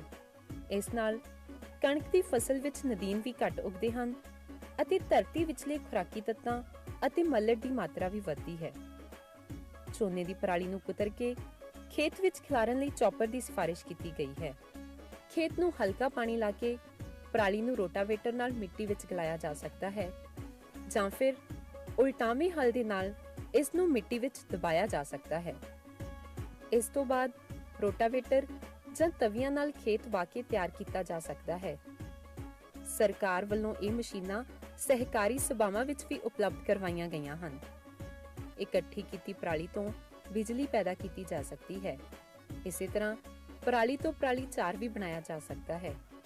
ਖੁੰਬਾਂ ਦੀ ਕਾਸ਼ਤ ਵਿੱਚ ਅਪਾਰ ਸੰਭਾਵਨਾਵਾਂ ਹਨ। ਪਰਾਲੀ ਤੋਂ ਪੌਸ਼ਟਿਕ ਖੁੰਬਾਂ ਵੀ ਤਿਆਰ ਕੀਤੀਆਂ ਜਾਂਦੀਆਂ ਹਨ। ਇਸ ਪਰਾਲੀ ਦੇ ਨਾਲ ਬਾਇਓਗੈਸ, ਕੰਪੋਸਟ ਅਤੇ ਇਸ ਦੀ ਵਰਤੋਂ ਪਰਾਲੀ ਵਾਲੇ ਗੀਜ਼ਰ ਵਿੱਚ ਵੀ ਕੀਤੀ ਜਾ ਸਕਦੀ ਹੈ। ਇਸ ਪਰਾਲੀ ਨੂੰ ਸ਼ੋਰੇ ਅਤੇ ਡੰਗਰਾਂ ਦੇ ਸੁੱਕ ਅਤੇ ਚਾਰੇ ਵਿੱਚ ਵੀ ਵਰਤਿਆ ਜਾ ਸਕਦਾ ਹੈ। ਵੀਰੋ, ਯਾਦ ਰੱਖਿਓ, ਖਜ਼ਾਨੇ ਦਾ ਭੰਡਾਰ ਹੈ ਇਹ ਪਰਾਲੀ। ਇਸ ਨੂੰ ਨਾ ਸਾੜੋ, ਸਗੋਂ ਸੰਭਾਲੋ। ਕਰ ਸਕਦਾ ਤੂੰ ਅਜੇ ਵੀ ਬਚਾ, ਓਏ ਗੱਲ ਮੰਨ ਲੈ। ਜਿੰਦੇ ਪੀਏ ਦੇ ਮਾਹਰ ਸਲਾਹ, ਓਏ ਗੱਲ ਮੰਨ ਲੈ। ਵੀਰਾ ਅੱਗ ਨਾ ਪਰਾਲੀ ਨੂੰ ਲਗਾ, ਓਏ ਗੱਲ ਮੰਨ ਲੈ।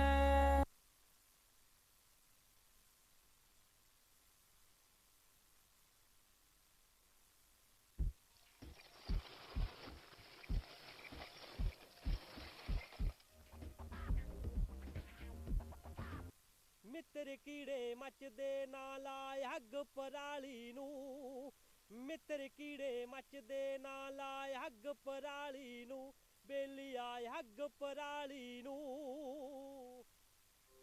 ਪਿੰਡ ਉਡਤ ਸੈਦੇ ਵਾਲੇ ਦਾ Gill self help group 9000 quintal ਪਰਾਲੀ ਦੀਆਂ 50,000 ਗੱਠਾਂ। ਪੰਜਾਬ ਦੀ ਧਰਤੀ ਨੂੰ ਅੱਗ ਤੋਂ ਬਚਾ ਕੇ ਸੈਦੇ ਵਾਲਿਆਂ ਨੇ ਸਥਾਪਿਤ ਕੀਤਾ ਇੱਕ ਨਵਾਂ ਕੀਰਤੀਮਾਨ। ਮੌਜੂਦਾ ਸਮੇਂ ਝੋਨੇ ਦੀ ਪਰਾਲੀ ਕੁਦਰਤ ਲਈ ਇੱਕ ਸੰਤਾਪ ਬਣ ਗਈ ਹੈ। ਵਾਤਾਵਰਣ ਨੂੰ ਬਚਾਉਣ ਲਈ ਇਸ ਦਾ ਸਦ ਉਪਯੋਗ ਕਰਨਾ ਬੜਾ ਜ਼ਰੂਰੀ ਹੈ।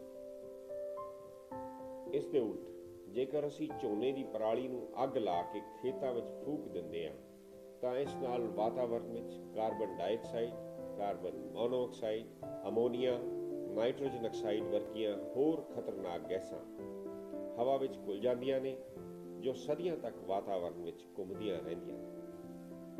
ਇਹਨਾਂ ਆਫਤਾਂ ਤੋਂ ਨਿਜਾਤ ਦਿਵਾਉਣ ਲਈ ਪਿੰਡ ਉਡਤ ਸੈਦੇ ਵਾਲੇ ਦੇ ਗਿੱਲ ਸੈਲਫ ਹੈਲਪ ਗਰੁੱਪ ਨੇ 13 ਲੱਖ ਰੁਪਏ ਦੀ ਲਾਗਤ ਨਾਲ ਇੱਕ ਪ੍ਰੋਜੈਕਟ ਯਾਨੀ ਮਸ਼ੀਨ ਖਰੀਦੀ। ਇਸ ਸੈਲਫ ਹੈਲਪ ਗਰੁੱਪ ਦੇ ਪ੍ਰਧਾਨ ਭਗਵੰਤ ਸਿੰਘ ਦੱਸਦੇ ਨੇ ਇਹ ਮਸ਼ੀਨ ਪਰਾਲੀ ਨੂੰ ਕੁਤਰਨ ਦੀ ਵੀ ਸਮਰੱਥਾ ਰੱਖਦੀ ਹੈ।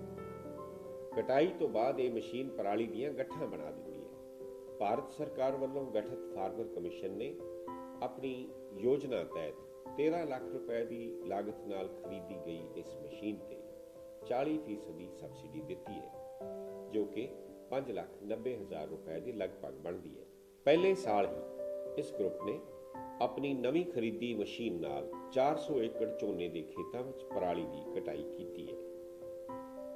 ਕਟਾਈ ਕਰਨ ਵਾਲੀ ਮਸ਼ੀਨ ਨੇ ਕਟਾਈ ਤੋਂ ਬਾਅਦ 50,000 ਗੱਠਾਂ ਵੀ ਬਣਾ ਦਿੱਤੀਆਂ ਹਨ। ਇੱਕ ਗੱਠ ਦਾ ਵਜ਼ਨ 20 ਕਿਲੋ ਹੈ। ਇਸ ਤਰ੍ਹਾਂ ਗਿੱਲ ਸੈਲਫ ਹੈਲਪ ਗਰੁੱਪ ਨੇ ਕੁੱਲ ਮਿਲਾ ਕੇ 9,000 ਕੁਇੰਟਲ ਪਰਾਲੀ ਸਟੋਰ ਕਰ ਲਈ ਹੈ। ਗੱਠਾਂ ਦੇ ਰੂਪ ਵਿੱਚ ਸਟੋਰ ਕੀਤੀ ਇਸ ਪਰਾਲੀ ਦਾ ਬਾਜ਼ਾਰ ਮੁੱਲ 150 ਰੁਪਏ ਪ੍ਰਤੀ ਕੁਇੰਟਲ ਦੇ ਹਿਸਾਬ ਨਾਲ 13,50,000 ਰੁਪਏ ਦੇ ਲਗਭਗ ਬਣਦਾ ਹੈ। ਸਮਝੋ ਮਸ਼ੀਨ ਦੀ ਖਰੀਦ ਦੇ ਰੂਪ ਵਿੱਚ ਲਾਇਆ ਗਿਆ ਕੁੱਲ ਪੈਸਾ ਲਗਭਗ ਵਾਪਸ ਹੀ ਮਿਲ ਗਿਆ ਹੈ। ਅਸੀਂ ਆਪਣੇ ਪਿੰਡ ਦੇ 400 ਏਕੜ ਜ਼ਮੀਨ ਦੇ ਵਿੱਚੋਂ 45,000 ਵਿੱਚੋਂ ਜਿਹਨੂੰ ਅਸੀਂ ਅੱਗ ਨਹੀਂ ਲਾਉਣ ਦਿੱਤੀ, ਤੇ ਹੁਣ ਵੇਖਦੇ ਹਾਂ ਜੀ ਅੱਗੇ ਮਤਲਬ ਵੇਚਣੇ ਅਸੀਂ ਇਹਨੂੰ ਉਹ ਸਾਬਤ ਹੀ ਵਿਕ ਰਹੀ ਹੈ ਤੇ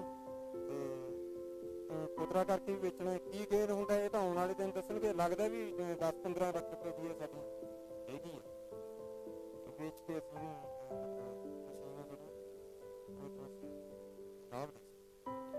ਗਿੱਲ ਸੈਲਫ ਹੈਲਪ ਗਰੁੱਪ ਦਾ ਉਪਰਾਲਾ ਪੰਜਾਬ ਦੀ ਉਸ ਕਾਰਗੁਜ਼ਾਰੀ ਵੱਲ ਧਿਆਨ ਖਿੱਚਦਾ ਹੈ ਜਿਸ ਦੇ ਅਨੁਸਾਰ ਪੰਜਾਬ ਵਿੱਚ 1 ਕਰੋੜ ਟਨ ਤੋਂ ਵੀ ਵੱਧ ਝੋਨੇ ਦੀ ਪੈਦਾਵਾਰ ਹੁੰਦੀ ਹੈ। ਝੋਨੇ ਦੀ ਕਟਾਈ ਤੋਂ ਬਾਅਦ ਬਚ ਗਈ ਲੱਖਾਂ ਟਨ ਪਰਾਲੀ ਦਾ 80% ਹਿੱਸਾ ਅੱਗ ਲਾ ਕੇ ਫੂਕ ਦਿੱਤਾ ਜਾਂਦਾ ਹੈ। ਪਰਾਲੀ ਦੀ ਇਹ ਸਾੜ ਫੂਕ ਇਨਸਾਨ ਲਈ ਤਰ੍ਹਾਂ ਤਰ੍ਹਾਂ ਦੀਆਂ ਬਿਮਾਰੀਆਂ ਦਾ ਕਾਰਨ ਬਣਦੀ ਹੈ। ਪਰ ਇੱਕ ਹੋਰ ਅਹਿਮ ਗੱਲ ਇਹ ਹੈ ਕਿ ਪਰਾਲੀ ਸਾੜ ਫੂਕ ਨਾਲ ਜ਼ਮੀਨ ਤੇ ਮਿੱਤਰ ਕੀੜਿਆਂ ਦਾ ਖਾਤਮਾ ਹੋ ਜਾਂਦਾ ਹੈ। ਫਿਰ ਅਗਲੀ ਫਸਲ ਦੇ ਪਾਲਣ ਪੋਸ਼ਣ ਲਈ ਰਸਾਇਣਿਕ ਦਵਾਈਆਂ ਤੇ ਕੀੜੇ ਮਾਰ ਦਵਾਈਆਂ ਦੀ ਲੋੜ ਪੈਂਦੀ ਹੈ, ਜੋ ਅਨੇਕ ਜੇਕਰ ਕਿਸਾਨ ਭਰਾ ਇਸ ਵਿੱਚ ਦਿਲਚਸਪੀ ਵਿਖਾਉਣ ਅਤੇ ਝੋਨੇ ਦੀ ਪਰਾਲੀ ਦੀ ਖਪਤ ਵੀ ਯਕੀਨੀ ਹੋ ਜਾਵੇ। ਇਸ ਦੇ ਨਾਲ ਹੀ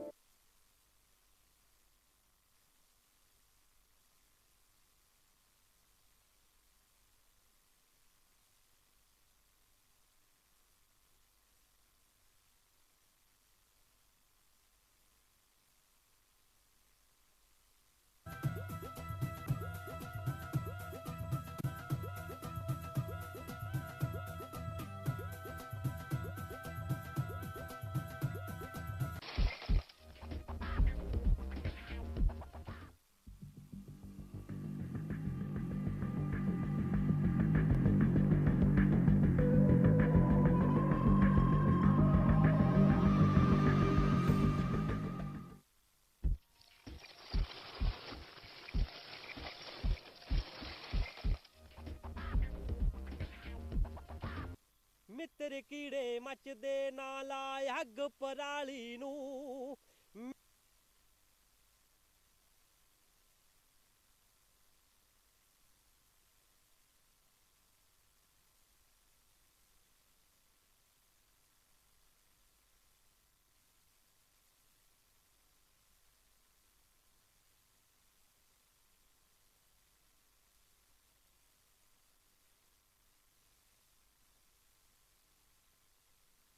ਤੂੰ ਭਰਾ ਸਾੜ ਕੇ ਆਇਆ ਹੈ ਨਾ?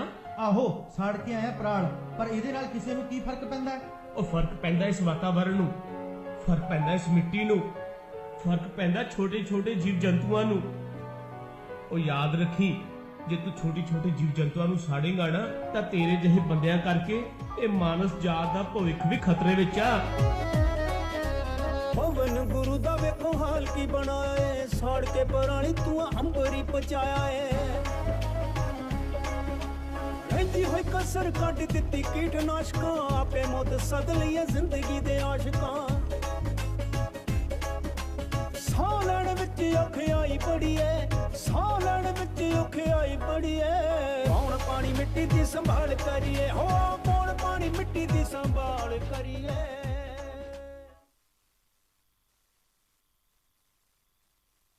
ਤੂੰ ਭਰਾ ਸਾੜ ਕੇ ਆਇਆ ਹੈ ਨਾ? ਆਹੋ ਸਾੜ ਕੇ ਆਇਆ ਪਰਾਲ, ਪਰ ਇਹਦੇ ਨਾਲ ਕਿਸੇ ਨੂੰ ਕੀ ਫਰਕ ਪੈਂਦਾ? ਉਹ ਫਰਕ ਪੈਂਦਾ ਇਸ ਵਾਤਾਵਰਣ ਨੂੰ, ਫਰਕ ਪੈਂਦਾ ਇਸ ਮਿੱਟੀ ਨੂੰ, ਫਰਕ ਪੈਂਦਾ ਛੋਟੇ ਛੋਟੇ ਜੀਵ ਜੰਤੂਆਂ ਨੂੰ। ਉਹ ਯਾਦ ਰੱਖੀ, ਜੇ ਤੂੰ ਛੋਟੇ ਛੋਟੇ ਜੀਵ ਜੰਤੂਆਂ ਨੂੰ ਸਾੜੇਗਾ ਨਾ ਤਾਂ ਤੇਰੇ ਜਿਹੇ ਬੰਦਿਆਂ ਕਰਕੇ ਇਹ ਮਾਨਸ ਜਾਤ ਦਾ ਭਵਿੱਖ ਵੀ ਖਤਰੇ ਵਿੱਚ ਆ। ਪਵਨ ਗੁਰੂ ਦਾ ਵੇਖੋ ਹਾਲ ਕੀ ਬਣਾਇਆ ਏ, ਸਾੜ ਕੇ ਪਰਾਲੀ ਤੂੰ ਅੰਬਰੀ ਪਚਾਇਆ ਏ। ਰਹਿੰਦੀ ਹੋਈ ਕਸਰ ਕੱਢ ਦਿੱਤੀ ਕੀਟਨਾਸ਼ਕਾਂ, ਆਪੇ ਮੁੱਦ ਸਦ ਲਈਏ ਜ਼ਿੰਦਗੀ ਦੇ ਆਸ਼ਕਾਂ। ਸਾਹ ਲੈਣ ਵਿੱਚ ਔਖਿਆਈ ਬੜੀ ਏ, ਸਾਹ ਲੈਣ ਵਿੱਚ ਔਖਿਆਈ ਬੜੀ ਏ। ਪੌਣ ਪਾਣੀ ਮਿੱਟੀ ਦੀ ਸੰਭਾਲ ਕਰੀਏ, ਹੋ ਪੌਣ ਪਾਣੀ ਮਿੱਟੀ ਦੀ ਸੰਭਾਲ ਕਰੀਏ।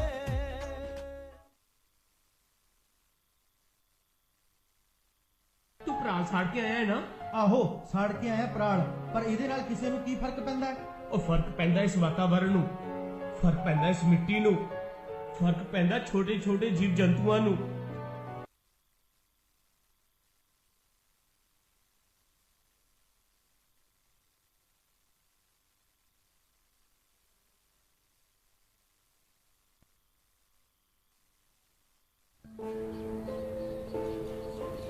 ਲੈ ਵੀ ਕਰਤਾਰ ਸਿਆ, ਜਵਾਕ ਤਾਂ ਅੱਗੇ ਨਾਲੋਂ ਰਾਜੀ ਆ ਹੁਣ, ਏਦਾਂ ਹੀ ਭਾਫ ਕੱਲ ਵੀ ਦੇਣੀ ਆ। ਪਰ ਇਹਦੇ ਢਿੱਲੇ ਹੋਣ ਦਾ ਕਾਰਨ ਕੀ ਸੀ? ਹੇ ਵਾਹਿਗੁਰੂ, ਇਹ ਕਸ਼ਟ ਜਵਾਕ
पराली या नाड़ जलाना वर्तमान समय का एक गंभीर संकट बन गया है। ये हमारी आने वाली पीढ़ियों की सांसों में जहर घोल रहा है। पराली जलाने की इस कुप्रथा को बंद करने के लिए और इसका हल ढूंढने के लिए खेती विरासत मिशन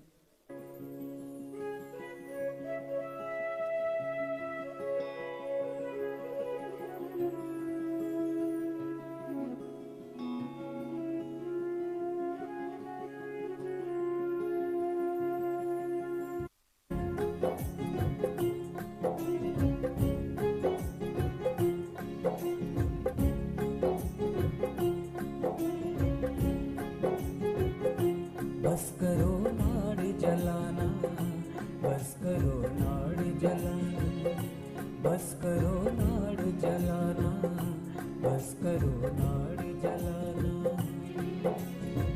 हंसती धरती अच्छी लगती,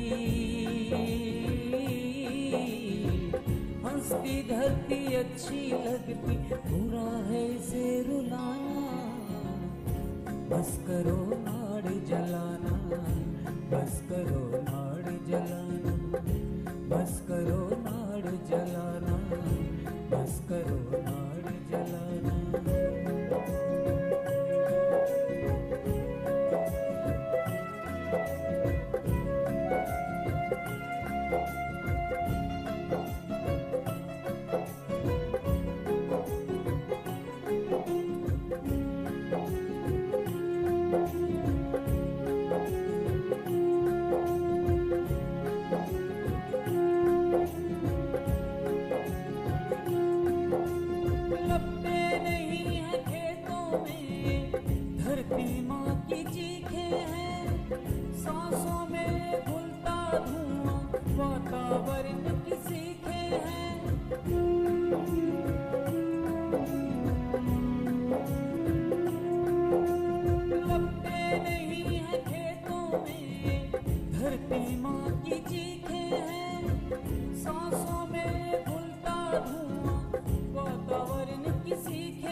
सभी से अनुरोध है कि अपना अपना स्थान ग्रहण कर लें, बैठ जाएं। आज के विशेष सत्र के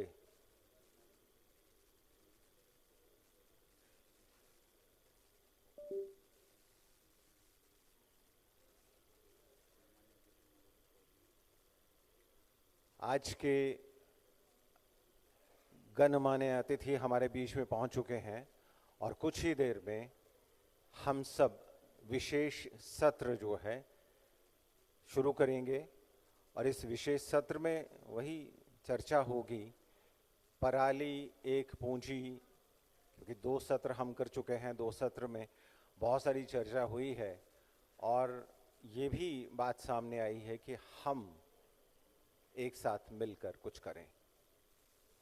पर्यावरण की सुरक्षा की बात आती है तो पर्यावरण की सुरक्षा हमारी अपनी सुरक्षा है और ये भी कहा जाता है कि एक वृक्ष जरूर लगाएं।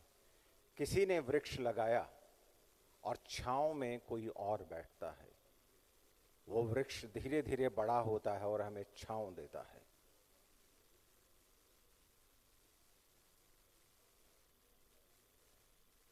Good afternoon, delegates. I am pleased to announce that Honorable Union Environment Minister Mr. Bhupinder Nath has arrived. Environment Minister Punjab is also there. In a few minutes from now, Honorable CM is also arriving and CM Haryana. So kindly be seated. We are sorry for the delay because of busy schedule of dignitaries. In next 10 minutes, we are starting the program. Thank you very much.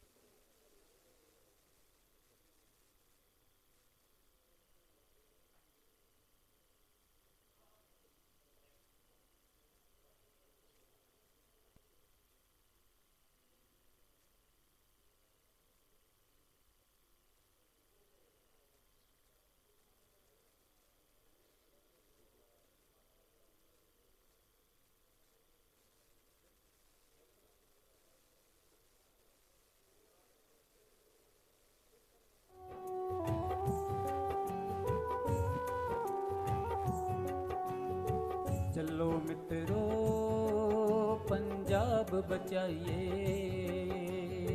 चलो मित्रों पंजाब बचाइए, खेतां विचों जहर हटाइए, ऐसी ही कोई लहर चलाइए। चलो मित्रों पंजाब बचाइए, चलो मित्रों पंजाब बचाइए।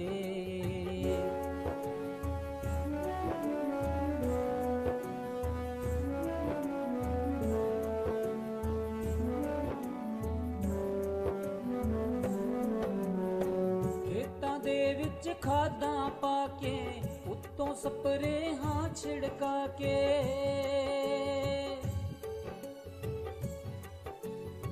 खेतां दे विच खादां पा के, उत्तों स्प्रेहां छिड़का के, कैमिकल दियां चीज़ां खा के, कैमिकल ही ना बन जाइए। चलो मित्रों पंजाब बचाइए, चलो मित्रों पंजाब बचाइए।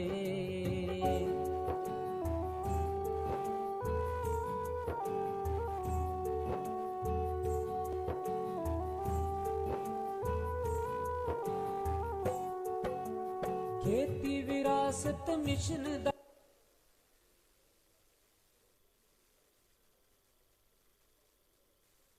आज के समारोह के गणमान्य अतिथि हमारे बीच में पहुंच चुके हैं। सबसे अनुरोध है कि अपने अपने स्थान पर खड़े होकर गणमान्य अतिथियों का स्वागत करें। जोरदार तालियां सभागार से।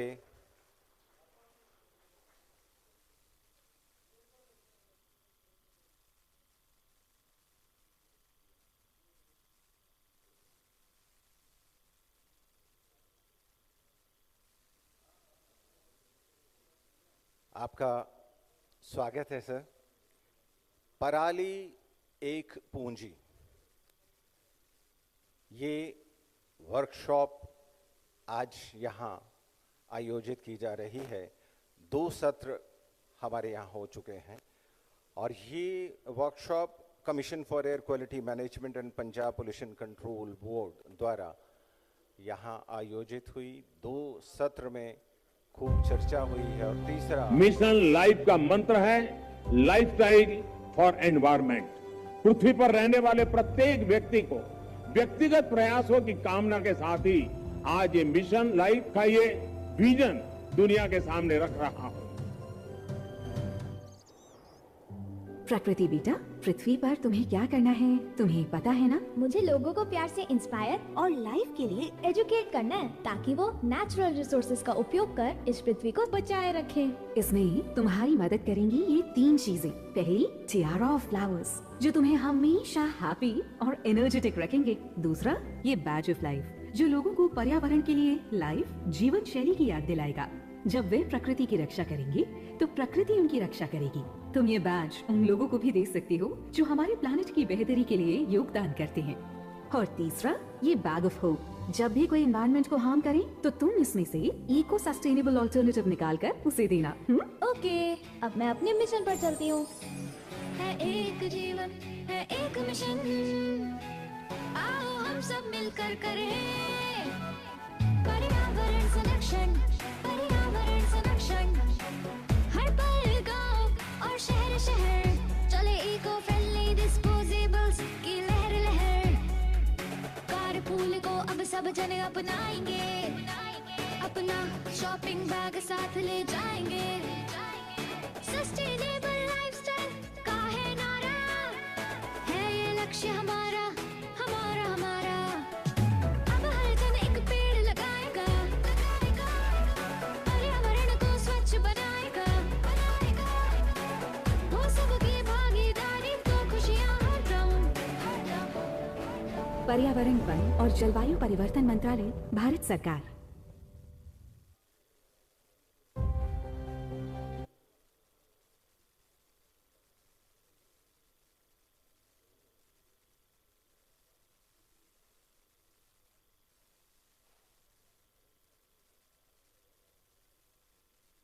ਪੰਜਾਬ ਪੋਲਿਊਸ਼ਨ ਕੰਟਰੋਲ ਬੋਰਡ ਦੀ ਸਹਾਇਤਾ ਨਾਲ ਖੇਤੀ ਵਿਰਾਸਤ ਮਿਸ਼ਨ ਨੇ ਫਰੀਦਕੋਟ ਜ਼ਿਲ੍ਹੇ ਦੇ ਵਿੱਚ ਪਰਾਲੀ ਸੰਭਾਲਣ ਦਾ ਇੱਕ ਚੇਤਨਾ ਅਭਿਆਨ ਸ਼ੁਰੂ ਕੀਤਾ, ਜਿਸ ਦੇ ਤਹਿਤ ਪਿੰਡ ਪਿੰਡ ਜਾ ਕੇ ਖੇਤੀ ਵਿਰਾਸਤ ਮਿਸ਼ਨ ਦੇ ਕਾਰਜਕਰਤਾ ਕਿਸਾਨਾਂ ਨੂੰ ਮਿਲੇ ਔਰ ਕਿਸਾਨਾਂ ਨੇ ਆਪਣੇ ਤਜਰਬੇ ਸਾਂਝੇ ਕੀਤੇ। ਅਸੀਂ ਅੱਗ ਵਾਤਾਵਰਨ ਨੂੰ ਗੰਧਲਾ ਹੋਇਆ ਦੇਖ ਕੇ ਇਸ ਚੀਜ਼ ਚਿੰਤਤ ਸੀਗੇ ਵੀ ਜੋ ਇਹ ਪਰਾਲੀ ਦੇ ਕਾਰਨ ਮਨੁੱਖੀ ਸਿਹਤ ਦੇ ਲਈ ਘਾਤਕ ਸਿੱਧ ਹੋ ਰਿਹਾ, ਜੋ ਧੂਆਂ ਬਣ ਰਿਹਾ, ਜੋ ਧਰਤੀ ਦੇ ਜੀਵ ਜੰਤੂ ਉਹਨਾਂ ਤੇ ਵੀ ਅਸਰ ਪੈ ਰਿਹਾ।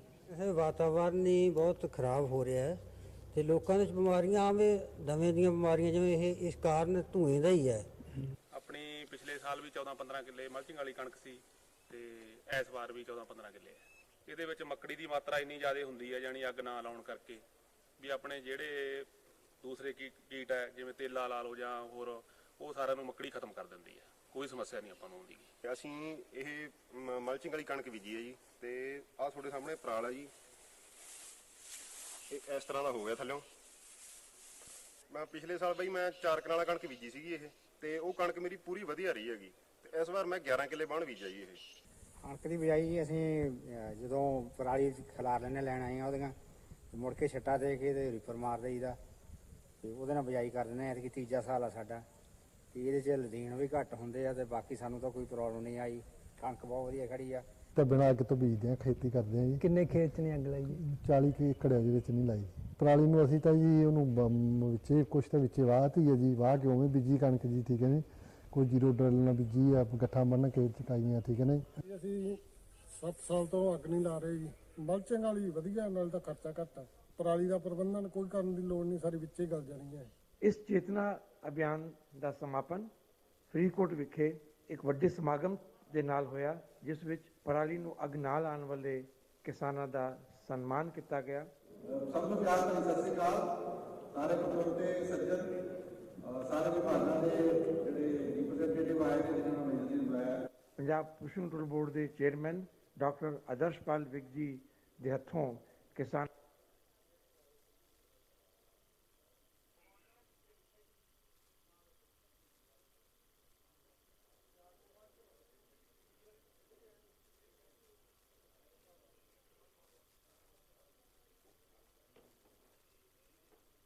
ਪੰਜਾਬ ਪੋਲਿਊਸ਼ਨ ਕੰਟਰੋਲ ਬੋਰਡ ਦੀ ਸਹਾਇਤਾ ਨਾਲ ਖੇਤੀ ਵਿਰਾਸਤ ਮਿਸ਼ਨ ਨੇ ਫਰੀਦਕੋਟ ਜ਼ਿਲ੍ਹੇ ਦੇ ਵਿੱਚ ਪਰਾਲੀ ਸੰਭਾਲਣ ਦਾ ਇੱਕ ਚੇਤਨਾ ਅਭਿਆਨ ਸ਼ੁਰੂ ਕੀਤਾ, ਜਿਸ ਦੇ ਤਹਿਤ ਪਿੰਡ-ਪਿੰਡ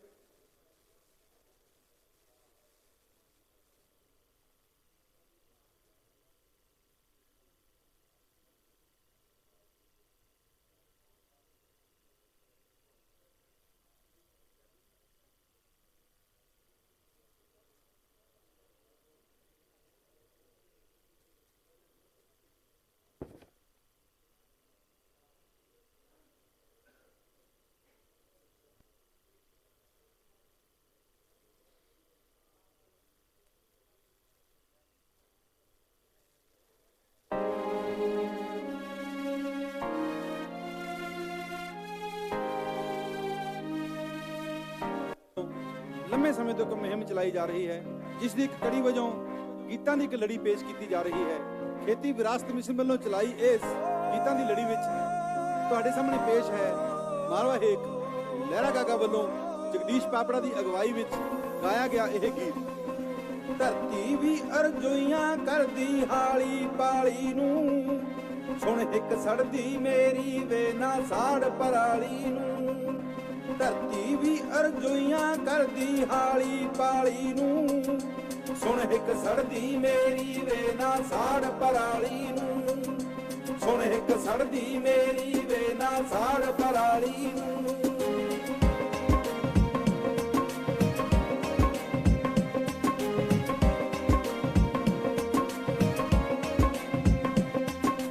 ਬੀਜੋਗੇ ਤੁਸੀਂ ਮੁੜ ਮੁੜ ਕੇ ਜਦ ਫਸਲਾਂ ਜ਼ਹਿਰ ਦੀਆਂ, ਕੁਦਰਤ ਲੈ ਕੇ ਆਉਂਦੀ ਹੈ ਫਿਰ ਰੁੱਤਾਂ ਕਹਿਰ ਦੀਆਂ। ਰੰਗ ਜੂ ਵੇਲਾ ਰੋਵੋਗੇ ਫਿਰ ਕਿਸਮਤ ਮਾੜੀ ਨੂੰ, ਸੁਣ ਇੱਕ ਸੜਦੀ ਮੇਰੀ ਵੇ ਨਾ ਸਾੜ ਪਰਾਲੀ ਨੂੰ। ਸੁਣ ਇੱਕ ਸੜਦੀ ਮੇਰੀ ਵੇ ਨਾ ਸਾੜ ਪਰਾਲੀ ਨੂੰ।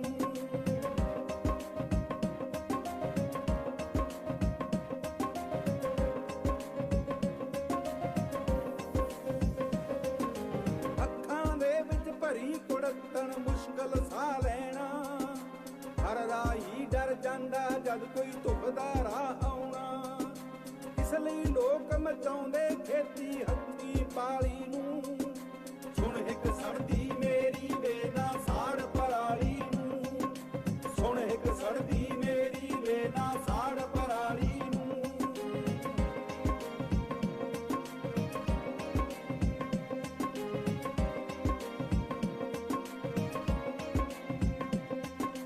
ਮੰਨਿਆ ਹੈ ਮਜਬੂਰੀ ਬਹਿ ਕੇ ਵਕਤ ਵਿਚਾਰ ਲਵੋ, ਪੰਛੀ ਪਾਉਣਾ ਮਿੱਟੀ ਰੁੱਖਾਂ ਦੀ ਕੋਈ ਸਾਰ ਲਵੋ। ਜਿਸ ਥਾਲੀ ਤੋਂ ਖਾਈਏ ਅੱਗ ਨਾ ਲਾਈਏ ਥਾਲੀ ਨੂੰ, ਸੁਣ ਇੱਕ ਸੜਦੀ ਮੇਰੀ ਵੇ ਨਾ ਸਾੜ ਪਰਾਲੀ ਨੂੰ। ਸੁਣ ਇੱਕ ਸੜਦੀ ਮੇਰੀ ਵੇ ਨਾ ਸਾੜ ਪਰਾਲੀ ਨੂੰ।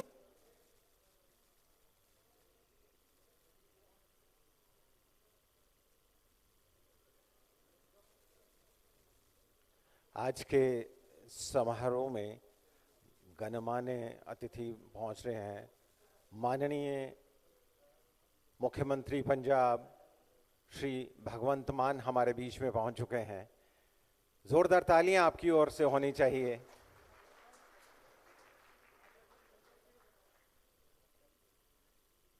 उनके साथ Shri Bhupender Yadav, honourable union minister environment, forest and climate change, Bharat सरकार। तालियां जोर से बजनी चाहिए जब विशेष मेहमान हमारे बीच में पहुंचते हैं वक्त निकालकर। और एक बार अपने लिए भी तालियां बजा दीजिए, क्योंकि आज जिस पर मंथन हम कर रहे हैं वो है पराली एक पूंजी। और पराली एक सचमुच में पूंजी है। उसका अगर सही मायनों में हम सही तरीके से इस्तेमाल करें, आज 2 सेशन जो हुए हैं उसमें यही बात हुई है कि पराली का सदुपयोग किया जाए। खेतों में करना चाहें तो करें, अगर फैक्ट्रीज में करना चाहते हैं तो करें। और अब विशेष सेशन सत्र जो है वो हम शुरू करने जा रहे हैं। सबसे पहले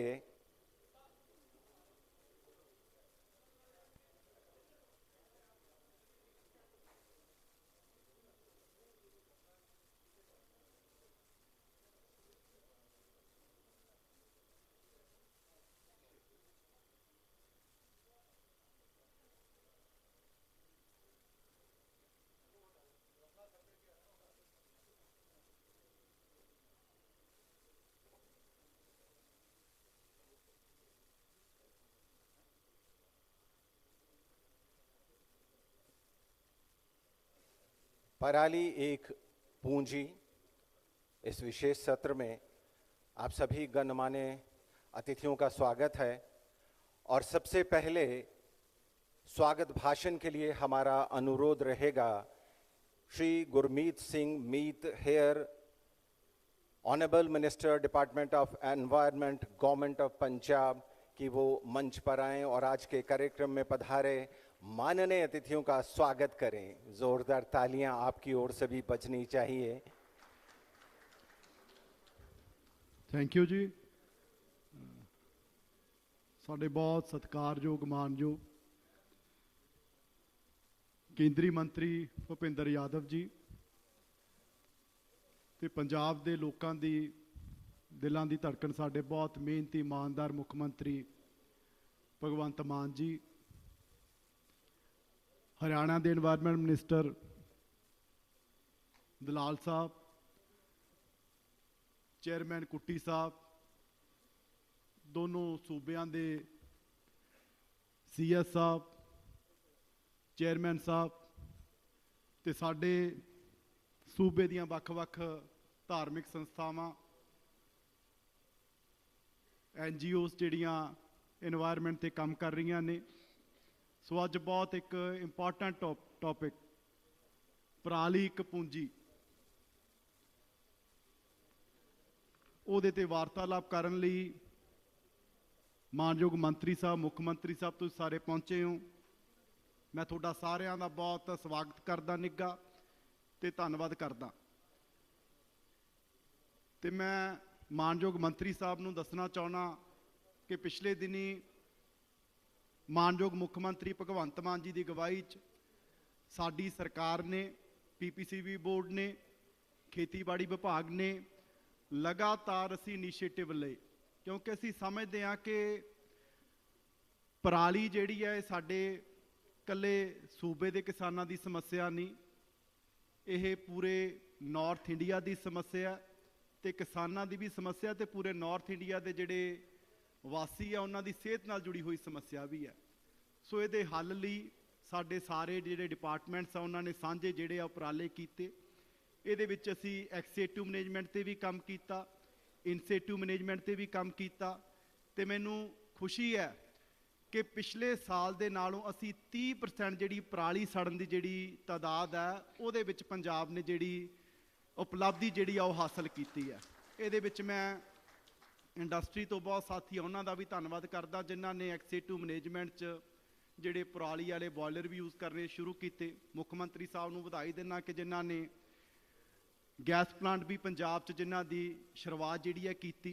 ਅਸੀਂ ਜਿਹੜੇ ਬ੍ਰੇਕਲ ਭੱਠੇ ਵਾਲੇ ਆ ਉਹਨਾਂ ਨੂੰ ਵੀ ਇਹ ਲਾਜ਼ਮੀ ਕੀਤਾ ਕਿ 20% ਤੁਸੀਂ ਜਿਹੜੇ ਪੈਲਟਸ ਹੈ ਪਰਾਲੀ ਦੇ ਬਣੇ ਹੋਏ ਉਹਨਾਂ ਨੂੰ ਐਜ਼ ਜਿਹੜਾ ਫਿਊਲ ਹੈ ਜਿਹੜਾ ਉਹ ਯੂਜ਼ ਕਰਨਾ। ਸੋ ਇਸ ਤੋਂ ਇਲਾਵਾ ਅਸੀਂ ਲੋਕਾਂ ਨੂੰ, ਕਿਸਾਨਾਂ ਨੂੰ ਜਾਗਰੂਕ ਕਰਨ ਲਈ ਮੈਂ ਕੁੱਟੀ ਸਾਹਿਬ ਨੂੰ ਵੀ ਦੱਸ ਰਿਹਾ ਸੀ ਕਿ ਪਹਿਲੀ ਵਾਰੀ ਹੋਇਆ ਕਿ ਜਿਹੜੇ ਕਿਸਾਨ ਪਰਾਲੀ ਨੂੰ ਅੱਗ ਨਹੀਂ ਲਾ ਰਹੇ ਉਹਨਾਂ ਨੂੰ ਬੁਲਾ ਕੇ ਅਸੀਂ ਮੋਟੀਵੇਟ ਕੀਤਾ, ਉਹਨਾਂ ਨੂੰ ਆਨਰ ਕੀਤਾ ਤੇ ਉਹਨਾਂ ਤੋਂ ਜਿਹੜਾ ਅਸੀਂ ਮੀਡੀਆ ਰਾਹੀਂ, ਸੋਸ਼ਲ ਮੀਡੀਆ ਰਾਹੀਂ ਉਹਨਾਂ ਤੋਂ ਕਿਸਾਨਾਂ ਨੂੰ ਅਪੀਲ ਕਰਵਾਈ ਕਿ ਅਸੀਂ 15 ਸਾਲ ਤੋਂ ਪਰਾਲੀ ਨੂੰ ਅੱਗ ਨਹੀਂ ਲਾਈ ਤੇ ਸਾਡਾ ਝਾੜ ਵੀ ਵਧਿਆ ਤੇ ਅਸੀਂ ਪਾਣੀ ਵੀ ਸਾਡਾ ਅਸੀਂ ਘੱਟ ਵਰਤਿਆ ਤੇ ਜਿਹੜਾ ਵਾਤਾਵਰਨ ਨੂੰ ਜਿਹਦਾ ਬਹੁਤ ਵੱਡਾ ਫਾਇਦਾ ਜਿਹੜਾ ਉਹ ਹੋਇਆ।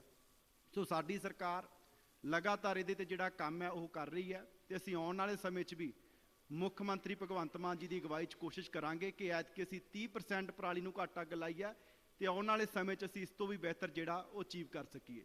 ਸੋ ਮੈਂ ਅਖੀਰ ਅਗੇਨ ਮਾਨਯੋਗ ਮੰਤਰੀ ਭੁਪਿੰਦਰ ਯਾਦਵ ਜੀ ਦਾ, ਮੁੱਖ ਮੰਤਰੀ ਭਗਵੰਤ ਮਾਨ ਜੀ ਦਾ, ਮਾਨਯੋਗ ਮੰਤਰੀ ਹਰਿਆਣਾ ਐਨਵਾਇਰਨਮੈਂਟ ਉਹਨਾਂ ਦਾ ਬਹੁਤ ਸਾਰੇ ਜਿਹੜੇ ਹੋਰ ਮਾਨਯੋਗ ਸੱਜਣੇ ਇੱਥੇ ਪਹੁੰਚਿਆ ਸਾਰਿਆਂ ਦਾ ਬਹੁਤ ਧੰਨਵਾਦ करता। बहुत बहुत शुक्रिया मंत्री महोदय। और अब हम अपने तमाम गणमान्य अतिथियों का स्वागत करने जा रहे हैं और सबसे पहले मेरा अनुरोध है श्री भगवंत मान, माननीय मुख्यमंत्री पंजाब, कि वो Shri Bhupender Yadav, honourable union minister environment, forest and climate change, Bharat सरकार, उन्हें सम्मानित करें, उनका स्वागत करें।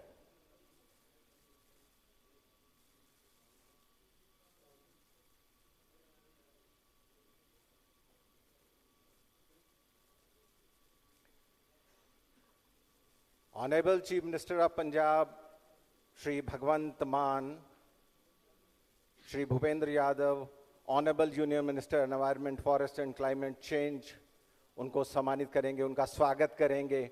वो हमारे बीच में यहाँ पधारे हुए हैं। तालियां जोर से मंच से बजनी चाहिए।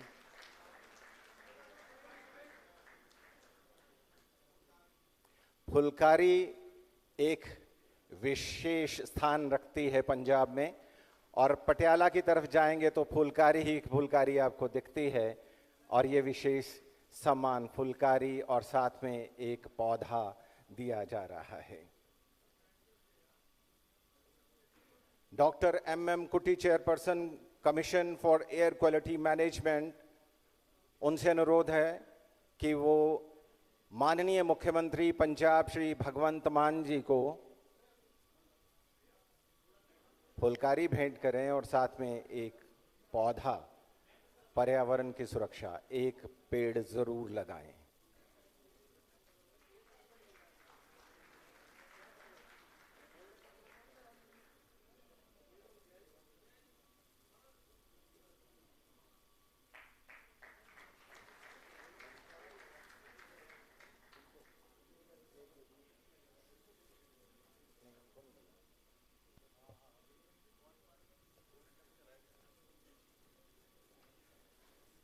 स्वर्ण मंदिर का जो एक मेमेंटो है, वो मुख्यमंत्री पंजाब श्री भगवंत मान जी,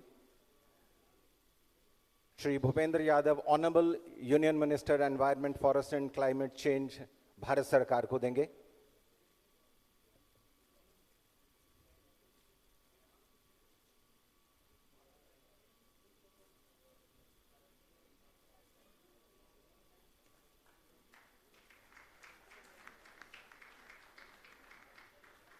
तालियां पीछे से भी आनी चाहिए, आगे से भी आनी चाहिए।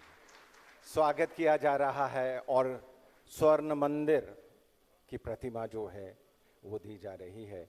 और अब मेरा अनुरोध है Shri Arvind Nautiyal, member secretary commission for air quality management, वो Shri Jaiprakash Dalal, honourable agriculture minister government of Haryana को सम्मानित करें, स्वागत करें उनका।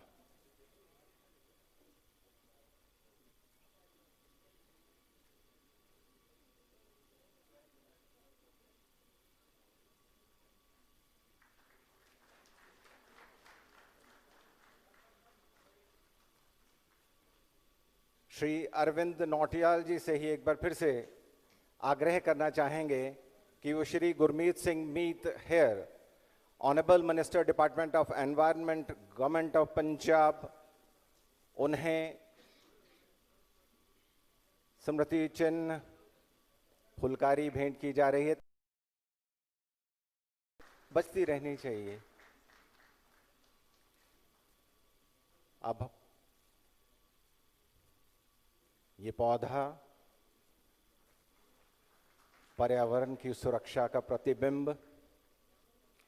अब हमारा अनुरोध रहेगा Shri Sumer Singh Gurjar, principal secretary environment and agriculture, government of Punjab, कि वो doctor M.M. Kutty, chairperson commission for air quality management, उन्हें सम्मानित करें, उनका स्वागत करें।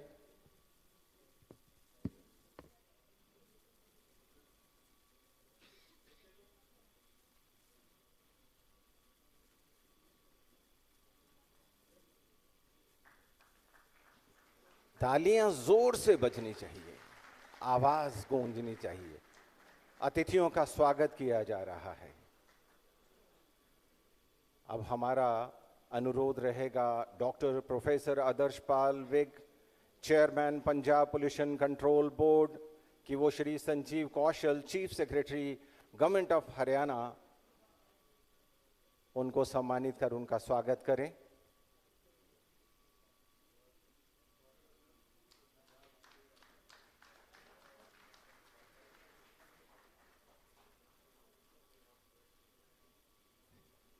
सभी गणमान्य व्यक्ति वक्त निकालकर पराली एक पूंजी इस चर्चा में हमारे साथ हैं।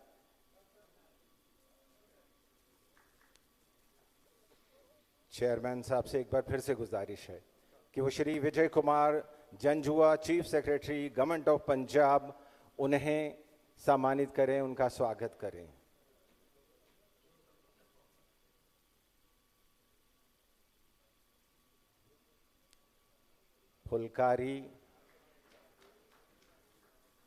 फुलकारी ने नाम रोशन किया है पूरे विश्व में पंजाब का।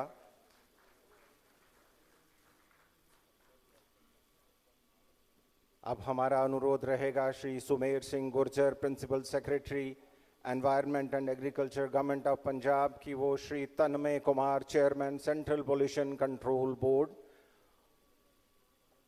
उनको सम्मानित करें, उनका स्वागत करें।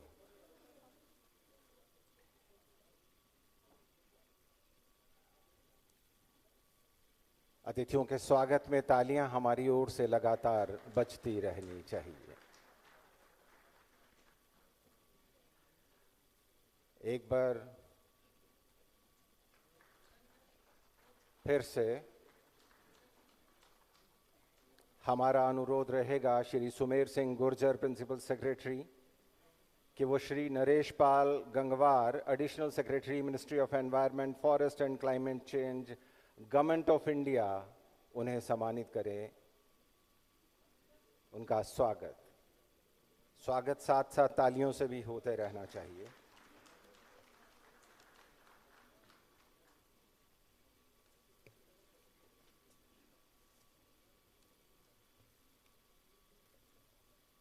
आप सभी का बहुत बहुत शुक्रिया। विशेष सत्र को आगे बढ़ाते हुए हमारा अनुरोध है Shri Arvind Nautiyal, member secretary, commission for air quality management, वायु गुणवत्ता प्रबंधन आयोग, कि वो मंच पर आएं और महत्वपूर्ण विषय जो है way forward for sustainable paddy management, focus on XC2 utilization पर प्रकाश डालें। श्री अरविंद नौटियाल।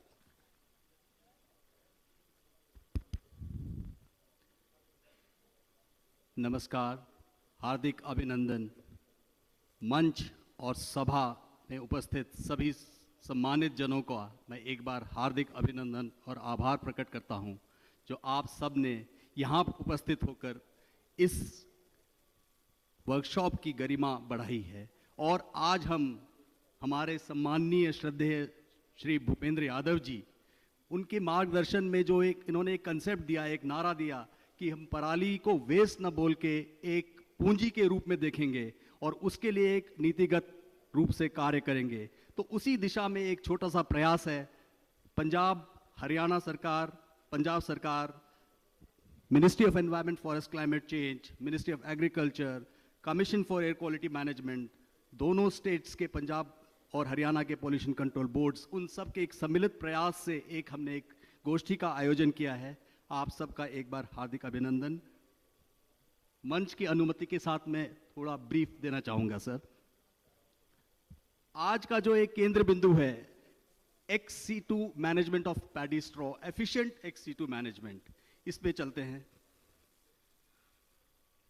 इसके पहले एक छोटा सा परिप्रेक्ष्य, किस तरह से हमने पराली से जो जलने वाली समस्याएं हैं और उसका किस तरह से हम निदान पिछले गत वर्षों में करते आए हैं, तो हम देखेंगे कि प्रयास इस दिशा में जारी रहे हैं। और साल दर साल हरियाणा, पंजाब, उत्तर प्रदेश के NCR जिलों, जो कि पूरा इस NCR के एयरशेड को गवर्न करते हैं, वहाँ की एयर क्वालिटी पे एक प्रभाव डालते हैं, खास करके विंटर मंथ्स में 15 सितंबर से लेकर 30 नवंबर तक। तो उस दिशा में हम देखते हैं कि इसमें काफ़ी कमी आई है, हमारे प्रयास सार्थक हो रहे हैं।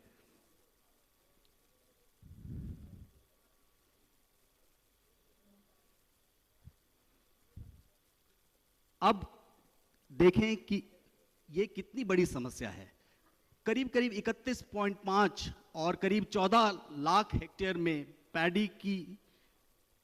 पैडी कल्टीवेशन होता है पंजाब और हरियाणा क्रमशः में, उसमें से 27 मिलियन टन स्ट्रॉ जनरेट होता है।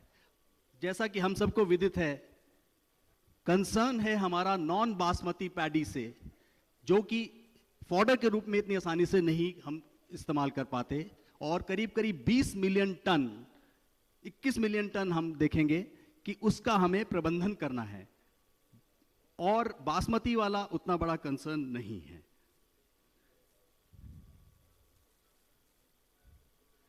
अब देखें कि जो एक थीम है हमारी आज, केंद्र बिंदु है इस कार्यक्रम का, इसको पूंजी किस तरह से बनाया जा सकता है। और जैसा कि हमने देखा प्रातःकालीन सत्र में, इस पे विशेष रूप से चर्चा हुई कि किस तरह से इन सीटू प्रबंधन किया जा सके, ताकि सॉइल में ही उसको इंकॉर्पोरेट कर दिया जाए, सॉइल फर्टिलिटी बनी रहे थ्रू, और बायोडिकम्पोजर का भी यूज हो, मशीन्स का यूज हो। एक ठोस प्रयास है इन सीटू मैनेजमेंट। दूसरा, जो हम एक रिसोर्स के रूप में जो वैल्यू देखते हैं पराली में, उस संदर्भ में अगर हम देखें तो मूलतः दो तरह से हम इसको यूज कर सकते हैं, एक ईंधन के रूप में और दूसरा उसके अन्य एप्लीकेशंस। ईंधन के रूप में हमने जैसे चर्चा की, इंडस्ट्रियल बॉयलर्स में फ्यूल के रूप में सीधा ये पोल्यूटिंग फ्यूल्स का सब्स्टिट्यूट बनता है। वेस्ट टू एनर्जी प्लांट्स में इसका यूज हो सकता है। एक हमने बहुत अच्छा एक उदाहरण देखा ब्रिक क्लिन्स का, किस तरह से उन्होंने कोल एलिमिनेट करके ये जो बायोमास पैलेट्स हैं पैडी स्ट्रॉ से संबंधित, उनको यूज किया गया है। थर्मल पावर प्लांट्स में स्टैट्यूटरी डायरेक्शंस ऑलरेडी इशूड हैं कि वो 5 से 10% को फायरिंग करेंगे। उसी तरह से इसके अब जो पैलेट्स ब्रिकेट्स बनते हैं, तो तंदूर, स्टोर्स, चूल्हास, इन सब में इसका इस्तेमाल हो सकता है। और थोड़ा कुछ एक प्रयास क्रिमोटोरियम में भी हुआ है, वहाँ पे भी इसको लकड़ी के सब्स्टिट्यूट के रूप में वहाँ पे यूज किया गया है। दूसरा, कैटल फॉडर अगर डायरेक्ट नहीं यूज हो सकता तो प्रोसेसिंग के द्वारा उसमें उपयुक्त मात्रा में मिश्रण करके उसको कैटल फॉडर बनाया जा सकता है। कंपोस्ट और मैन्योर के तो उदाहरण आपने देखे ही हैं। बायोगैस सतत स्कीम के अंतर्गत इसका व्यापक रूप से प्रचार हुआ है, आगे ये बहुत ज़्यादा मात्रा में बढ़ रहे हैं। पार्टिकल बोर्ड संबंधित हमने एक प्रेजेंटेशन देखी, बहुत सुंदर प्रेजेंटेशन थी, जो कि एक कंस्ट्रक्शन सेक्टर और हाउसिंग सेक्टर में एक बहुत बड़ा बूम दे सकती है, एक एफिशिएंट रिसोर्स यूटिलाइजेशन के रूप में।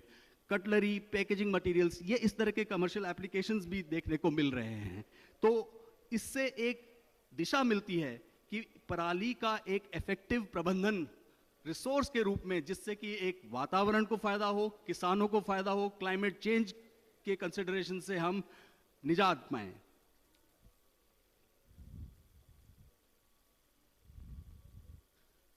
अब हम चलें, इसकी अगर क्वांटिफिकेशन करते हैं तो साल दर साल जैसा हमने देखा, 2021 में करीब 1.35 मिलियन टन पंजाब में इस्तेमाल हुआ था XC2 यूटिलाइजेशन में।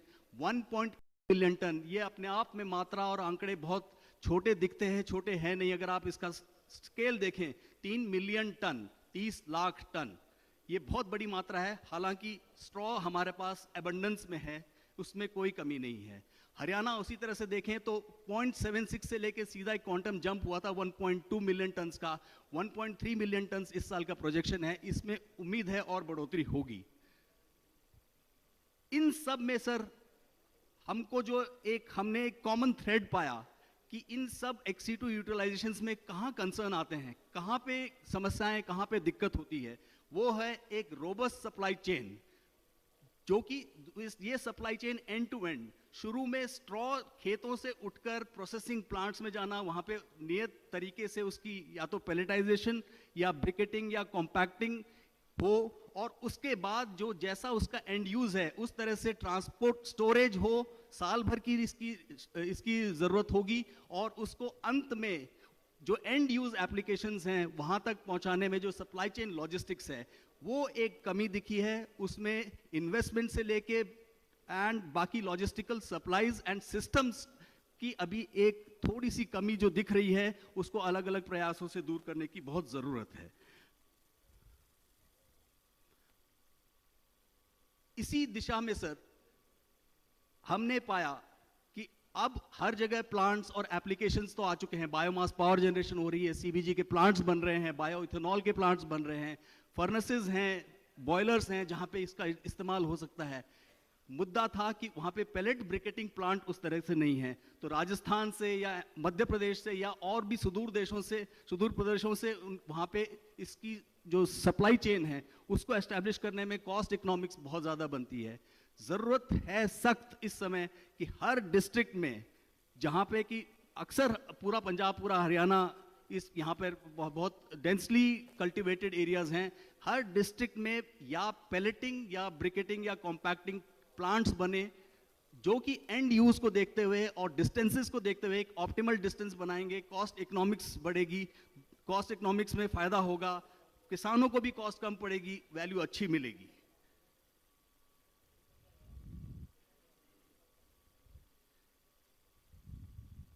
इस दिशा में सर अगर आप देखें तो ये लेफ्ट साइड में जो मैप दिखाता है वो है किस किस तरह से प्लांट्स उभर कर आ रहे हैं।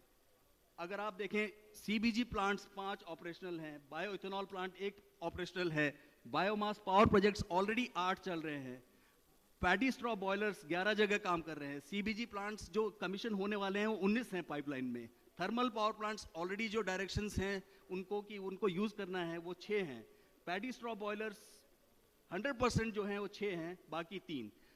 अब हम राइट साइड में जाते हैं कि उनको जो रॉ मटेरियल सप्लाई होना है वो है पेलेट्स या ब्रिकेट्स। उससे संबंधित अगर आप प्लांट्स देखें तो मात्र 7-8।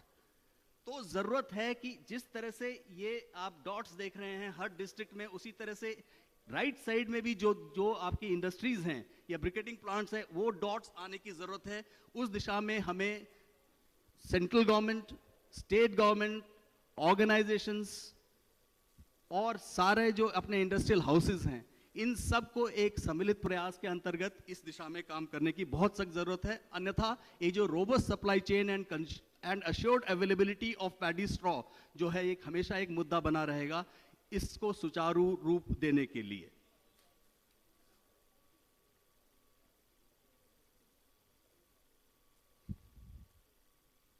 उसी प्रकार हरियाणा की भी मैपिंग करने की जरूरत है। हमारे पास हरियाणा संबंधित उतना डेटा नहीं उपलब्ध हो पाया था, लेकिन प्लांट्स हमने जरूर मैप कर लिए हैं। उसी तरह से पैलेटिंग ब्रिकेटिंग प्लांट्स जिस तरह से हरियाणा में आए वो भी जहां जहां पर जरूरत है, पैडी हर जगह अवेलेबल है, प्लांट्स इधर आ गए हैं, एंड एप्लीकेशंस यहां आ गई हैं, जरूरत है इनके बीच में सेतु बनाने की, लॉजिस्टिक्स चेन बनाने की और ब्रिकेटिंग पैलेटिंग यूनिट्स एस्टैब्लिश करने की।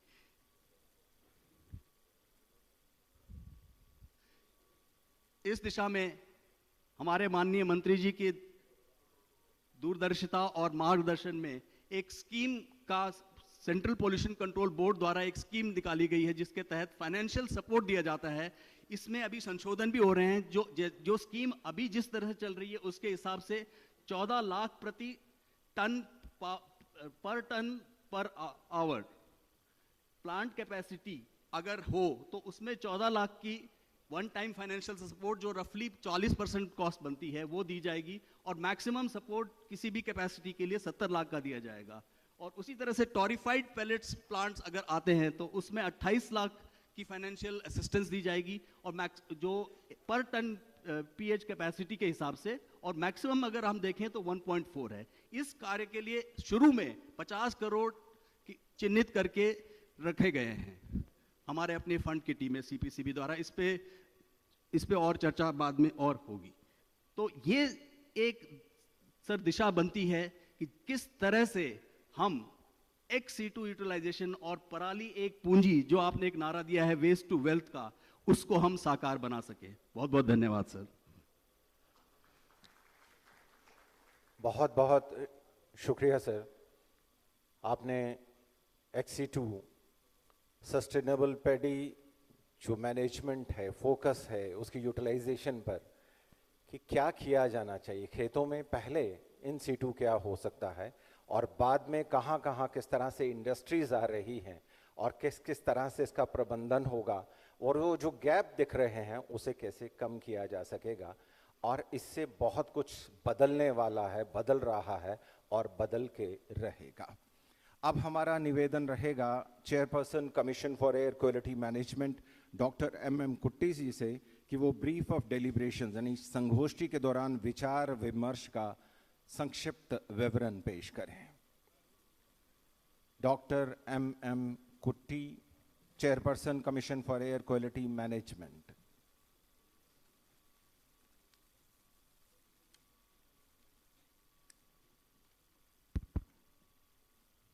Honorable Union Minister of Environment, Forest and Climate Change, Shri Bhupendra Yadav ji, Honorable Chief Minister of Punjab, Shri Bhagwant Mann ji, Honorable Minister of Environment, Government of Punjab, Shri Gurmeet Singh Hair ji, Honorable Minister of Agriculture, Government of Haryana, Shri Jayaprakash Dalal ji, my service colleagues on the rostrum, distinguished participants, invitees, ladies and gentlemen.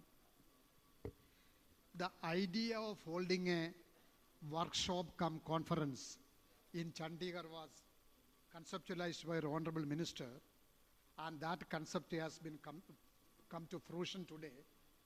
And this workshop is an attempt to bring all players, all stakeholders from the central government, state government, academic institutions, public sector undertakings, innovators, entrepreneurs, industrialists, NGOs, social and cultural religious organizations, farmer producer organizations in one umbrella, so that all the people who are working towards this controlling paddy stubble burning get a macro picture and what is currently going on and what more can be done to control the problem of stubble burning. And ये सबको पता है stubble burning एक बहुत बड़ा समस्या है, इसको कंट्रोल करना बहुत अनिवार्य है और बहुत कारण से इसको कंट्रोल करना अनिवार्य है. एक तो कंटिन्यूस स्टबल बर्निंग का कारण से सॉइल का फर्टिलिटी एंड प्रोडक्टिविटी कम होते जा रहा है. सेकेंडली इसका कारण से एयर पोल्यूशन होते जा रहा है एंड एयर पोल्यूशन का कारण लोगों का हेल्थ में एडवर्स इम्पैक्ट होता है and sustainable agricultural practices promote करना सबका काम है, सोसाइटी में फार्मर्स का, एडमिनिस्ट्रेटर का, सबका काम है. एंड ये जब स्टबल बर्निंग बंद करेगा एंड इसको एक रिसोर्स की तरफ से यूज करेगा, फार्मर्स इनकम भी सब्सटेंशियली बढ़ जाएगा. तो बहुत कारण से स्टबल बर्निंग कंट्रोल करना बहुत उचित है. एंड इस उद्देश्य से जब से कमीशन कॉन्स्टिट्यूट किया, करीब 2 साल होने वाला है, तब से हम state government of Punjab, state government of Haryana and NCR state government से साथ बहुत बातचीत किया, बहुत मीटिंग किया एंड हमने एक फ्रेमवर्क बना के दिया है. वो फ्रेमवर्क के बेसिस में एक्शन प्लान भी बनाया. एक्शन प्लान 2 साल हमने इम्प्लीमेंट किया है. अभी लास्ट ईयर का इम्प्लीमेंटेशन का अनुभव भी अभी इस साल के लिए हमको मिलेगा. स्टैट्यूटरी डायरेक्शन भी हमने इश्यू किया है. सो अभी सारा एनसीआर स्टेट है और पंजाब को काफ़ी तरफ से परिचय भी है, पता भी है क्या क्या करना है, कैसा करना है. बेसिकली हमारा स्ट्रैटेजी क्या है, 7-8 स्ट्रैटेजी है. एक तो क्रॉप डाइवर्सिफ करे, सेकेंडली इन सिटू मैनेजमेंट को प्रमोट करे, जितना बायोडिकम्पोजर अप्लाई कर पाएगा उतना अप्लाई करे. एक्सिटिव क्रॉप रेसिड्यू मैनेजमेंट हो जाए, इसका मतलब क्रॉप रेसिड्यू इंडस्ट्रीज में यूज हो जाए, क्रॉप डाइवर्स हो जाए, दूसरा क्रॉप में शिफ्ट हो जाए, short duration early maturing variety of paddy में शिफ्ट हो जाए, बासमती पैडी में शिफ्ट हो जाए, लेस स्ट्रॉ जनरेट करना पैडी वैरायटीज यूज किया जाए, direct seeding of paddy promote किया जाए and crop residue burning prohibit करा जाए एंड एक्सटेंसिव IEC एक्टिविटी करे so that awareness about the bad practices सारे पब्लिक को, फार्मर्स को, सोसाइटी को, सबको पता चले. एंड ऑन द होल जो policy and action plan state government of Haryana, Punjab बनाया करके इफेक्टिवली इम्प्लीमेंट हो जाए. सर दिस मॉर्निंग में सर देयर वर 3 सेशंस. One is an inaugural session, then one technical session, one another technical session. In the first technical session, IARI and Ministry of Agriculture and Department of Agriculture representatives from Government of Punjab and Government of Haryana explained the various methodologies and techniques they are using to control stubble burning. And IARI director ने specifically बताया जो अनुभव है Pusa decomposer field में apply करके timely apply करे, soil से mix करे, थोड़ा टाइमली इसको मॉइस्चराइज करे, इसको use it is possible to control stubble burning. UP में इसका अच्छा अनुभव है, हरियाणा में भी इसका काफ़ी अनुभव है. तो इस साल पंजाब गवर्नमेंट ने बोला है 10,000 हेक्टर में they are going to adopt this technology. Sir next session आया है, this is a session on exclusively on ex situ utilization. This exit utilization में how to convert paddy straw into a wealth and इसके लिए various ex-situ utilization possible है sir. The comprehensive approach on ex-situ management of agricultural residue in the context of Punjab and Haryana was presented by Punjab Renewable Energy Systems Private Limited.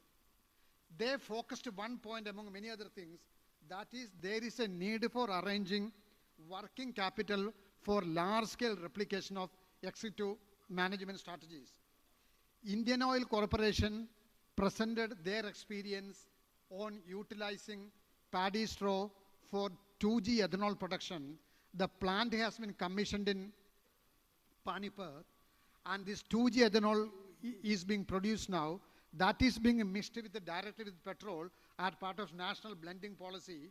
And another 2G plant is also under construction in Bathinda. When it comes in Bathinda, substantial problem of Bathinda also be addressed. Sir, in Panipat, sir, approximately 2.2 lakh tons of paddy straw से हर साल ethanol बनेगा.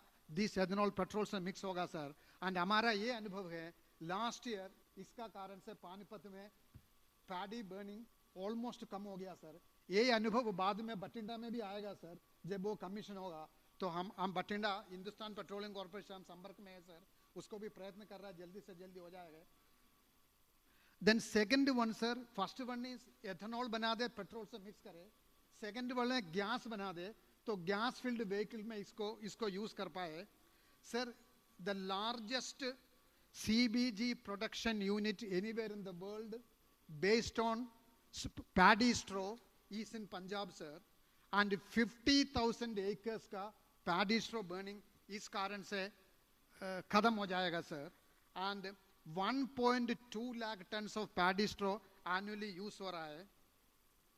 And here the entire work is done by a company called Verbio India Private Limited sir, and the 100% investment with Verbio sir. And इसमें एक important successful model है sir. जो gas produce होगा वो gas को IOC लेगा, directly IOC का petrol pump में गैस पंप में जाएगा sir, and it will be filled into the vehicle sir. So problem of marketing is not there. Assured offtake and assured price is there sir. And then third important ex-situ utilization is given by Sukhbir Agro Energy India Limited sir. They are using it for biomass power projects, and they are the largest single straw consumer for ex-situ purposes in India today sir, and they have pioneered many innovations on power production from paddy straw, and they have also done their technology upgradation. And if there is an issue of some viability of funding here, if at least 1 or 2 paise per unit can be subsidized, this can become a big success sir. But it also offers immense opportunity in the paddy growing area sir. And sir, very successful attempts have been made for using paddy straw in industrial boilers, and the Punjab government has taken specific financial and policy decisions to promote this as a fuel in industrial boilers sir. And Ms. Ganesh Edible Private Limited elaborated the opportunities that offered by this sector based on their experience sir. And they have set up sir huge turbines and huge boilers for this purpose sir. But their request is if there are some tax incentives and assistance can be given for setting up of boilers and turbines, this will further promote the ex-situ utilization. Another great opportunity is used by Bricken sir, and sir, NCR में approximately 4,000 brickens है. पंजाब में भी बहुत brickens है. ये 4,000 brickens में 3,000 brickens सिर्फ zigzag technology में जा रहा है. उधर अभी कोल यूज कर रहा है. उधर में सर कोल से बायोमास बेस्ड पेलेट यूज करना एकदम टेक्नोलॉजिकली फीसिबल है, वेरी इजी भी है. इसमें एक ही टेक्निक से सर ये बर्निंग भी बंद हो जाएगा, उधर का कोल का यूज की भी जरूरत नहीं है सर. मोगा में एक प्लांट है सर, जो मोगा में जो प्लांट है वो पेलेट से पूरा ब्रिक मैन्युफैक्चरिंग चला रहा है सर. एंड उस टेक्नोलॉजी सर आसान से रेप्लिकेट हो सकता है. उसमें अभी एक ही समस्या है, अवेलेबिलिटी ऑफ पेलेट्स थोड़ा कम है, लेकिन अवेलेबिलिटी ऑफ पेलेट्स बढ़ाने के लिए आपका नेतृत्व स्कीम भी लॉन्च किया सर. आज उसका और फाइनेंस देने का करने का व्यवस्था है सर. तो इधर सर बायोमास का कोई कमती नहीं है, पेलेट बनाने का सारा सावधान सरकार फाइनेंशियल देने वाला है सर. तो ब्रिकिंस ये अवेलेबल बायोमास को पेलेट कर, अभी टोरिफाई करने की जरूरत नहीं है।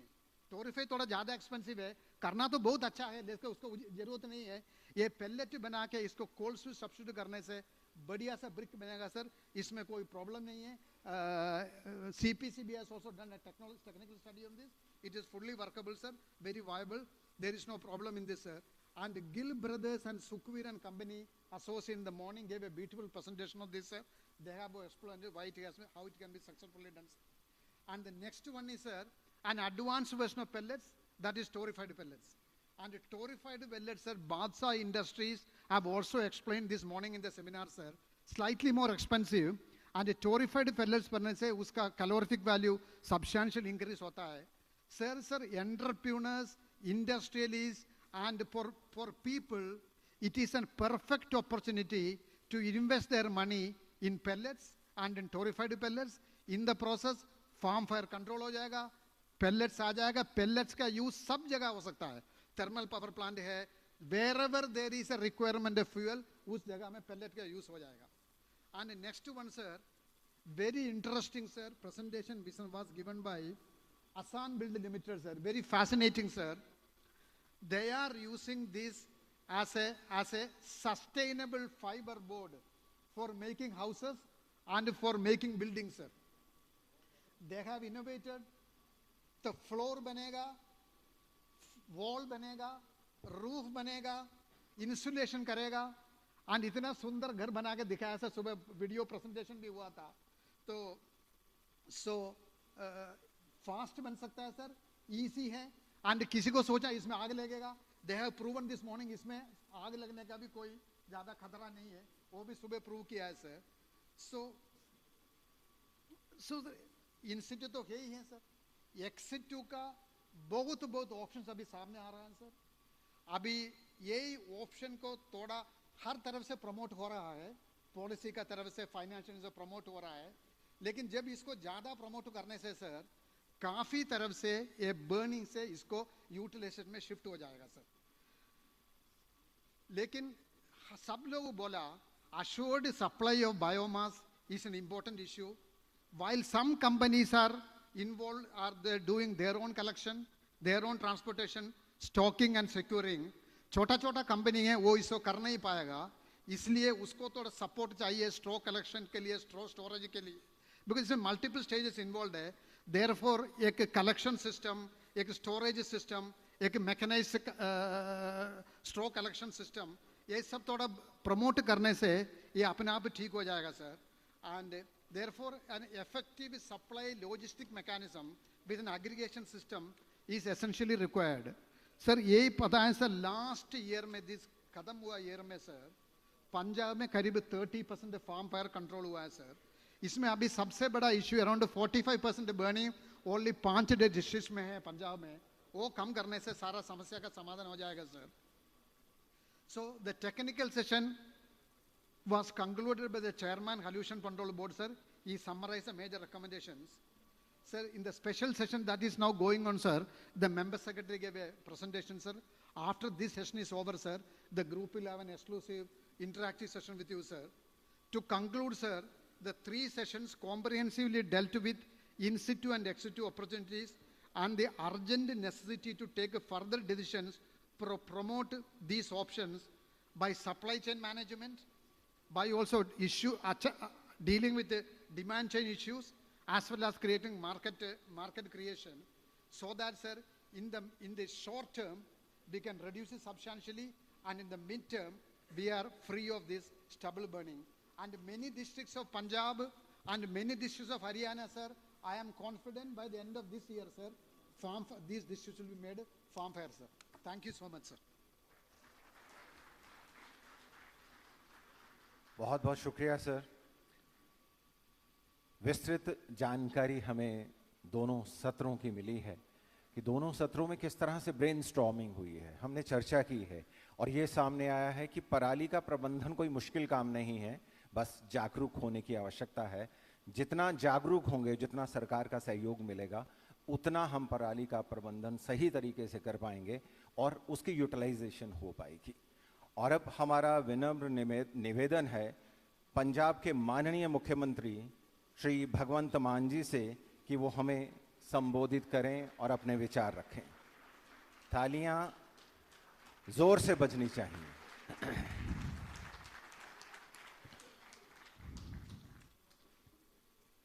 बहुत बहुत धन्यवाद, बहुत बहुत शुक्रिया। मंच पर आसीन Shri Bhupender Yadav ji, honourable union minister environment, forest and climate change,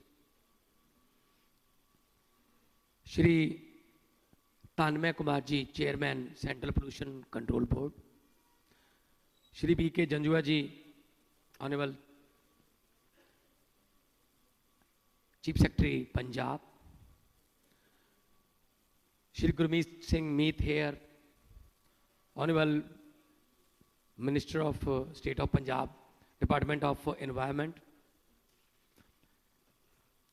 Khattar sahab अभी आने वाले हैं, ऑनरेबल जो चीफ मिनिस्टर हैं हरियाणा के, श्री जयप्रकाश दलाल जी, ऑनरेबल एग्रीकल्चर मिनिस्टर, जो ये फंक्शन हो रहा है उसमें सभी का कंसेंट जो है वो हमें चाहिए, Shri doctor M Kutty, chairperson commission for air quality management, Shri Sanjeev Kaushal ji, chief secretary government of Haryana, Naresh Pal Gangwar ji, additional secretary ministry of environment, forest and climate change, government of India, और जितने भी एनजीओज, जितने भी मंचेस को आप रिप्रेजेंट करते हैं, आप सबका बहुत बहुत धन्यवाद भी है। आपका चला हुआ एक एक कदम हमारे सर माथे पर, आप लोग यहाँ इस जागरूकता मुहिम में पहुंचे, यहाँ से बहुत कुछ सीख कर इसको मल्टीप्लाई करना है नॉलेज शेयरिंग में। पराली एक पूंजी, पराली एन एसेट। कई सालों से पराली जो है वो नॉर्थ इंडिया का बहुत बड़ा मुद्दा है, और क्योंकि किसान जो है वो अपनी फसल उगाता है, उसके बाद जो उसका वेस्टेज है उसकी संभाल के लिए उसके पास कोई मैकेनिज्म सिस्टम नहीं है।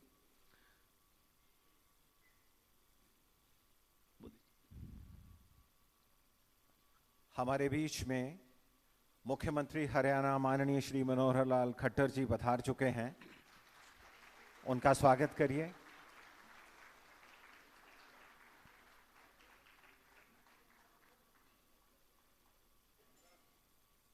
जी वेलकम सर, वेलकम वेलकम।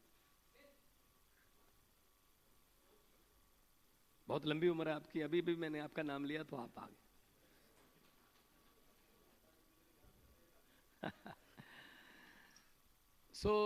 मैं शुरुआत यहीं से करूंगा कि असल में किसान भी पराली नहीं जलाना चाहता, क्योंकि वो धुआं जो है पराली का वो दिल्ली में जहाँ आसपास के एनसीआर के एरिया में तो 4-5 दिन लगते हैं उसको पहुंचने में, लेकिन किसान के घर के ऊपर से तो उसी दिन जाता वो, उसी में किसान का परिवार, किसान के बच्चे भी सांस लेते हैं। तो वो खुद भी नहीं चाहता, लेकिन उसका हल चाहिए एक। मैं माननीय जो हमारे मंत्री साहब हैं भूपेंद्र यादव जी, उनसे बात कर रहा था, अगर टेक्निकली देखें, क्योंकि मैं खुद खेती करता ना हूं, टेक्निकली देखें तो एक दिक्कत ऐसी है जिसका बहुत कम जिक्र होता है। पराली जलाने में मजबूरी क्या है किसान की, एक फसल और दूसरी फसल के बीच बहुत कम समय है। तो इसीलिए देखो अक्टूबर में 15 अक्टूबर के बाद हमारी मंडियां पीक सीजन होता है। 20, 25, 30 अक्टूबर तक हम धान को प्रोक्योर करके भेज देते हैं देश के अलग अलग अनाज भंडारों में, और नवंबर के पहले हफ्ते में गेहूं बीजा जाता है। 7 दिन 10 दिन लगा लो, वो 10 दिन में कुछ भी नहीं कर सकता, ना तो खुद उठा सकता उसको, या तो उसके पास कोई ऐसा मैकेनिज्म हो कि उसको कहा जाए कि तू एक जगह पे इसको रख ले, तुझे सर्टेन अमाउंट दी जाएगी, जितना तेरा लेबर लगेगी इसको एक जगह पे रख ले। जैसे हम गेहूं का जो जिसको तूड़ी बोलते हैं पंजाबी में, वो सोने के भाव बिकती है, जैसे उसका कुप लगाते हैं, उसी तरह अगर पराली का लग जाए तो गवर्नमेंट उनको श्योरिटी दे, सेंट्रल गवर्नमेंट और स्टेट गवर्नमेंट मिलकर, कि हम इसको उठा लेंगे, आपकी जगह भी फ्री हो जाएगी, आप उसमें कुछ और भी बीज सकते हो, कुछ सब्जियां या कुछ और। कोई ना कोई ऐसा हल, क्योंकि वो खुद भी नहीं चाहता। नंबर 2, जो कंपनियां आ रही हैं पराली से बायोगैस, खाद, बिजली का भी प्रावधान है, लेटेस्ट टेक्नोलॉजी आ गई है हमारे पास, है पंजाब में कंपनियां। अभी रिसेंट अगर मैं कहूं तो लहरा गागा के पास बर्वियो जर्मनी की कंपनी है, बर्वियो ने अपना प्लांट लगाया सर, 1 लाख मीट्रिक टन एक साल में चाहिए उनको पराली।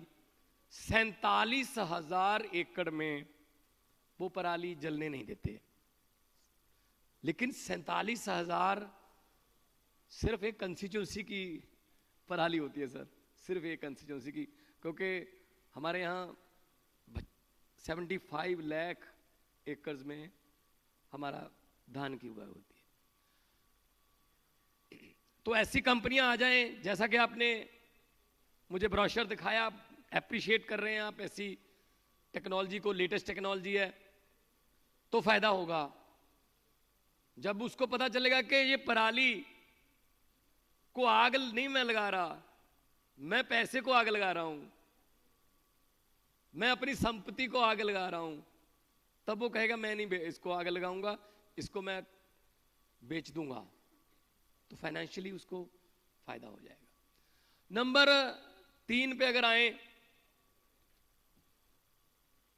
तो धान के वो बीज जो कम दिन लेते हैं, जैसे PR 126 है, 27 है, 29 है, उनको अप्रिशिएट किया जाए। वो 93 डेज में पक जाती है, बिजली भी कम लगती है, समय भी कम लगता है, पानी भी धरती से कम निकलता है।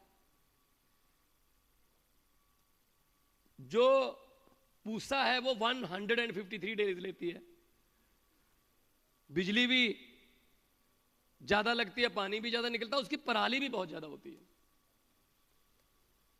हम एप्रिशिएट कर रहे हैं इस बार कॉटन, जो नरमा और कपास, उसको एप्रिशिएट कर रहे हैं हम कि आप बीजिए।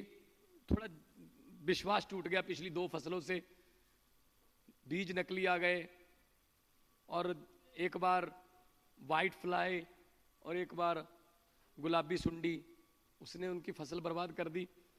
तो फिर वो अगली बार फसल बीजने से थोड़ा हिचकिचाते हैं। उनको अप्रिशिएट कर रहे हैं जाके ज़्यादा से ज़्यादा रकबा जो है, खासतौर पे अबोहर, फाजिलका, तलवंडी साबो, बठिंडा, मुक्तसर का एरिया।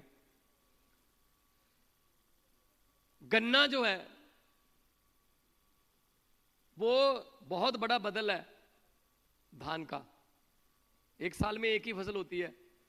गन्ने का भी वही प्रॉब्लम है, गन्ना हमारे बहुत अच्छा हो सकता है, वही पंगा है, 10-10 किलोमीटर की लाइनें लगती हैं, गन्ने की पर्ची बनती है ब्लैक में, उसके बाद मिल वाले जो हैं, प्राइवेट मिल वाले, वो पैसे नहीं देते। यही यूपी में हालात है सर, ये हमारे यहाँ। तो वो कहते हैं हमें चीनी बेचने दो, वो कहते हैं हम यहाँ से आप कुछ बाहर निकलने नहीं देंगे। तो ये जो तालमेल है वो बैठ नहीं पा रहा गन्ना का। तो गन्ना को हम इस बार हमने शुगर फैट ने पहली बार हुआ है कि सारे पैसे दे दिए, हमने 380 रुपये क्विंटल पूरे देश में सबसे ज़्यादा हमने भाव दिया। और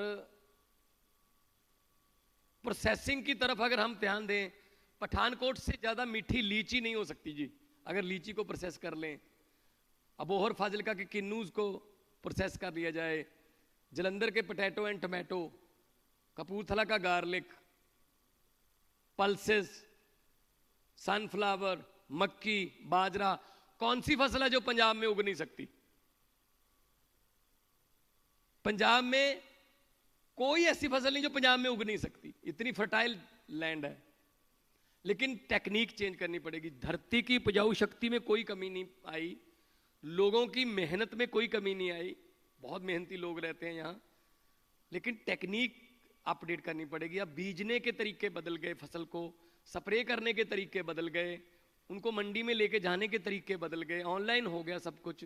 अगर हम किसान को अपडेट कर देंगे तो यही फसलें, पोल्यूशन भी बहुत ज़्यादा कम होगा और उनको बहुत ज़्यादा फायदा होगा। लेकिन उसके लिए हमें स्टेक होल्डर से बात करनी पड़ेगी, हमें किसानों से आंखें मिला के बात करनी पड़ेगी।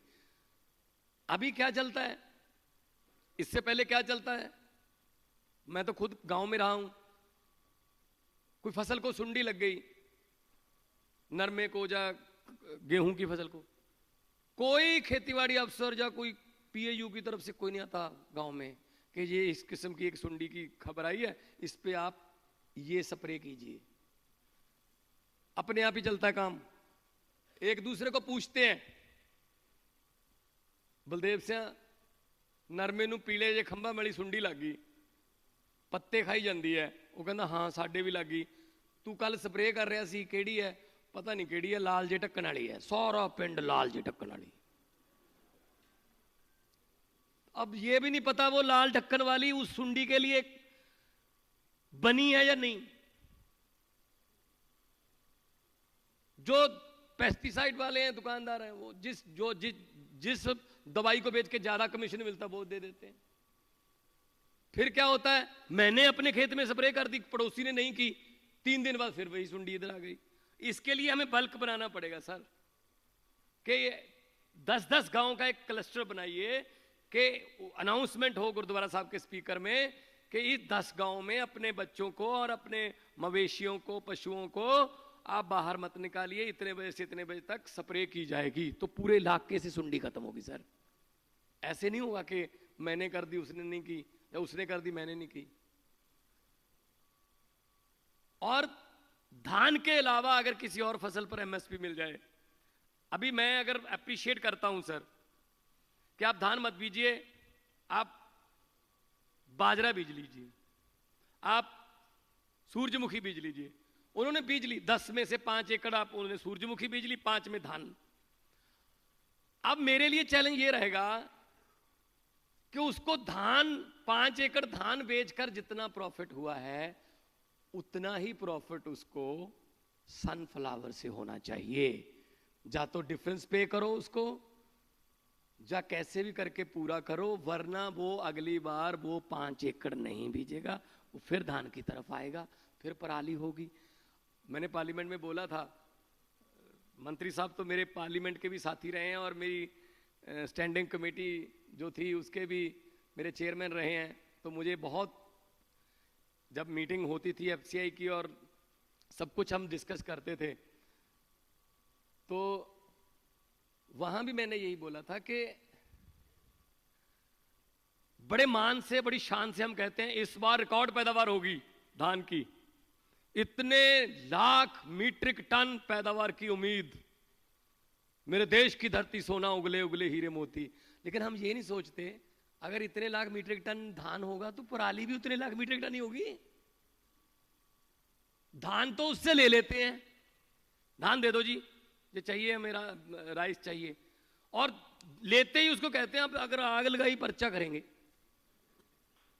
मतलब उसको समझ नहीं आता मैं अन्नदाता हूं या मैं क्रिमिनल हूं। पर्चा इसका बदल नहीं है सर, इसका कोई ऐसा बदल निकाला जाए। बड़े बड़े देश में विज्ञानी बैठे हैं, खेती को अपडेट करने के लिए बहुत आजकल तकनीकें आ गई हैं, पूरी दुनिया एक गांव बन गया है। ऐसी तकनीक निकाली जाए कि उसको फसल बीजने के बाद उसको ये डर ना हो कि मेरे घर पे पुलिस आएगी या मेरे खेत पे पुलिस आएगी। तो स्टिग्मा जो है ये बहुत खतरनाक है सर ये। तो उसको मान महसूस हो कि मैंने ये फसल दी और मैं देश के लिए इतना अनाज दे रहा हूं, मैं देश के लिए इतना, मैं देश का पेट पाल रहा हूं। तो इसीलिए जब मैं पार्लियामेंट में बोलता था कि पंजाब के किसान भी खुदकुशी कर रहे हैं, तो तमिलनाडु, केरला वाले, साउथ वाले जो हमारे कोलीग थे, उनको यकीन नहीं आता था कि पंजाब का किसान भी खुदकुशी कर सकता है। मैंने कहा जी करता है? कहते अच्छा जी, हमें तो ये लगता था वहां तो गिद्दे भंगड़े चलते हैं। मैंने कहा जी असल में आप आके देखिए, करजई हो चुके हैं। एक डिपेंडेबिलिटी की बहुत मंत्री साहब प्रॉब्लम है। 100% डिपेंडेबिलिटी उसकी फसल पर है। 6 महीने बाद आएगी, 6 महीने से 2 दिन पहले आधे घंटे की ओलावृष्टि जब बेमौसमी बरसात हो गई, उसकी सारी कबीलदारी लाइन से उतर जाती है। सब उसका मतलब हिसाब किताब बिगड़ जाता है उसका। एक बेटी की शादी 10-10 साल, 15-15 साल कर्जा नहीं उतरता, फिर वो खुदकुशी की तरफ जाता है। खुदकुशी से कोई हल नहीं है। कर्जा तो रहता है ना, वो अपनी जान लेता है, कर्जा थोड़ी खत्म करता है। कर्जा बेटे पर आ जाता है, कर्जा वहीं पे रह जाता है। तो अगर उसको एक बदल भी दे दिया जाए कि धान भी बीज ले, पराली का तुझे पैसे मिलेंगे, होके उसका प्रॉफिट बढ़ गया, और आपके पास एक बदल है, आप डेयरी में आ जाओ, आप फिशरी में आ जाओ। श्रिम्प का हमारे यहाँ बहुत ही खासतौर पे जलालाबाद, फिरोजपुर में बहुत बड़ा आजकल बढ़ रहा है इसका। श्रिम्प की जो वो रखते हैं, तालाब बन चुके हैं बहुत से। तो हमने एक सरकार किसान मिलनी की थी पीएयू में 12 फरवरी को। हमने किसानों को बुलाया, 15,000 किसान आ गए। हमने उनसे पूछा कि आप बताइए कितनी तारीख को नहर में पानी चाहिए, कितनी तारीख को नहर बंद चाहिए। आपको हैरानी होगी कि नरमा और कपास वालों ने कहा, जो बेल्ट है ये बठिंडा वाली अबोर तक, राजस्थान के बॉर्डर तक, उन्होंने कहा जी 1 अप्रैल को अगर पानी आ जाए ना टेल में, वो टेल कहते हैं, 1 अप्रैल को नहर में पानी आ जाए और 3 पानी हमारे नरमे को, पहले 3 पानी हमें नहर से पानी मिल जाए, उसके बाद कोई भी सुंडी नरमे का नुकसान नहीं कर सकती, क्योंकि नरमे का जो पौधा है वो स्ट्रांग हो जाता है। कितना अच्छा सोल्यूशन है। वही समस्या थी, वहीं से सोल्यूशन मिल गया। तो हमने कहा जी 1 अप्रैल को ही आएगा पानी इस बार, चाहे इधर उधर से जो मर्जी करें, आपको 1 अप्रैल को पानी आएगा। लेकिन आप नरमा बीजिए, आप कपास बीजिए, कॉटन इंडस्ट्री को भी, टेक्सटाइल, क्योंकि टेक्सटाइल बहुत कुछ है हमारे पास। लुधियाना सारा टेक्सटाइल है, अमृतसर टेक्सटाइल है। अभी 23-24 को बिजनेस समिट हो रहा है हमारा, इन्वेस्टमेंट समिट, टेक्सटाइल की कंपनी आ रही है, सनातन आ गया। तो एग्रो की ट्रैक्टर में हम सर पंजाब के 80, देश के 80% ट्रैक्टर हम पैदा कर रहे हैं सर। देश के 80% साइकिल और साइकिल के पार्ट्स हम पैदा कर रहे हैं। Hero A1 cycle, Tata steel हमारे पास आ गया, biggest after Jamshedpur, 2nd biggest. तो पंजाब में कोई कमी नहीं है, टैलेंट की कोई कमी नहीं है सर, और लोग मेहनती हैं, गुरुओं पीरों की धरती है। यहां पे आके कोई सच्चे दिल से काम करेगा, उसको बरकत ही होती है सर, कोई घाटा नहीं होता यहाँ पंजाब में आके। क्योंकि पंजाबी से आपको तो अभी यूक्रेन में जंग लगी, अभी तुर्की में भूकंप आया, लेकिन आपको बाकी कुछ दिखे ना दिखे, लंगर दिख जाता है सर पंजाबियों का वहां पे। क्योंकि गुरु नानक साहब ने 20 रुपए का लंगर शुरू किया था, वो खत्म नहीं होगा कभी। तो अगर हमारे पास आइडियाज हैं तो इसीलिए पंजाबी जो हैं वो अलग से पहचान रखते हैं। जोमैटो पंजाबी ने बनाया सर, फरीदकोट का है। ओला पंजाबी, सानेवाल का है। फ्लिपकार्ट पंजाबी। आइडियाज में कोई कमी नहीं है सर। जो जुगाड़ लफ्ज है वो भी डिक्शनरी को पंजाबियों ने दिया है। कोई ना कोई जुगाड़ हम कर ही लेते हैं। वो किसी कंपनी की, वो टूथपेस्ट की कंपनी थी, सेल बढ़ानी थी, तो पूरी मैनेजमेंट और जो उनके प्रमोशन के बोर्ड था वो सब बुला लिए उन्होंने कि सेल कैसे बढ़ाई जाए, आइडियाज दो। कोई कहे शाहरुख खान को ब्रांड एम्बेसडर ले लो, किसी ने कहा जी तेंदुलकर को ब्रांड एम्बेसडर ले लो, किसी ने कहा जी ये आईपीएल की ब्रांड वो ले लो, ब्रांडिंग, कोई कुछ। एक पंजाबी बैठा था, वो कहता कुछ नहीं करने की जरूरत, सेल बढ़ेगी, जितने % सेल बढ़ेगी उसमें से 50% मेरा। कहते हाँ बता, कहते नहीं पहले लिख के दो, क्योंकि अगर बता दिया आइडिया खत्म। कहते चल ठीक है, लिख के दे दिया, 50% तेरा, जितना ऐड होगी, लेकिन कंपनी का 1 रुपया भी नहीं लगेगा, खर्चा नहीं होगा। कहते बता, कहते जी हमारा जो टूथपेस्ट की जो ट्यूब है ना, इसका मुंह बहुत छोटा है, तंग है, लोगों को बड़ी ऐसे जोर से प्रेस करके ब्रश पे लगाने की आदत है, थोड़ा मुंह खुला कर दो, लोगों को क्या पता चलेगा, वो उसी तरीके से दबाएंगे, इतना आएगा सर। और कभी भी आप बता दो, कभी आपके पास पेस्ट ज्यादा आ गया, आपने वापस डालना है कभी? नहीं, चलो आ गया फिर, चलो कोई बात नहीं। तो जितनी सेल बढ़ी उसमें से आधा उसका। ये पंजाबियों के idea sir. We are global citizen sir. Punjabi एक ऐसी, हम ग्लोबल सिटीजन है, और पंजाब एक ऐसी स्टेट है जिसकी फ्रेंचाइज भी है। वैंकूवर में एक पंजाब बसता है, टोरंटो में एक पंजाब बसता है, Edmonton, Calgary, Melbourne, Sydney, Perth, Brisbane, Singapore, Malaysia, London, जहां जाओगे पंजाबी मिलेंगे आपको, कामयाब पंजाबी मिलेंगे, भीख मांगते हुए नहीं मिलेंगे, कामयाब पंजाबी मिलेंगे। बस थोड़ा सपोर्ट चाहिए। वो सपोर्ट अगर आप दे रहे हो सर, तो मेरे पास एक इंडस्ट्रियलिस्ट आए, कहते जी मैं इतने पैसे इन्वेस्ट करूंगा, इतना रोजगार जनरेट होगा, मुझे सरकार की, गवर्नमेंट की सपोर्ट चाहिए। मैंने कहा जी दे देंगे। कहते जी पहले वाली सरकारों ने दी नहीं। मैंने कहा जी दे देंगे, सपोर्ट दे देंगे, कोई प्रॉब्लम नहीं। नहीं जी सर सपोर्ट तो मुझे चाहिए। मैंने कहा सपोर्ट दे देंगे। नहीं सर पक्का बात है ना, सपोर्ट देंगे। मैंने कहा क्या सपोर्ट मांग रहा होगा? ज़्यादा से ज़्यादा कहेगा बिजली का टैरिफ कम कर दो, या CLU में हमें थोड़ा छूट दे दो, या ज़मीन की लीज कम कर दो, और क्या छूट मांग रहा होगा? मैंने कहा क्या, किस what kind of support you need? कहता जी बस तंग मत करना,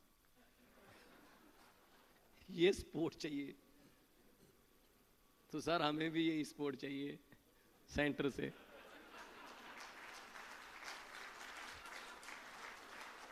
जितना हमारा GST है वो टाइम पे दे दिया करो, जितना हमारा टैक्स बनता है वो टाइम पे दे दिया करो, रूरल डेवलपमेंट फंड के पैसे कुछ पड़े हैं वो दे दीजिए। तो बस आपकी सपोर्ट चाहिए। पंजाब जो है वो आज़ादी के संग्राम में भी सबसे मोहरी था, हरे इनकलाब में भी सबसे मोहरी था, और आने वाले दिनों में इंडस्ट्री में भी और फसलों में भी मोहरी सूबा ही बन के रहेगा सर। बहुत बहुत मेहरबानी, आप पंजाब की धरती पे आए, आपका दिल की गहराइयों से स्वागत है, बहुत बहुत मेहरबानी। मैं तो यही कहूँगा कि लंबे सफ़र को मीलों में मत बांटिए, लंबे सफ़र को मीलों में मत बांटिए, कौम को कबीलों में मत बांटिए। एक बहता दरिया है मेरा भारत देश, इसको नदियों और झीलों में मत बांटिए। इकट्ठे रहें सारे, सोशल जो भाईचारा है वो बना रहे, और देश हमारा दुनिया में चमकता सितारा बना रहे। बहुत बहुत मेहरबानी, नमस्कार। धन्यवाद माननीय मुख्यमंत्री महोदय। और एक ह्यूमर के नोट पर आपने समापन किया, और पंजाब की बात बहुत ही सहज भाव से सबके सामने रख दी कि पंजाब में क्या हो रहा है, पंजाब चाहता क्या है, और पंजाब क्या क्या कर रहा है। अब हम सम्मानित करने जा रहे हैं। इस सत्र में हमारे साथ Shri Manohar Lal Khattar, honourable chief minister of Haryana पहुंच चुके हैं। Doctor MM Kutty, chairperson commission for air quality management, उन्हें एक फुलकारी और पौधा देकर उनका सम्मानित करेंगे।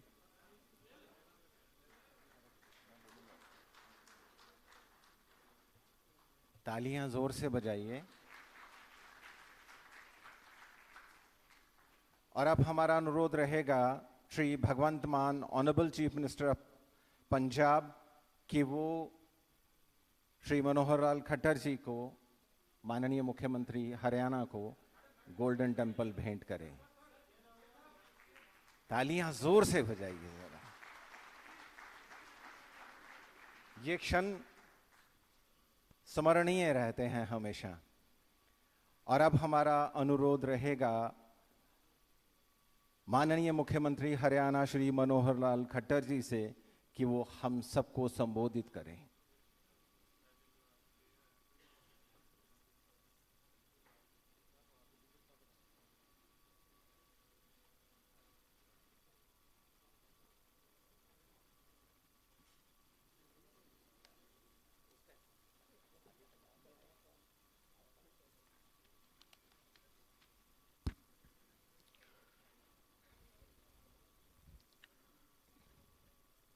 केंद्रीय वातावरण वन व जलवायु परिवर्तन मंत्री श्री भूपेंद्र यादव जी,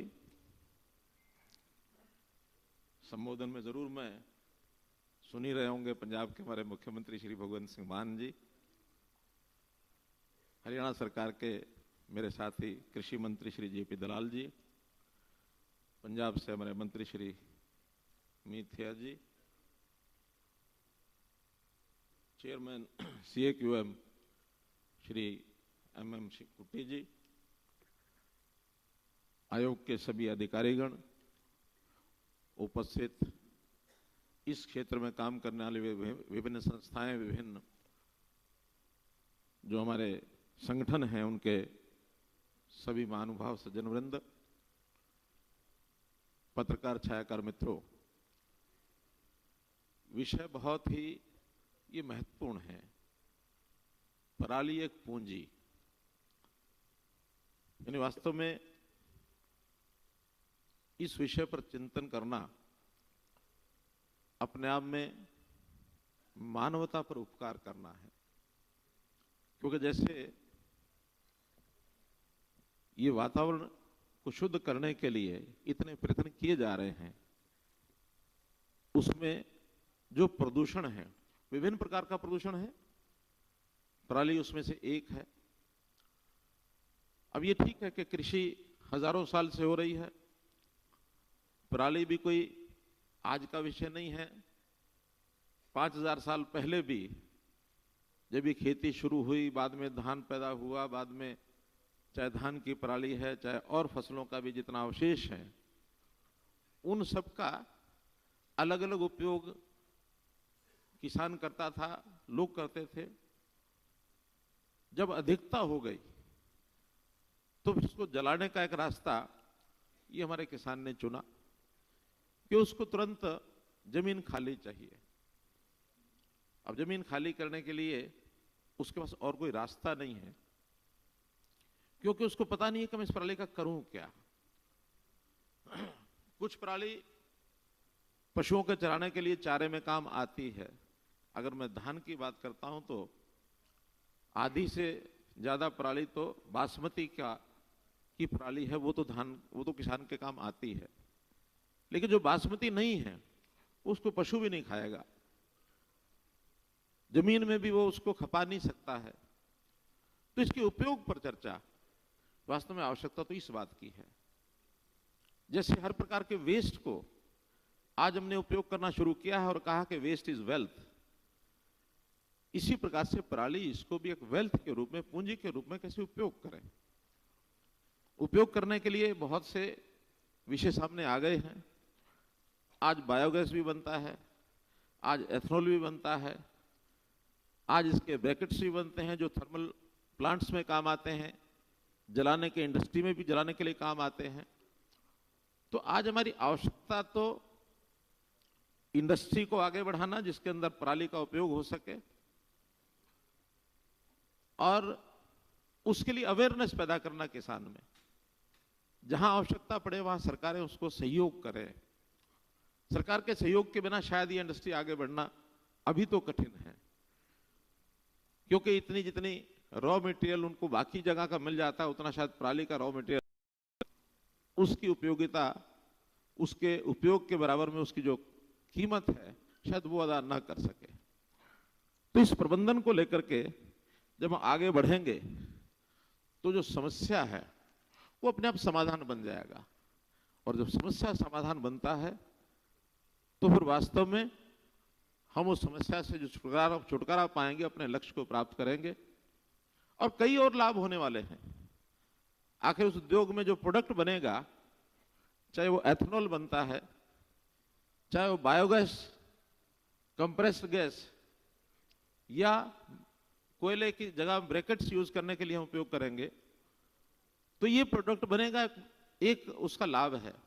दूसरा, इस उद्योग के माध्यम से लोगों को रोजगार भी मिलेगा। आखिर जलाने से तो कोई रोजगार नहीं है, प्रदूषण के अलावा निकलेगा कुछ नहीं। लेकिन यदि इसकी टेक्निकल तरीके से, आज की टेक्निक के माध्यम से आगे बढ़ते हैं, तो इसके कई लाभ हैं।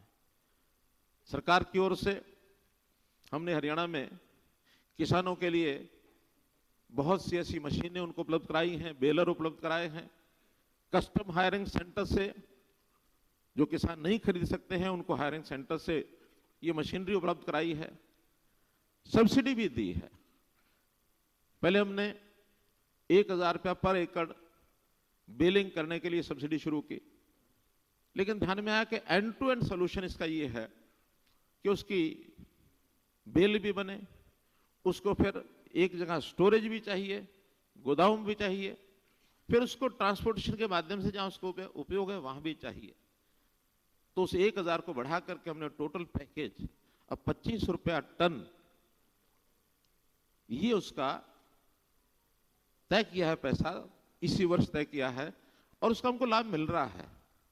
धीरे धीरे बहुत से व्यवसायी उसमें आ रहे हैं, जो बिलिंग भी कराएंगे, ट्रांसपोर्टेशन भी करेंगे, स्टोरेज भी करेंगे, और बाद में एंड यूजर तक उसको पहुंचाएंगे भी सही। ट्रांसपोर्टेशन का खर्चा भी उसमें आएगा, और उसके अंदर किसानों को भी कुछ पैसा मिलेगा। तो इस प्रकार के कार्यक्रम चलाने के माध्यम से हमारे यहाँ धीरे धीरे उपयोग बढ़ रहा है। आईओसीएल का हमारा जो एथेनॉल प्लांट लगेगा पानीपत में, 2 लाख मीट्रिक टन उसकी खपत है पराली की। और जो हमारे अभी बायोगैस के जितने प्लांट लगे हैं और जो आगे लगने वाले हैं, इनमें भी कुल मिलाकर के 9 लाख मीट्रिक टन इसकी खपत ये हो रही है, होने वाली है। लगभग 2.5 लाख मीट्रिक टन अभी भूसे में जा रहा है, इससे ज्यादा नहीं है। तो ऐसे देखा जाए तो 14-15 लाख मीट्रिक टन की खपत हमारी हो रही है। आगे चल करके थर्मल जितने हमारे प्रदेश में हैं, उसमें कोयले की जगह उस ब्रैकेट्स को यूज करने के लिए भी एक बहुत जल्दी टेंडर हम निकाल रहे हैं, और शर्त यही है कि हमारे प्रदेश की पराली उसका उपयोग वो उसमें करेंगे। मुझे लगता है उसमें भी हमको कुछ लाख मीट्रिक टन की खपत होने की एक संभावना बनेगी। फिर भी अभी ये 25 से 30 लाख मीट्रिक टन हरियाणा के अंदर पराली ये भी आती है। जितनी पराली की उत्पादकता है धान के हिसाब से, उतनी अभी खपत को सुनिश्चित नहीं कर पाए हैं। इसका दूसरा तरीका हमने ढूंढा कि धान को कैसे कम किया जाए। धान की बिजाई कम करने के लिए मान साहब जैसा कह रहे थे, डाइवर्सिफिकेशन के माध्यम से वो बाजरे की बिजाई करे, दाल की बिजाई करे, कपास की बिजाई करे, लेकिन उतना पैसा उसको मिले किसान को। हमने इसके लिए एक योजना बनाई है, मेरा पानी मेरी विरासत, ताकि पानी को भी बचाना है और पराली भी कम करनी है। तो इसके लिए अन्य फसलें अगर बुआई करते हैं डाइवर्सिफिकेशन के माध्यम से, 7,000 रुपया प्रति एकड़ ये हम किसान को दे रहे हैं, और बहुत अच्छे इसके रिजल्ट आए हैं। पिछले साल में 1 लाख एकड़ किसानों ने कम बुआई की है, 1 लाख एकड़ कम की है। तो धान की उत्पादकता कम करने से हमको हानि नहीं है, नुकसान नहीं है, बल्कि कई प्रकार के लाभ हैं। पराली की समस्या का समाधान है, और फिर पानी की बचत बहुत है। यानी ऐसा माना जाता है कि 1 केजी चावल को पैदा करने के लिए 3000 लीटर पानी लगता है। 3000 लीटर बहुत बड़ी हमारी पानी की, आपको पता है कि हरियाणा इस प्रकार की स्टेट है कि पानी का अपना स्रोत कोई है नहीं। मान साहब चल गए हैं, लेकिन चले मतलब अभी निकले हैं, लेकिन फिर भी हमारे मीत साहब बैठे हैं। मुझे कहने में कोई आपत्ति नहीं, इस हाउस में मैं कह सकता हूं, भाईचारे के माध्यम से कह सकता हूं कि ये पानी वाले विषय पर हमको मिल करके कोई ना कोई समस्या का हल निकालना चाहिए। पानी एक राष्ट्रीय संपत्ति है। कहीं ऐसा एरिया है कि पानी कारण से वाटर लॉगिंग होती है, डूब जाते हैं, कहीं खतरा बना रहता है, और कहीं सूखा पड़ा रहता है। आज सबसे पहली आवश्यकता पीने के पानी की है। पीने के पानी का जितना लोड हरियाणा पर पड़ रहा है, खास करके एनसीआर एरिया का, राजधानी का, तो राष्ट्रीय राजधानी क्षेत्र की जो 4 करोड़ की आबादी आज के डेट में है, उसमें पीने के पानी की आवश्यकता मुझे लगता है कि सब प्रांतों में सबसे ज्यादा जो बड़ी आवश्यकता वो हमारी ये है। दिल्ली में भी पानी की कमी आती है, जब भी कहीं वहां से प्रमाण आता है। हमारे शेर बटे हुए हैं, लेकिन शेर बटने के बावजूद भी दिल्ली को हम 300-250 क्यूसेक पानी ज्यादा दे रहे हैं। वो भी सुप्रीम कोर्ट की इंटरवेंशन के बीच में हुई कि इतने पानी की आवश्यकता पीने की पूरी करनी होगी। शेयर 719 है, हम 1049 क्यूसेक पानी ये दिल्ली को दे रहे हैं। हमारे अपना भी दिल्ली के आसपास फरीदाबाद है, गुरुग्राम है, सोनीपत है, वो एरिया बड़ी आबादी का एरिया हो गया है। और कई बार तो 2000 क्यूसेक पानी जो ये महीने आते हैं, खास करके दिसंबर, जनवरी, फरवरी, कभी कभी 2000 क्यूसेक पानी यमुना में से मिलता है हमको, सिर्फ 2000, जिसमें से 1000 क्यूसेक, 1100 क्यूसेक ये दिल्ली और 200-300 क्यूसेक हमारे प्रेशर, 1400 क्यूसेक तो पीने का पानी वहीं चला जाता है। तो इस समस्याओं में से समाधान निकालने के लिए पानी का प्रबंधन, जैसे पराली का प्रबंधन है, उसके साथ साथ पानी का प्रबंधन ये भी हमको करना होगा। और यदि प्रबंधन हो गया तो आज जो वेस्ट है कल वही पूंजी बनेगी, वही वेल्थ बनेगा। तो प्रबंधन करने से ही ये सारी चीजों का हल होने वाला है। मैं तो हमारे केंद्रीय मंत्री, सुबह से आप लोग बैठे हैं यहाँ, सब लोग विचार कर रहे हैं, मैं निवेदन करूंगा कि उस सारे का सारा जो मानसा मांग है सारा वही ना दे देना। और वो पहले मांग के चले गए, लेकिन थोड़ा हिस्सा हमारा भी है। वो हमारे बड़े भाई हैं, हम छोटे हैं, तो छोटे इतना जरूर हरियाणा का भी ध्यान रखना। हरियाणा के किसानों को हमने अवेयर किया है, उनको सचेत किया है, और उसके कारण से मैं धन्यवाद करता हूं हरियाणा किसानों का, उन्होंने उस बात को माना भी है। और हमारे केसेस बहुत कम हो रहे हैं। पिछले साल लगभग 6700 केसेस थे जो पराली जलाने के। अब मैं पंजाब की बात तो इसलिए भी नहीं करूंगा, मुझे ज्यादा पता भी नहीं है, लोग जो कुछ कहते हैं वो कहते होंगे, लेकिन हमारे यहाँ 6700 केस जो पिछले साल थे, इस साल जो 1 साल के बाद वो केसेस 3800 रह गए हैं। उसका हमने 40% कम किया है। थोड़ा सख्ती भी बरती है।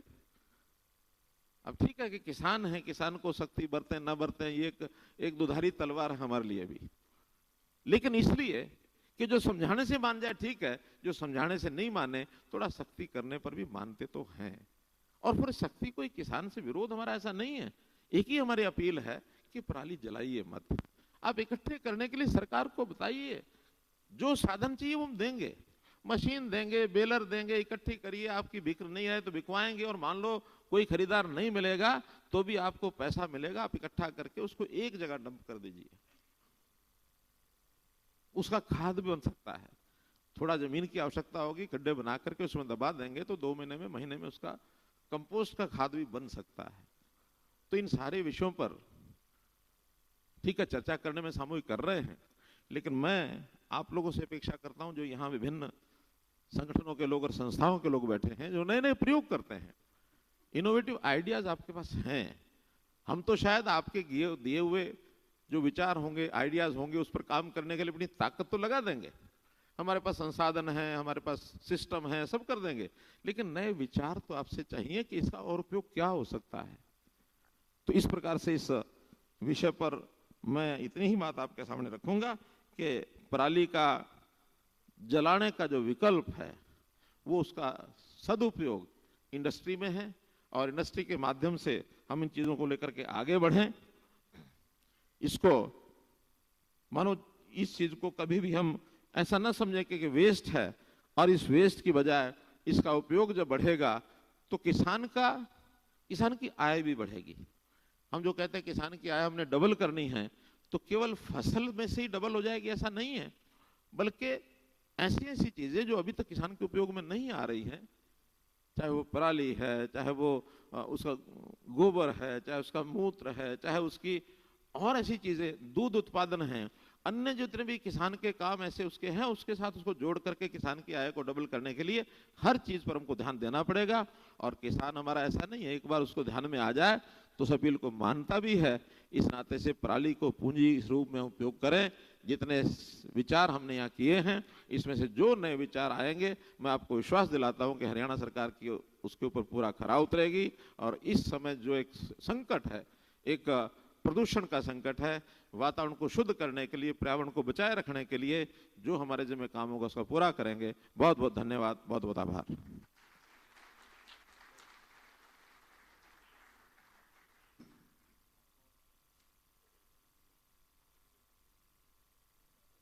माननीय मुख्यमंत्री जी, आपने बहुत ही संक्षेप से हरियाणा में जो प्रक्रिया अपनाई जा रही है, हरियाणा क्या कर रहा है, और साथ में हरियाणा में आपका स्वागत है। जो बदलाव चाहते हैं अपने विचार साझा कर सकते हैं, और साथ में किसान को पराली से आय जो है उसको सुनिश्चित किया जाए। पूंजी, सचमुच में पूंजी है, इस पर विशेष रूप से ध्यान केंद्रित किया।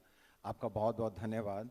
और अब हमारा अनुरोध रहेगा विशेष संबोधन के लिए honourable union minister environment, forest and climate change, Bharat सरकार, श्री भूपेंद्र यादव जी से कि वो मंच पर आएं और विशेष संबोधन करें। तालियां जोर से आपकी ओर से बजनी चाहिए।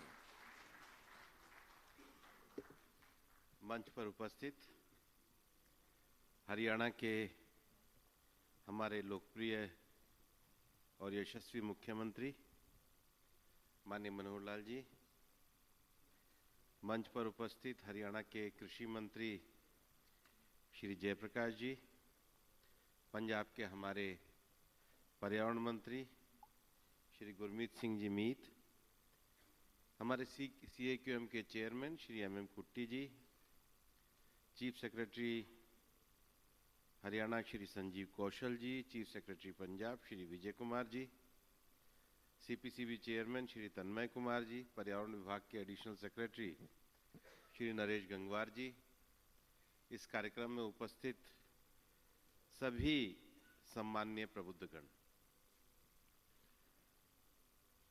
माननीय मनोहर लाल जी और हम सबके बीच में संबोधन करके हमको गए माननीय भगवंत मान जी, ये अपेक्षा लगा रहे थे कि मैं कुछ देने आया हूं, मैं तो आपसे पर्यावरण की स्वच्छता मांगने आया हूं। और मुझे खुशी है कि CAQM के प्रयास से, क्योंकि माननीय प्रधानमंत्री जी के नेतृत्व और विजन में हम लोगों ने लोकसभा में ये विशेष बिल पास करके एयरशेड की पहचान करी और CAQM का निर्माण किया। और पिछले 1.5 वर्षों में CAQM बनने के बाद जो हमने एक संयुक्त प्रयास किया, उसका सबसे बड़ा लाभ अगर मैं आपको ये कहना चाहूं कि पिछले वर्ष जो पराली के जो जलने की घटनाएं हैं, हमारे सबके प्रयास के कारण पंजाब में 30% और हरियाणा में 48% की कमी आई। मैं इसके लिए दोनों राज्यों को, उनके मुख्यमंत्री को और आप सबको बधाई देना चाहता हूं, क्योंकि जो पंजाब में घटनाएं 71,304 ये 2021 में थी, वो कम होकर के 49,922 हुई और हरियाणा में 6,987 से कम होकर 3,661 हुई। और ये जो डाटा है ये साइंटिफिक डाटा है कि इसरो से जो हम लोग जानकारी लेते हैं, और यही कारण है कि इस बार जब दिल्ली में मेरी लोगों से बात हुई कि जो पॉल्यूशन के सीवियर डेज जो 53 रहते थे पीक टाइम में, वो इस बार घट करके 22 डे हमारे हुए।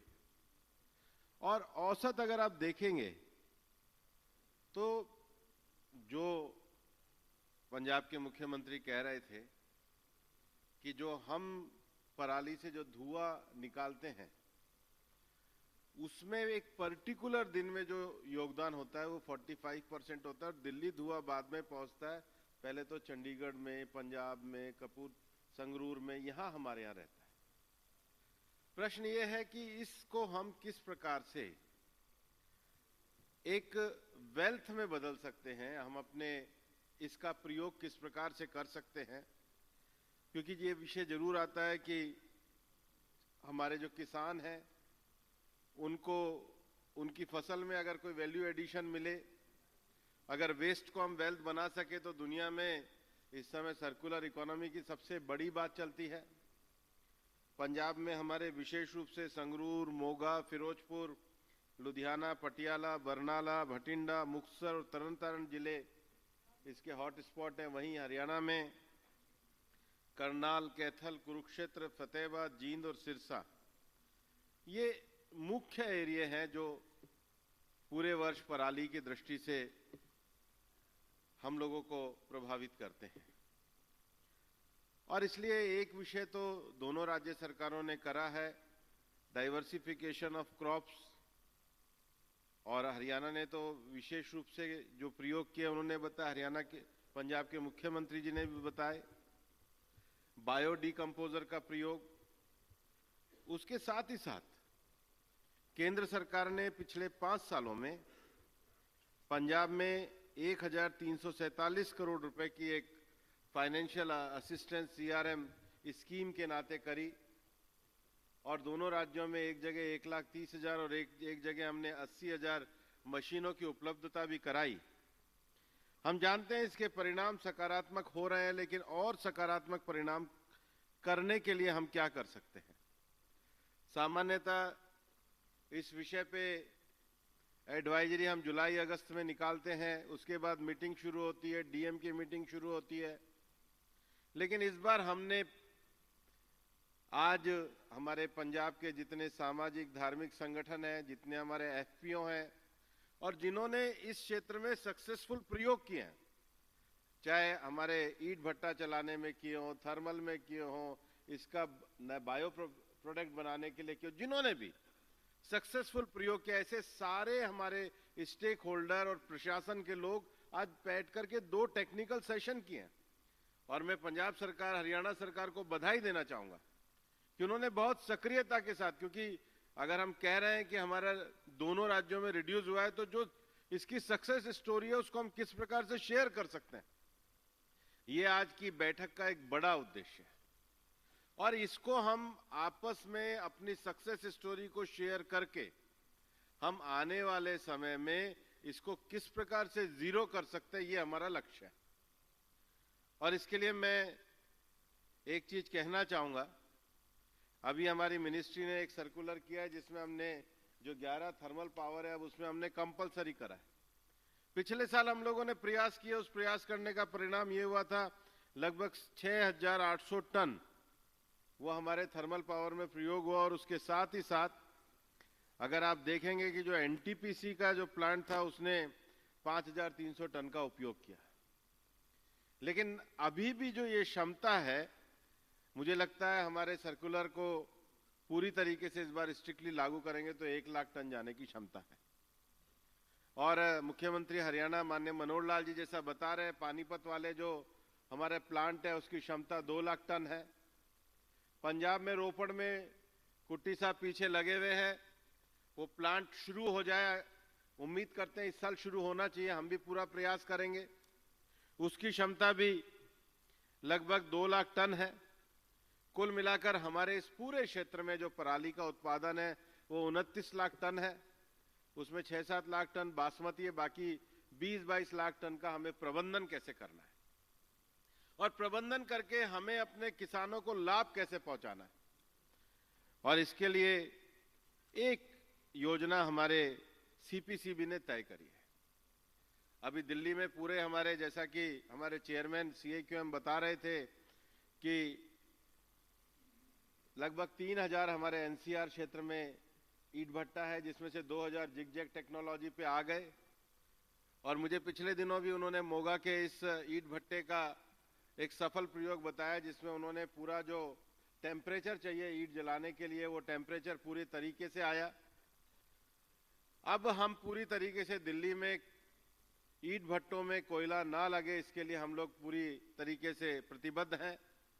और मेरा ये मानना है कि पंजाब हरियाणा के किसानों को भी समझना चाहिए कि ये एक पैलेट को हम, जिसको पराली के द्वारा बनाई हुई जो ईंट है उसको सप्लाई करने का बड़ा काम कर सकते हैं। अगर इसको हिसाब से भी देखा जाए, ये छोटा सा जो प्लांट है जिसको 1 टन पर आवर के हिसाब से हम जिसका मापन करते हैं, इसके जो लगाने की क्षमता है वो लगभग 70 लाख रुपए, उसकी 40% कैश सब्सिडी ये सीपीसी भी देने को तैयार है। और इसको अगर आप 5 गुना ले जाएंगे तो 1,40,00,000 तक ये भी कैश सब्सिडी हम दे सकते हैं। और इसका भी ब्राउशर भी मैं हमारे सीपीसीबी चेयरमैन को कहूंगा कि मुख्यमंत्री हरियाणा जी हैं, उनके माध्यम से इसको रिलीज कराएं और उसके बाद इस ब्राउशर को हम आप सब लोगों को देना चाहते हैं, ताकि ये योजना जितनी नीचे तक जाएगी तो हमारे गांव में, पंचायत में, सब जगह वो इस योजना को नीचे अपना के गांव में हम इसका जो, क्योंकि हमें कई बार ये लगता है कि इसको अगर हमने स्टोरेज कर लिया तो कहाँ जाएगा। एक बार इसको ईंधन बनाने की इस टेक्निक को अगर हमने अपना लिया तो आप मान करके चलना कि हम बहुत बड़ा, इसका क्षेत्र भी बचा है, इसका प्रबंधन भी बचा है, इसका उपयोग भी हम कर सकते हैं।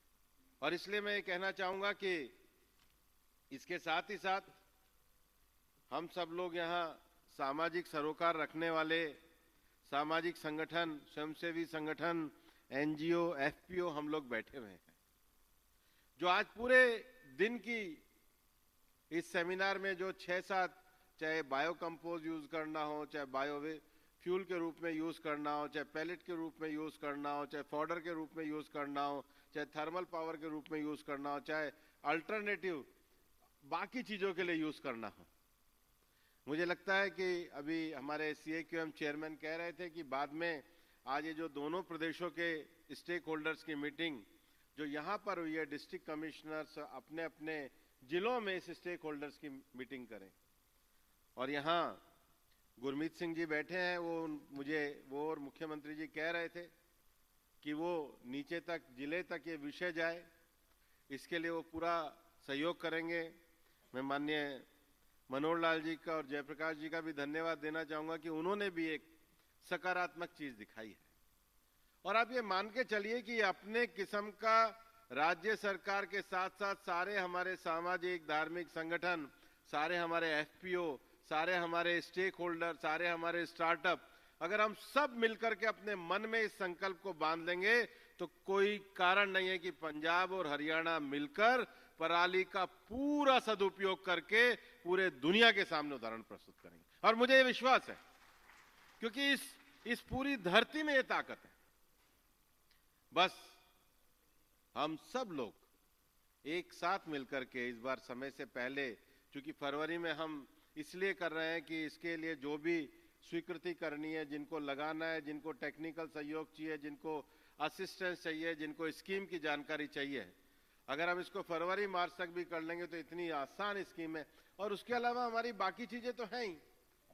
सीआरएम स्कीम में मशीनें केंद्र सरकार के द्वारा लगभग 1300-1400 करोड़ रुपए उपलब्ध कराई गई है।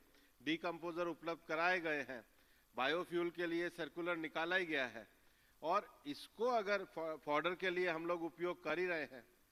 और इस बार हरियाणा सरकार ने गैप की राशि भी दी थी, पंजाब सरकार भी कह रहे हैं वो देने को तैयार है। लेकिन उसके साथ ही साथ अपने अपने पंचायत में अगर डीसी अगर जमीन आइडेंटिफाई कर ले, ताकि 10 दिन का जो समय का अंतर रहता है उसमें जो वेस्ट है उसको रखने के लिए किसान के पास जगह नहीं, वो मार्क और आइडेंटिफिकेशन भी अगर हम कर लेंगे, उसमें हमारे सामाजिक संगठन, धार्मिक संगठन अगर अपनी अपनी जगह को भी अगर मार्क कर लेंगे तो कोई बहुत बड़ी बात नहीं है कि हम इसका प्रबंधन भी कर सकेंगे और हम अपने पंजाब और हरियाणा के पर्यावरण को अच्छा रखकर गुरुओं की धरती से प्रेम का, शांति का और एक सुखी धरती और हरी भरी धरती का संदेश दे सकेंगे।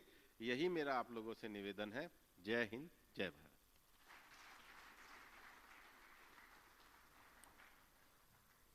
बहुत बहुत शुक्रिया माननीय मंत्री महोदय। आपने सरकार की योजनाओं की चर्चा की, प्रयास की चर्चा की और साथ में ये भी चर्चा की कि सब मिलकर कार्य करेंगे, आगे बढ़ेंगे। तो पराली एक मिनट, वो जो मेरे मुंह से भटिंडा निकला वो रोपड़ में हमारा प्लांट लगा। हाँ, भटिंडा में लग रहा, रोपड़ की जगह रोपड़ निकला, भटिंडा लगा। पराली की ये जो समस्या है इसका समाधान हमारे सामने है, स्टेक होल्डर्स हमारे सामने हैं।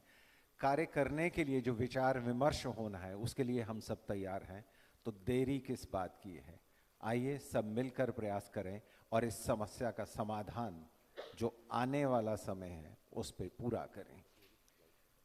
हमारा ये जो विशेष सत्र था ये यहीं पर संपन्न होता है, लेकिन मंत्री जी की अध्यक्षता में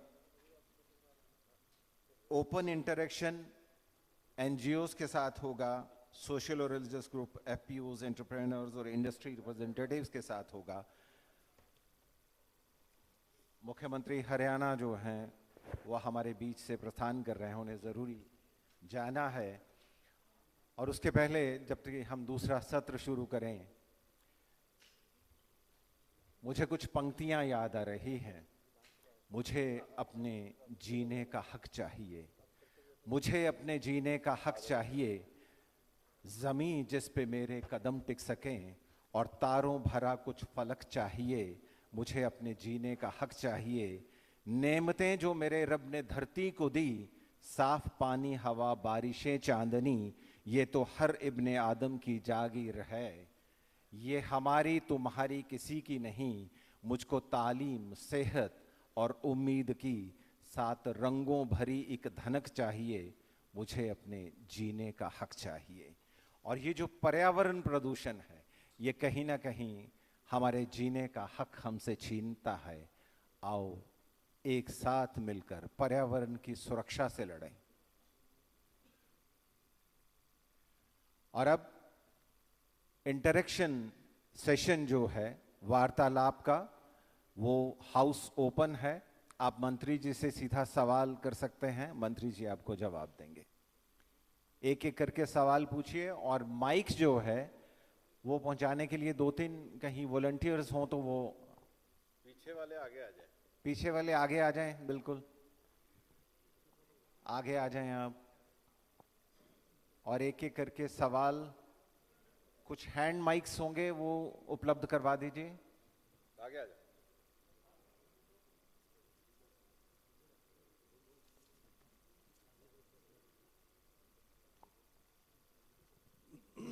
नमस्कार मंत्री जी एवं सभी अधिकारीगण को मेरा नमस्कार। मैं एग्रीनर फार्मर प्रोड्यूसर ऑर्गेनाइजेशन से मनोज नेहरा। मेरा सवाल ये है कि जो मशीनें, ब्रिकेटिंग और पैलेटिंग मशीन जो किसान यूज़ कर रहे हैं या जो कॉरपोरेट सेक्टर में यूज़ हो रही है, इनकी मेंटेनेंस कॉस्ट इंडिया में जो है बहुत ज़्यादा हाई है। एक मशीन को ऑपरेट करने के लिए पर केजी पे 2 से 2.5 रुपये का खर्चा आ जाता है, जबकि डेवलप्ड नेशंस में ये मशीन इतनी इजीली अवेलेबल है जिसमें बिजली का खर्चा भी कम आएगा और इसकी मेंटेनेंस कॉस्ट भी कम रहेगी। ये मशीन अभी तक कॉरपोरेट लेवल में यूज़ हो रही है। किसान लेवल तक इस मशीन को पहुंचाने के लिए मैं सरकार के प्रयास को जानना चाहता हूं और ये सजेशन देना चाहता हूं कि इसके रिसर्च के लिए थोड़ा एक मौका मिले। और हम युवाओं ने पिछले 3 साल से इसे ब्रिगेडिंग पे काम कर रहे हैं। मैं एक इन्वायरमेंटल इंजीनियर हूँ और मैंने इसके क्वालिटीज़ देखी है, काफ़ी फ़ायदेमंद है। मैं इसका प्रोडक्शन कर रहा हूँ, 6000 टन पिलेट्स बना के सेल भी कर चुका हूँ। आप तो मंत्रालय में आए थे। जी हाँ सर, आपसे मिले भी, आपके सामने अपना प्रस्ताव भी रखा है। तो आपके साथ तो कर ही रहे हैं हम काम, ये भी बता दो। अभी नई मशीन की टेक्नोलॉजी के बारे में पता चला है, मैं चाहता हूँ कि उसके ऊपर भी थोड़ा विचार किया जाए, मौका दिया जाए सभी को उसके बारे में जानने का। ना जैसे आप पहले आते रहे हो आगे भी आते रहना और हम आपको सहयोग करते रहेंगे। ठीक, धन्यवाद जी। नमस्कार भूपेंद्र जी। पहली बात तो यह कि प्रकृति, पर्यावरण ये सब एकात्म है, ये खंड खंड में बंटा नहीं हुआ। इसलिए जो समाधान है वो खंड खंड में बांट के नाम करें तो अच्छा रहेगा। क्योंकि आज आप पराली के समाधान के लिए आए हैं, सब हम पराली के लिए कर रहे हैं। हम धान उगाते रहेंगे और कल को आप फिर पानी के लिए आएंगे कि पानी बचाने के लिए करिए कुछ। तो मुझे लगता है एक समग्र रूप से विचार करना चाहिए कहीं ना कहीं, ये मेरा एक निवेदन है इसमें। मेरा ये कहना, मेरी ये स्टेटमेंट थोड़ी सी किसी को ओवर स्टेटमेंट लग सकती है। पंजाब या हरियाणा के लिए समस्या पराली नहीं, धान समस्या है। हमें दूसरी फसलों की ओर जाना, वो काम करना चाहिए, उसके लिए ख्याल करें। हम आज अगर पराली का समाधान कर देते हैं और जितना पानी हमने नीचे से खींच लिया, पंजाब हरियाणा दोनों लैंड ऑफ डार्क जोन्स बन गए हैं, तो कल को पानी का एक बड़ा मुद्दा बनने वाला है। और मुझे मैं आदरणीय भूपेंद्र जी को ध्यान दिलाऊंगा, पंजाब में आज से कुछ वर्ष पहले, यानी कि 20 वर्ष पहले लगभग, विलेज फॉर सेल, गांव बिकाऊ हुआ है, ये 2 गांवों ने अपने आप को डिक्लेयर किया था। क्यों? पानी के संकट के कारण। तो मुझे लगता है हमें पराली का समाधान करते हुए वैकल्पिक फसलों की बात को जोर से बात करनी चाहिए। और ये जो फूड सिक्योरिटी का पूरा मुद्दा है कि फूड सिक्योरिटी का कंसेप्ट खाली व्हीट एंड राइस पे है, इसका विस्तार करने की आवश्यकता है। मिलेट्स, आदरणीय मोदी जी, हमारे देश के यशस्वी प्रधानमंत्री, अंतर्राष्ट्रीय मिलेट वर्ष देश मना रहा है। यहाँ आदरणीय जयप्रकाश जी बैठे हैं, इनके सहयोग से हमने वो मिलेट का लंच भी किया विधानसभा में, और भी कार्यक्रम मिलेट्स के हुए। मुझे लगता है क्या जब आप पराली की बात कर रहे हैं तो मिलेट को बढ़ाना, ये बात होनी चाहिए, और मिलेट पर एक विस्तार से अलग से बात हो सकती है। वो ये मंत्रालय करेगा, यो करेगा, वो मिड डे मील से लेके पीडीएस सिस्टम तक मिलेट्स अगर लाते हैं तो बड़ा काम हो सकता है। मुझे लगता है मिलेट्स के साथ आने से 2-3 चीज़ें इकट्ठी निपट जाती हैं। 1, पानी बचता है। 2, पराली जलानी नहीं पड़ती। 3, यूरिया डीएपी का इस्तेमाल नहीं होता। आप जो सब्सिडी देते हो केमिकल फर्टिलाइजर की, उसका इस्तेमाल नहीं होता। और जैव विविधता भी बढ़ती है, और जो लोग खाएंगे उनका भी शुगर, ब्लड प्रेशर से लेके तमाम बीमारियां उनसे दूर जाएंगी। तो मुझे लगता है ये एक अपने का विस्तार करने की आवश्यकता कल्पना। दूसरा मैं फिर कहूँगा, और मैं जो एयर क्वालिटी कंट्रोल के चेयरमैन साहब को कहूँगा कि ये हम जब पूरा फोकस ज़्यादा कर देंगे कि अब धान उगाए जाओ, हम प्रबंध कर लेंगे, तो ख्याल रखिए हम न्यूट्रिशन को मिट्टी में से डिप्लीट कर रहे हैं लगातार, और उसके कारण पंजाब हरियाणा की जो सॉइल कार्बन है, मुझसे ज़्यादा विद्वान लोग यहाँ बैठे हैं, वो बता सकते हैं, सॉइल कार्बन की बड़ी भयंकर दुर्दशा है। तो मुझे लगता है कि इस पर विचार करना चाहिए। आप जब बात करें तो बैलेंस्ड बात हो, ऐसा ना हो कि आप एक समस्या का समाधान कर रहे हैं तो दूसरी एक और समस्या वो जाने अनजाने में खड़ी हो रही है। इसीलिए खेती वही जो भोजन दे और भोजन वही जो स्वास्थ्य दे, इस पर बात आगे करते हुए बढ़ना चाहिए। दूसरा, बहुत बड़ी बड़ी, मैंने बाहर भी देखा, बहुत बड़ी बड़ी इंडस्ट्री की बात आप कर रहे हैं। ये कैपिटल इंटेंसिव जो समाधान है, मुझे लगता है उसकी जगह वो श्रम केंद्रित जो समाधान निकालने की बात करनी चाहिए, और ग्रामोद्योग हो सकता है क्या इसका, उसकी बात करनी चाहिए। अब 200-300 करोड़ रुपए खर्च करके आप ये किसी तरह का सीएनजी बनाएंगे, ये बनाएंगे, वो बनाएंगे, इसके बहुत इसमें है, थोड़ा दूरगामी सोचिए। पता लगा 10 साल बाद किसानों ने धान उगाना बंद कर दिया, तो ये सफेद हाथियों का क्या करेंगे आप? फिर तो थोड़ा दूर का सोचना चाहिए। मुझे लगता है, मेरा बड़ा विनम्रता पूर्वक आग्रह है, आपको इसका समाधान ग्रामोद्योग में कैसे मिले उस पर बात करनी चाहिए। आउट ऑफ बॉक्स सोचना पड़ेगा। एक बात और है, और ये जो मैं टिप्पणी करने जा रहा हूं, कोई मेरा भाई कृषि मंत्रालय का बुरा ना माने, जिन संस्थाओं ने संकट पैदा किया है आप कहेंगे वो ही समाधान देंगे, तो ये होने वाला नहीं है। इसमें दिक्कत है क्योंकि पैराडाइम शिफ्ट है ये, इसलिए हमको बाहर निकलना पड़ेगा। अगली बात, आदरणीय प्रधानमंत्री जी प्रकृति कृषि की बात बहुत कर रहे हैं, तो मुझे लगता है अगर प्रकृति कृषि की बात है तो ये जो पराली है, ये अगर पशुओं के चारे के रूप में इस्तेमाल करने की बात बढ़ाई जाए। मैं कुट्टी साहब आप थोड़ा ध्यान दे दीजिए जरा ये वाली बात। ये पशुओं का चारे के रूप में गौशाला को खिलाने की बात हमने पंजाब के संगरूर जिले में ये प्रयोग किया सफलतापूर्वक, हरियाणा में कई जगह हुआ है, लोग राजस्थान में, गुजरात में खिला रहे हैं। लोग हमको फोन करते हैं कि गुजरात, राजस्थान में पराली भेज दीजिए, ट्रक के ट्रक जा रहे हैं, वैसे हरियाणा वाले व्यापार भी कर रहे हैं उसका, लेकिन वो आपके पूरे कहीं ना कहीं नैरेटिव में है ही नहीं। आप बहुत बड़ी बड़ी इंडस्ट्री का बढ़ावा देने के लिए कर रहे हैं, और मुझे कहने में एक दिक्कत नहीं है। हर संकट में कुछ लोगों के लिए लाभ होता है, हर संकट कुछ लोगों के लिए अवसर बनता है, और इंडस्ट्री उसी का काम करती है। कोई बुरा मानने की आवश्यकता नहीं है, ये बहुत बातों से सिद्ध है। मुझे ऐसा लगता है कि आप गाय को अगर वो चारा खिलाते हैं, उसका अचार भी बन जाता है ये इसका पराली का, और वो अगर खिलाया जाए और गोबर वापस खेत में जाए, तो पंजाब हरियाणा में जो ये कार्बन वाला मामला है, सॉइल कार्बन, वो भी होगा। also sir, we have many questions sir. कोई बात नहीं भाई, जरा ये एक बात सर। और एक आखिरी जो मुझे लग रहा है इसमें कि ये जो गौशाला वाला मुद्दा है, इसके लिए आप अलग से अगर बात करते हैं कुछ संस्थाओं के साथ let it be मिलकर brief, अच्छा sir. रहेगा।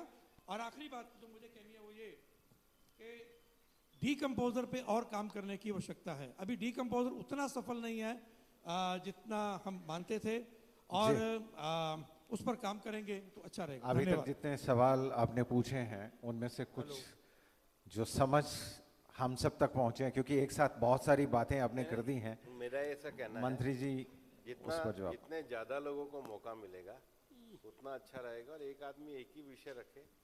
जी मंत्री जी, आप संचालन करने वाले जरा ध्यान दें। जी बिल्कुल। और किसी का सवाल है? सर एक एक करके पहले इनका मंत्री जी जवाब देना चाहिए। नहीं, इनके तो सुझाव थे। सुझाव थे जी। जी एक एक करके संक्षिप्त बोलिए। मैं अमृतसर से आया जी, हरियावल पंजाब हमारी एनजीओ है। मेरी ये बेनती है कि ਜਿਹੜੇ ਜ਼ਿਮੀਦਾਰ ਨੇ ਉਹ ਬਿਲਕੁਲ ਇਹ ਚਾਹੁੰਦੇ ਆ ਕਿ ਜਦੋਂ ਗੱਠਾਂ ਵੱਜ ਜਾਂਦੀਆਂ ਨੇ ਤੇ ਉਹ ਬੜਾ ਸਮਾਂ ਉਹਦੀ ਲਿਫਟਿੰਗ ਨਹੀਂ ਹੁੰਦੀ ਉੱਥੋਂ, ਤੇ ਉਹ ਜੇ ਲਿਫਟਿੰਗ ਪ੍ਰੋਪਰ ਟਾਈਮ ਦੇ ਵਿੱਚ ਹੋ ਜਵੇ ਤੇ ਉਹ ਬਿਹਤਰ ਹੈ। ਜੋ ਵੀ ਪ੍ਰੋਸੈਸ ਆ ਅਸੀਂ ਜੋ ਸਮਝਦੇ ਆ ਮੌਕੇ ਤੇ, ਉਹ ਇਹ ਹੈ ਵੀ ਜੇ ਉਹ ਜਿਹੜੀ ਲਿਫਟਿੰਗ ਜੇ ਜ਼ਿਮੀਦਾਰ ਨੂੰ ਇਹ ਕਹਿ ਦਿੱਤਾ ਜਾਵੇ ਵੀ ਉਹਨੂੰ ਜਿਹੜਾ ਥੋੜਾ ਬਹੁਤਾ ਜਿੰਨੇ ਵੀ ਉਹਦੇ ਪੈਸੇ ਬਣਦੇ ਹੋਣਗੇ ਉਹਨੂੰ ਦੇ ਦਿੱਤੇ ਜਾਣ, ਉਹ ਆਪਣੇ ਲੈਵਲ ਤੇ ਗੱਠਾ ਵੱਜਣ ਤੋਂ ਬਾਅਦ ਦੇ ਵਿੱਚ ਉਹਨਾਂ ਦੇ ਜਿੱਥੇ ਸਟੈਕ ਯਾਰਡਸ ਆ ਉੱਥੋਂ ਤੱਕ ਪਹੁੰਚਾਉਣ ਦਾ ਜੇ ਇਹੋ ਜਿਹਾ ਕੋਈ ਪ੍ਰਾਵਧਾਨ ਹੋ ਜਾਵੇ ਤੇ ਇਹ ਬਹੁਤ ਬਿਹਤਰ ਹੈ। ਤੇ ਦੂਸਰਾ, ਜਿਹੜੀ ਆਪਣੀ ਸਰਕਾਰੀ ਪੱਧਰ ਦੇ ਉੱਤੇ ਲੋਕਾਂ ਦੇ ਵਿੱਚ ਜਾਗਰੂਕਤਾ ਜਿਹੜੀ ਲੈ ਕੇ ਜਾਣੀ ਹੈ ਉਹ ਬਹੁਤ ਬਿਹਤਰ ਹੋ ਰਹੀ ਹੈ। ਇਹ ਹੋਰ ਵਧੀਆ ਹੋ ਜਾਵੇਗਾ ਕਿ ਜੇ ਜਿਹੜੇ ਕੋਈ ਜਿਹੜੇ ਯੋਧੇ ਨੇ ਜਿਹੜੇ ਪਹਿਲਾਂ ਹੀ ਵਰਕ ਕਰ ਰਹੇ ਨੇ ਪਿੰਡਾਂ ਦੇ ਵਿੱਚ, ਉਹਨਾਂ ਨੂੰ ਸਰਕਾਰੀ ਤੌਰ ਤੇ ਕਿਸੇ ਵੀ ਤਰ੍ਹਾਂ ਦੀ ਇਮਦਾਦ ਦਿੰਦਿਆਂ ਹੋਇਆਂ ਜੇ ਅਸੀਂ ਉਹਨਾਂ ਨੂੰ ਉਹਨਾਂ ਦੇ ਰਾਹੀਂ ਇਹ ਚੀਜ਼ ਦਾ ਪ੍ਰਚਾਰ ਪ੍ਰਸਾਰ ਵੱਧ ਕੀਤਾ ਜਾਵੇ, ਪਰਾਲੀ ਨੂੰ ਸਾਂਭਣ ਸੰਭਾਲ ਜਿਹੜਾ ਸਿਸਟਮ ਦਾ, ਤੇ ਹੋਰ ਵਧੀਆ ਹੋ ਸਕਦਾ। ਧੰਨਵਾਦ ਸਰ। अच्छे सुझाव। नेक्स्ट प्लीज मंत्री जी, इंट्रोडक्शन देंगे, अपनी इंट्रोडक्शन देंगे। सर मेरा माई सेल्फ हरपाल बाजवा, एक baler operator, mushroom Grover and mushroom processor. Sir मैं सिर्फ 2 मिनट ही लूँगा। सबसे पहले एज ए बेलर ऑपरेटर हम आपका बहुत बहुत धन्यवादी हैं भी जिन्होंने हमें इतनी मशीनरी दी है कि हमने 48% जो है वो केस कम कर दिए हैं बर्निंग के। परंतु उसके बाद अब जो अगली समस्या एज ए बेलर ऑपरेटर मेरे लिए है, सर मेरे पास 1 लाख क्वांटल पराली पड़ी है। मैं 1 रुपये 80 पैसे में, 1 रुपये 75 पैसे में देने के लिए तैयार हूँ, कोई लेने वाला नहीं है। कहीं आने वाले टाइम में पराली इकट्ठी होने के बाद कुछ हमें समस्या ना आए, उस पर ध्यान देने के लिए एज ए फूड इंडस्ट्रिस्ट सर मैं बॉयलर चला रहा हूँ 2 टन का। बॉयलर के लिए मुझे 7.25 रुपये क्वांटल लकड़ी लेनी पड़ती है, जो हर साल महंगी होती जा रही है।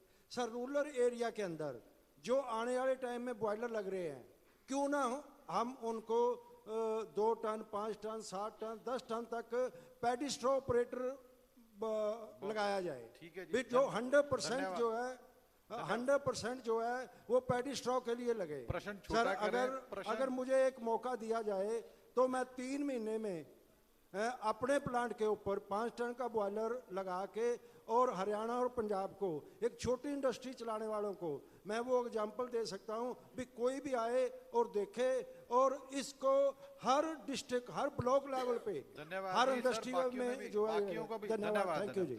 बॉयलर्स बन रहे हैं पंजाब में, ऐसी कोई बात नहीं, आप बनाए और हम लेंगे। सर ने कुछ रिस्पॉन्स देना। सर मेरा नाम धर्मेंद्र रुको सर, नेक्स्ट लूँ जी सर आपने। Sir good afternoon, I am Colonel Monish Ahuja. I am the Chairman Managing Director Prespal. बाहर मेरा एक स्टॉल भी है। I am also the Chairman of Confederation of Biomass Energy Industry of India. We are working across 18 states with all types of farm agri residue. One impeding problem which doesn't have a banking solution as yet is capital adequacy for post-harvest farming equipment and working capital availability. To give you a statement of a problem, the largest shareholder of my company is State Bank of India in equity. Japanese capital, US capital, capital from Zurich, and capital from UK government. a company promoted by ex-defense people and in India on a pan-India basis working with farm agri residue. But to a company like mine, US DFC has given a $10 million credit guarantee and then only working capital is available. So in India, we don't have a credit mechanism to fund farm agri residue, Parali one of them, as a business activity. And the scale that we are talking about, so 42 million metric tons, sir. Sorry for correcting you, you mentioned lakhs. It is 42 million metric ton of Parali. So if we have to aggregate this and use it for industry, we require 8,400 crores in 45 days from 15th October to 15th December. And year after year. And we must be able to utilize this 8,400 crores because we are not going to burn it after collecting it.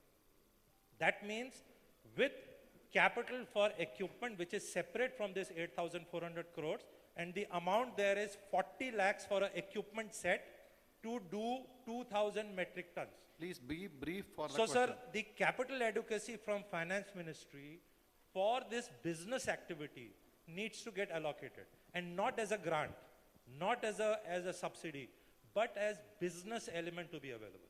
And not only in North India, sir, but across India. Last week, the export of pellets has been opened by the industry. Again, capital adequacy will be a problem. So the point is, let's look at it from a solution to provide for the industry, and maybe we will get it as a resource. Thank you, sir. Namaskar, sir. Hi, Honorable Hello. Cabinet Minister Bhupendra Yadav ji. My name is Samir Bansali. I am from Assam. I have a factory in Haridwar, and it's the first factory in the world using Parali, rice straw for making board for housing, schools, hospital, any kind of a construction material. And it's the first factory. Now, I would like to ask you,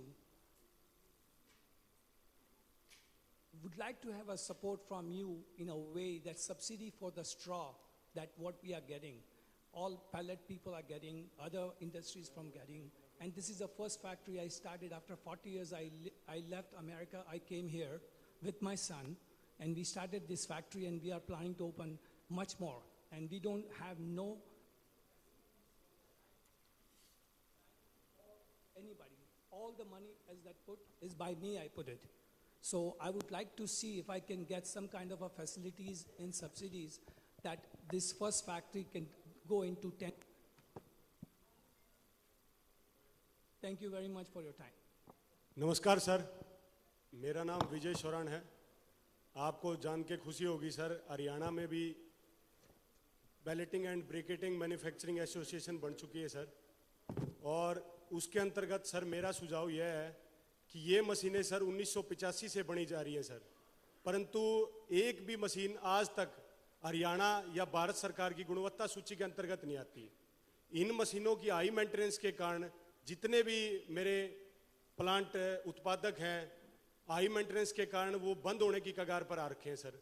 तो मेरी दरख्वास्त यही है कि sir इन मशीनों को हरियाणा सरकार की गुणवत्ता सूची में लेके आया जाए और छोटे छोटे पायलट प्रोजेक्ट स्टार्ट किए जाएं, जिससे किसानों को ये पता चल सके कि ये चीज़ें बनती कैसे हैं, इनका कहाँ इस्तेमाल होता है और पराली का इसमें कहाँ उपयोग हो सकता है, और क्लस्टर बेसिस इन प्लांटों का स्टेबल किया जाए।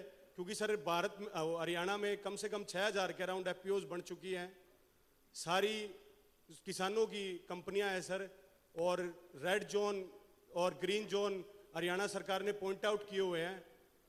तो सर मेरी दरख्वास्त यही है कि छोटे छोटे पायलट प्रोजेक्ट स्टार्ट किए जाएं, जिससे किसानों को अवगत कराया जाए कि बायोमास है क्या। कुछ रिलीजियस ऑर्गेनाइजेशन आई हुई हैं, तो मुझे लगता है उनका भी थोड़ा सा सहयोग रहे। राधा स्वामी सत्संग से आए हैं, एक मिनट जस्ट आपका भी देर से खड़ा है, वो पीछे हैं शायद, क्योंकि नहीं ये बहुत देर से खड़ा है। हाँ चलिए प्लीज सर, उसके बाद आगे आ जाएं ऑर्गेनाइजेशन। सर मेरा नाम धर्म शर्मा है, मेरा ब्रिकेटिंग प्लांट है सिरसा हरियाणा के अंदर। हम 100 टन ब्रिकेट्स बनाते हैं मस्टर्ड से। सर इम्पेंडिंग क्वेश्चन क्या है कि सर रॉ मटेरियल के प्राइसेस बढ़ते जा रहे हैं बिकॉज प्लांट कंसंट्रेशन बढ़ रहा है। तो सर मेरा एक सजेशन है छोटा सा सर, कि सर मनरेगा के अंदर सर आप स्कोप में इसको डलवा दीजिए पराली मैनेजमेंट को scope of work, so that हमारी रॉ मटेरियल कॉस्ट कम आ जाएगी, then we can compete with the industry कि हम उनको अपना माल एक सस्टेनेबल प्राइस पे दे सकते हैं सर। और दूसरा सर मनीष आहूजा जी ने जो सजेशन दिया है sir capital financing capital equipment के लिए बैंक देता है बट रॉ मटेरियल के नहीं देता है सर। ये एक उद्योग है जो कि सीजनल है, तो हमें 10 महीने के लिए रॉ मटेरियल चाहिए, तो उसके लिए वर्किंग कैपिटल का अरेंजमेंट बहुत बहुत एसेंशियल है सर। 2 सुझाव है sir. Thank you sir. Radha Swami ji से। हेलो, नमस्कार sir. Rakesh master biomass association की तरफ से सर हमने सर 1000 कप बनवाए हैं किसानों को जागरूक करने के लिए। इनका अनावरण हम आपसे करवाना चाहते हैं और एक मोमेंटो भी बनवाए हैं हमने किसानों को जागरूक करने के लिए। ये आपको हम अर्पित करना चाह रहे हैं सर, अगर थोड़ा सा टाइम दिया जाए सर। सबको सुनने के बाद ठीक है सर, ओके। माइक दे दो उधर। नमस्कार जी, मैं जेसी सेठी फ्रॉम राधा स्वामी सत्संग ब्यास। हमने बहुत कुछ सीखा इस सेमिनार से। हम थोड़ा सा इन चीज़ों में बिलीव करते हैं कि जो कुछ आपकी अपनी समस्या है उसको घर में ही सॉल्व करें। यहाँ पर एक बड़ी महत्वपूर्ण बात कही गई थी कि हमें लार्ज स्केल पे तो बहुत बातें हुई हैं, स्मॉल स्केल के ऊपर जहाँ अपनी प्रॉब्लम है उसको हम कैसे एड्रेस करें। तो हम इस पराली की सोल्यूशन में बहुत बड़े कंट्रीब्यूटर नहीं हैं, पर हमारी जो छोटी मोटी कंट्रीब्यूशन है वो मैं हाईलाइट करता हूँ। हम करीब 1000 लेस देन 1000 एकड़ अपनी खेती करते हैं और उसमें ये पराली की समस्या हमारी भी आती है। हमने आज तक 1 किलो पराली कभी जलाई नहीं। क्या करते हैं, सबसे पहले तो हमारी प्लांटेशन इतनी है कि एक रेजिडेंट्स के पीछे 7 पेड़ हम लगाते हैं अपने कैंपस में। उसकी जो मल्चिंग होती है उसमें पराली यूज़ करते हैं। जो नए प्लांट लगते हैं, जो खेती है उसको संभालने के लिए बहुत सारी पराली हमारी उसमें यूज़ हो जाती है। फिर हमारे यहाँ एक संगत है, हमारे करीब 1.5 लाख लोगों के सोने के लिए शेड्स हैं। जब संगत आती है तो हमने पराली का यूज़ करके उनके गद्दे बना दिए ताकि उनको सर्दी के मौसम में संगत को आराम हो सके। एक out of the box thinking थी। इस तरीके से हर एक जगह में अपने अपने तरीके से out of the box thinking की जा सकती है। इसके अलावा जो ब्रिक किल्न है हमारी, यहाँ पर बड़े अच्छे सजेशन आए, मैंने भी बहुत कुछ सीखा। हम रॉ पराली को प्री हीटिंग ऑफ ब्रिक्स के लिए यूज़ करते हैं। करीब 20-25% जो हमारी कोल की सेविंग है, हम रॉ पराली के तरीके से जो कच्ची ईंट है बिल्कुल उसको इनिशियली पकाने के लिए यूज़ कर लेते हैं। ये जो पिलेट्स वगैरह आए हैं इनको हम अब यूज़ करेंगे। एक होता है internal heating of the brick, जो गारा बनता है ईंट का, उसके बीच में फाइन पार्टिकल्स हम डाल देते हैं। जब ईंट जलती है तो फाइन पार्टिकल्स अंदर जल के ईंट को अंदर से ज़्यादा पक्का करते हैं। हाँ, उसमें कुछ होल बनते हैं पर वो आर्चिंग एक्शन से स्ट्रेंथ में कमी नहीं आती, पर अगर बाहर उसके जो होल होते हैं तो प्लास्टर को पकड़ने के लिए ज़्यादा हेल्पफुल हो जाते हैं। तो इस तरीके से एक ये भी है। हमने ब्रिकेट मशीन भी लगाई। ब्रिकेट मशीन हमारे लंगर में, दूसरी चीज़ों में ब्रिकेट्स यूज़ हुई, बड़ा लाभदायक था, पर उसमें हमने देखा कि कहीं ना कहीं पॉल्यूशन वो भी क्रिएट करती है। तो हमने ब्रिकेट्स बना के भी जो लंगर में मैक्सिमम यूजेज होता था उसको भी किया है। मेरी विनती इतनी है कि हमने छोटे स्केल के ऊपर जितना भी हम कर सकते थे उतना किया। दूसरा, मेरे को बहुत ठंड लग रही है तो मुझे ओवरकोट पहन लेना चाहिए। तो मैं उस जगह में हूँ जहाँ चारों तरफ बर्निंग होती है, तो उस पॉल्यूशन को बचाने के लिए मैंने क्या किया, ह्यूज अमाउंट ऑफ प्लांटेशन की। प्लांटेशन के साथ साथ में जितनी सड़कें हैं, खेतों के बीच में बाट बोलते हैं, उनके ऊपर प्लांट्स लगाए।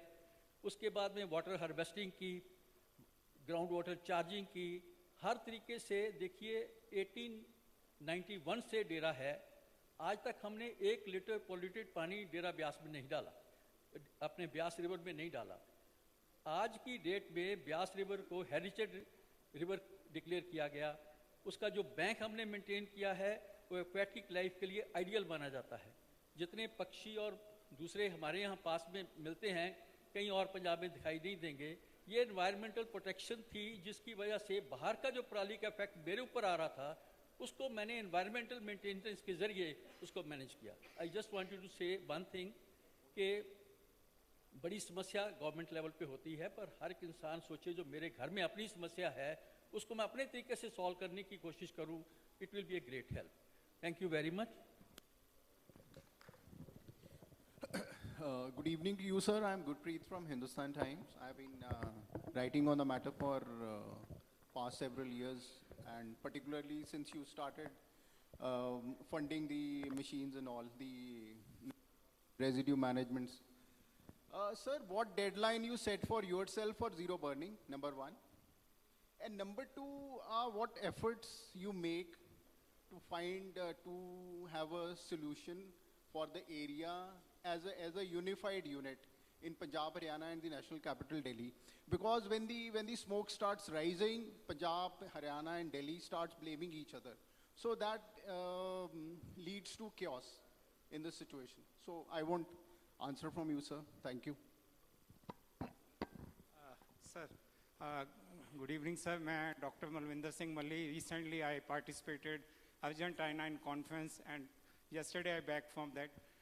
Actually, I'm very happy that India is doing wonderful job, and 126 people was there, and I'm only from India who participated in the conference in Argentina. So, sir, actually, I have seen that भी एक तो sir 126 जो variety है short duration, इसका maximum होना चाहिए जो मतलब यूटिलाइज आने वाले टाइम पे, क्योंकि जो पूसा वैरायटी है वो लॉन्ग ड्यूरेशन ले जाती है, टाइम बहुत शॉर्ट बचता है। तो एक नो टिलेज पे काम हमें जितना मैंने वहाँ देखा है सोयाबीन पे सब नो टिलेज कर रहे हैं, तो ऐसा ही हमें आने वाले टाइम पे कंपेन करना चाहिए जिससे बर्निंग कम हो।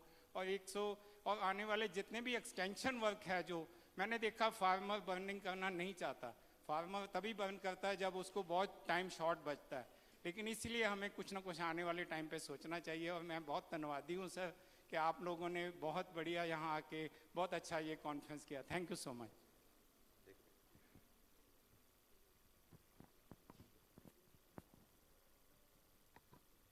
Anybody else? और कोई हमारे, ये बड़ा अच्छा मौका है सबको, और हम ये सोच रहे थे कि सब छोटा बोलें और प्रश्न करें और ठीक उसको रिपीट ना करें, तो अच्छी बात है कुछ लोग और आए हैं। Excuse me. Myself Vedratna Sinha, CEO Sukhbir agro energy limited. Sir हमारे 5 प्लांट हैं, 3 पंजाब में, 2 हरियाणा में। तो पंजाब में तो हमको पराली पूरी हो जाती है सर, बट हरियाणा में पूरी नहीं हो पाती है। तो इस साल भी हमको कम हुआ, और जब हमने रूट कॉज उसका फाइंड आउट किया कि हरियाणा में नंबर ऑफ बेलर्स कम है सर, जिसके कारण से स्पेशली जैसे ये प्रेजेंटेशन में भी हमने देखा कि जो रेड जोन पे आ रहे हैं जैसे कुरुक्षेत्र, कैथल, जैन फतेहाबाद, तो हमारा एक प्लांट कुरुक्षेत्र में, एक प्लांट कैथल में, तो दोनों जगह हमको पराली शॉर्ट पड़ती है, तो वहाँ पे नंबर ऑफ बेलर सिस्टम आपको बढ़ाना पड़ेगा sir. Ji. Two issues. One is insurance companies doesn't give insurance, are reluctant to give insurance. आवाज आपका माइक चल रहा है, उस पे बोल लो, सामने माइक है। Insurance companies are reluctant to give insurance to dump yards where we store bales. So if some directions can be given to insurance company to be relaxed on some conditions for giving insurance will be helpful. Second point is basically Punjab imports most of the brings coal from outside.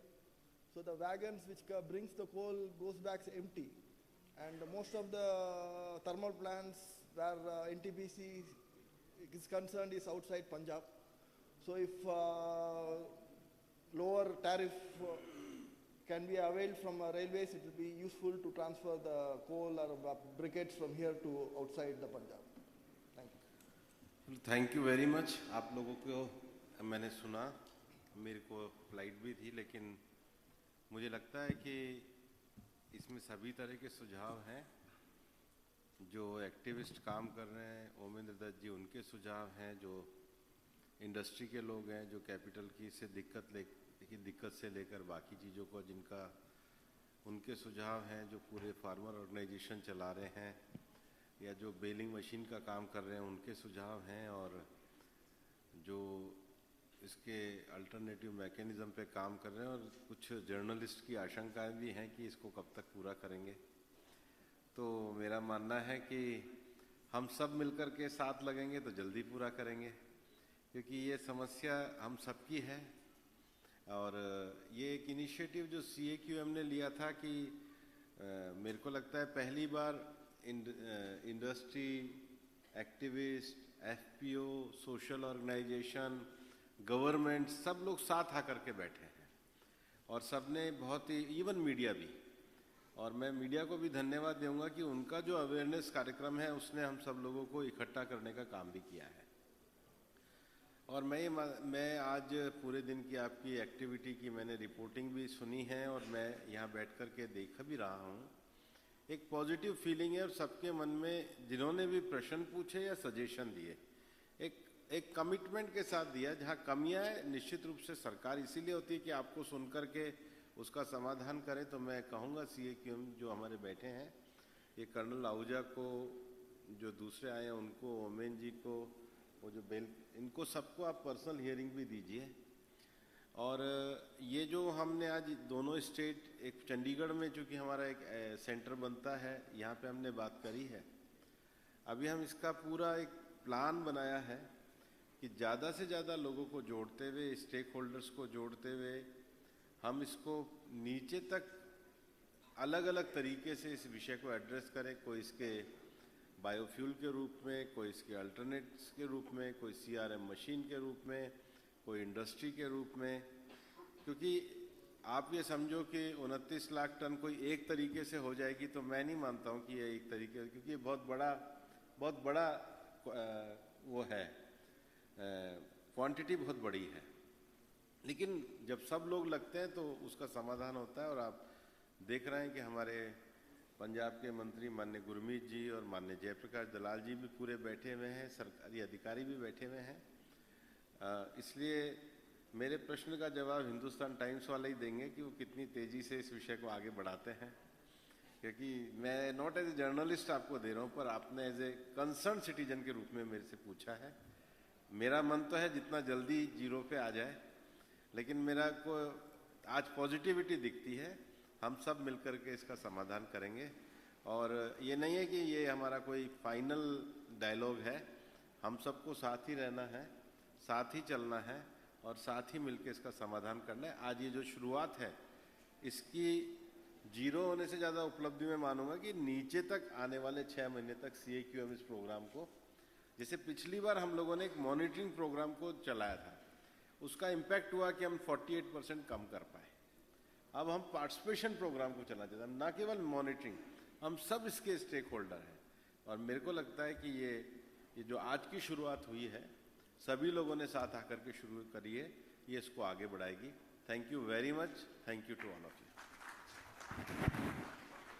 बहुत बहुत शुक्रिया।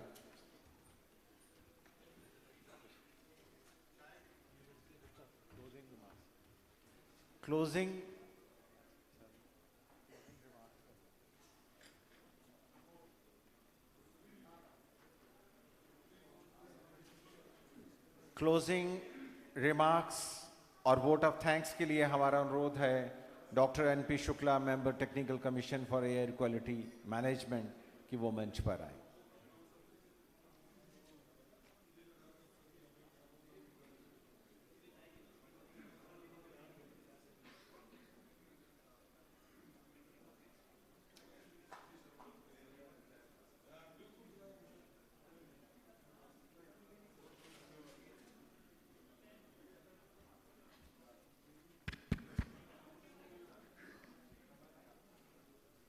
ये हमारा समापन सत्र था और जैसे कि हमारी परंपरा है कि हम इसमें जिन लोगों ने भी पार्टिसिपेट किया है हम उनको उनका आभार प्रदर्शन करते हैं। और इस कड़ी में मैं माननीय श्री भूपेंद्र जी यादव, जो हमारे माननीय मंत्री environment, forest and climate change है, हम उनके आभारी हैं। हम श्री भगवंत सिंह मान, मुख्यमंत्री पंजाब सरकार, उनके आभारी हैं, उन्होंने हमें समय दिया। इसी तरह श्री मनोहर लाल जी खट्टर, जो कि हरियाणा सरकार के मुख्यमंत्री हैं, उन्होंने अपना समय दिया। हम उनके आभारी हैं। हम आभारी हैं श्री जयप्रकाश जी दलाल, माननीय मंत्री कृषि हरियाणा सरकार, और श्री गुरमीत सिंह जी जो कि माननीय मंत्री एनवायरनमेंट हैं पंजाब सरकार के, हम उनके भी बहुत आभारी हैं। इस कार्यक्रम में बहुत से अधिकारियों ने भाग लिया। सर्वप्रथम हमारे CAQM के चेयरपर्सन माननीय MM कुट्टी साहब, जिनके मार्गदर्शन में ये कार्यक्रम संपन्न हुआ, हम उनके आभारी हैं। हम आभारी हैं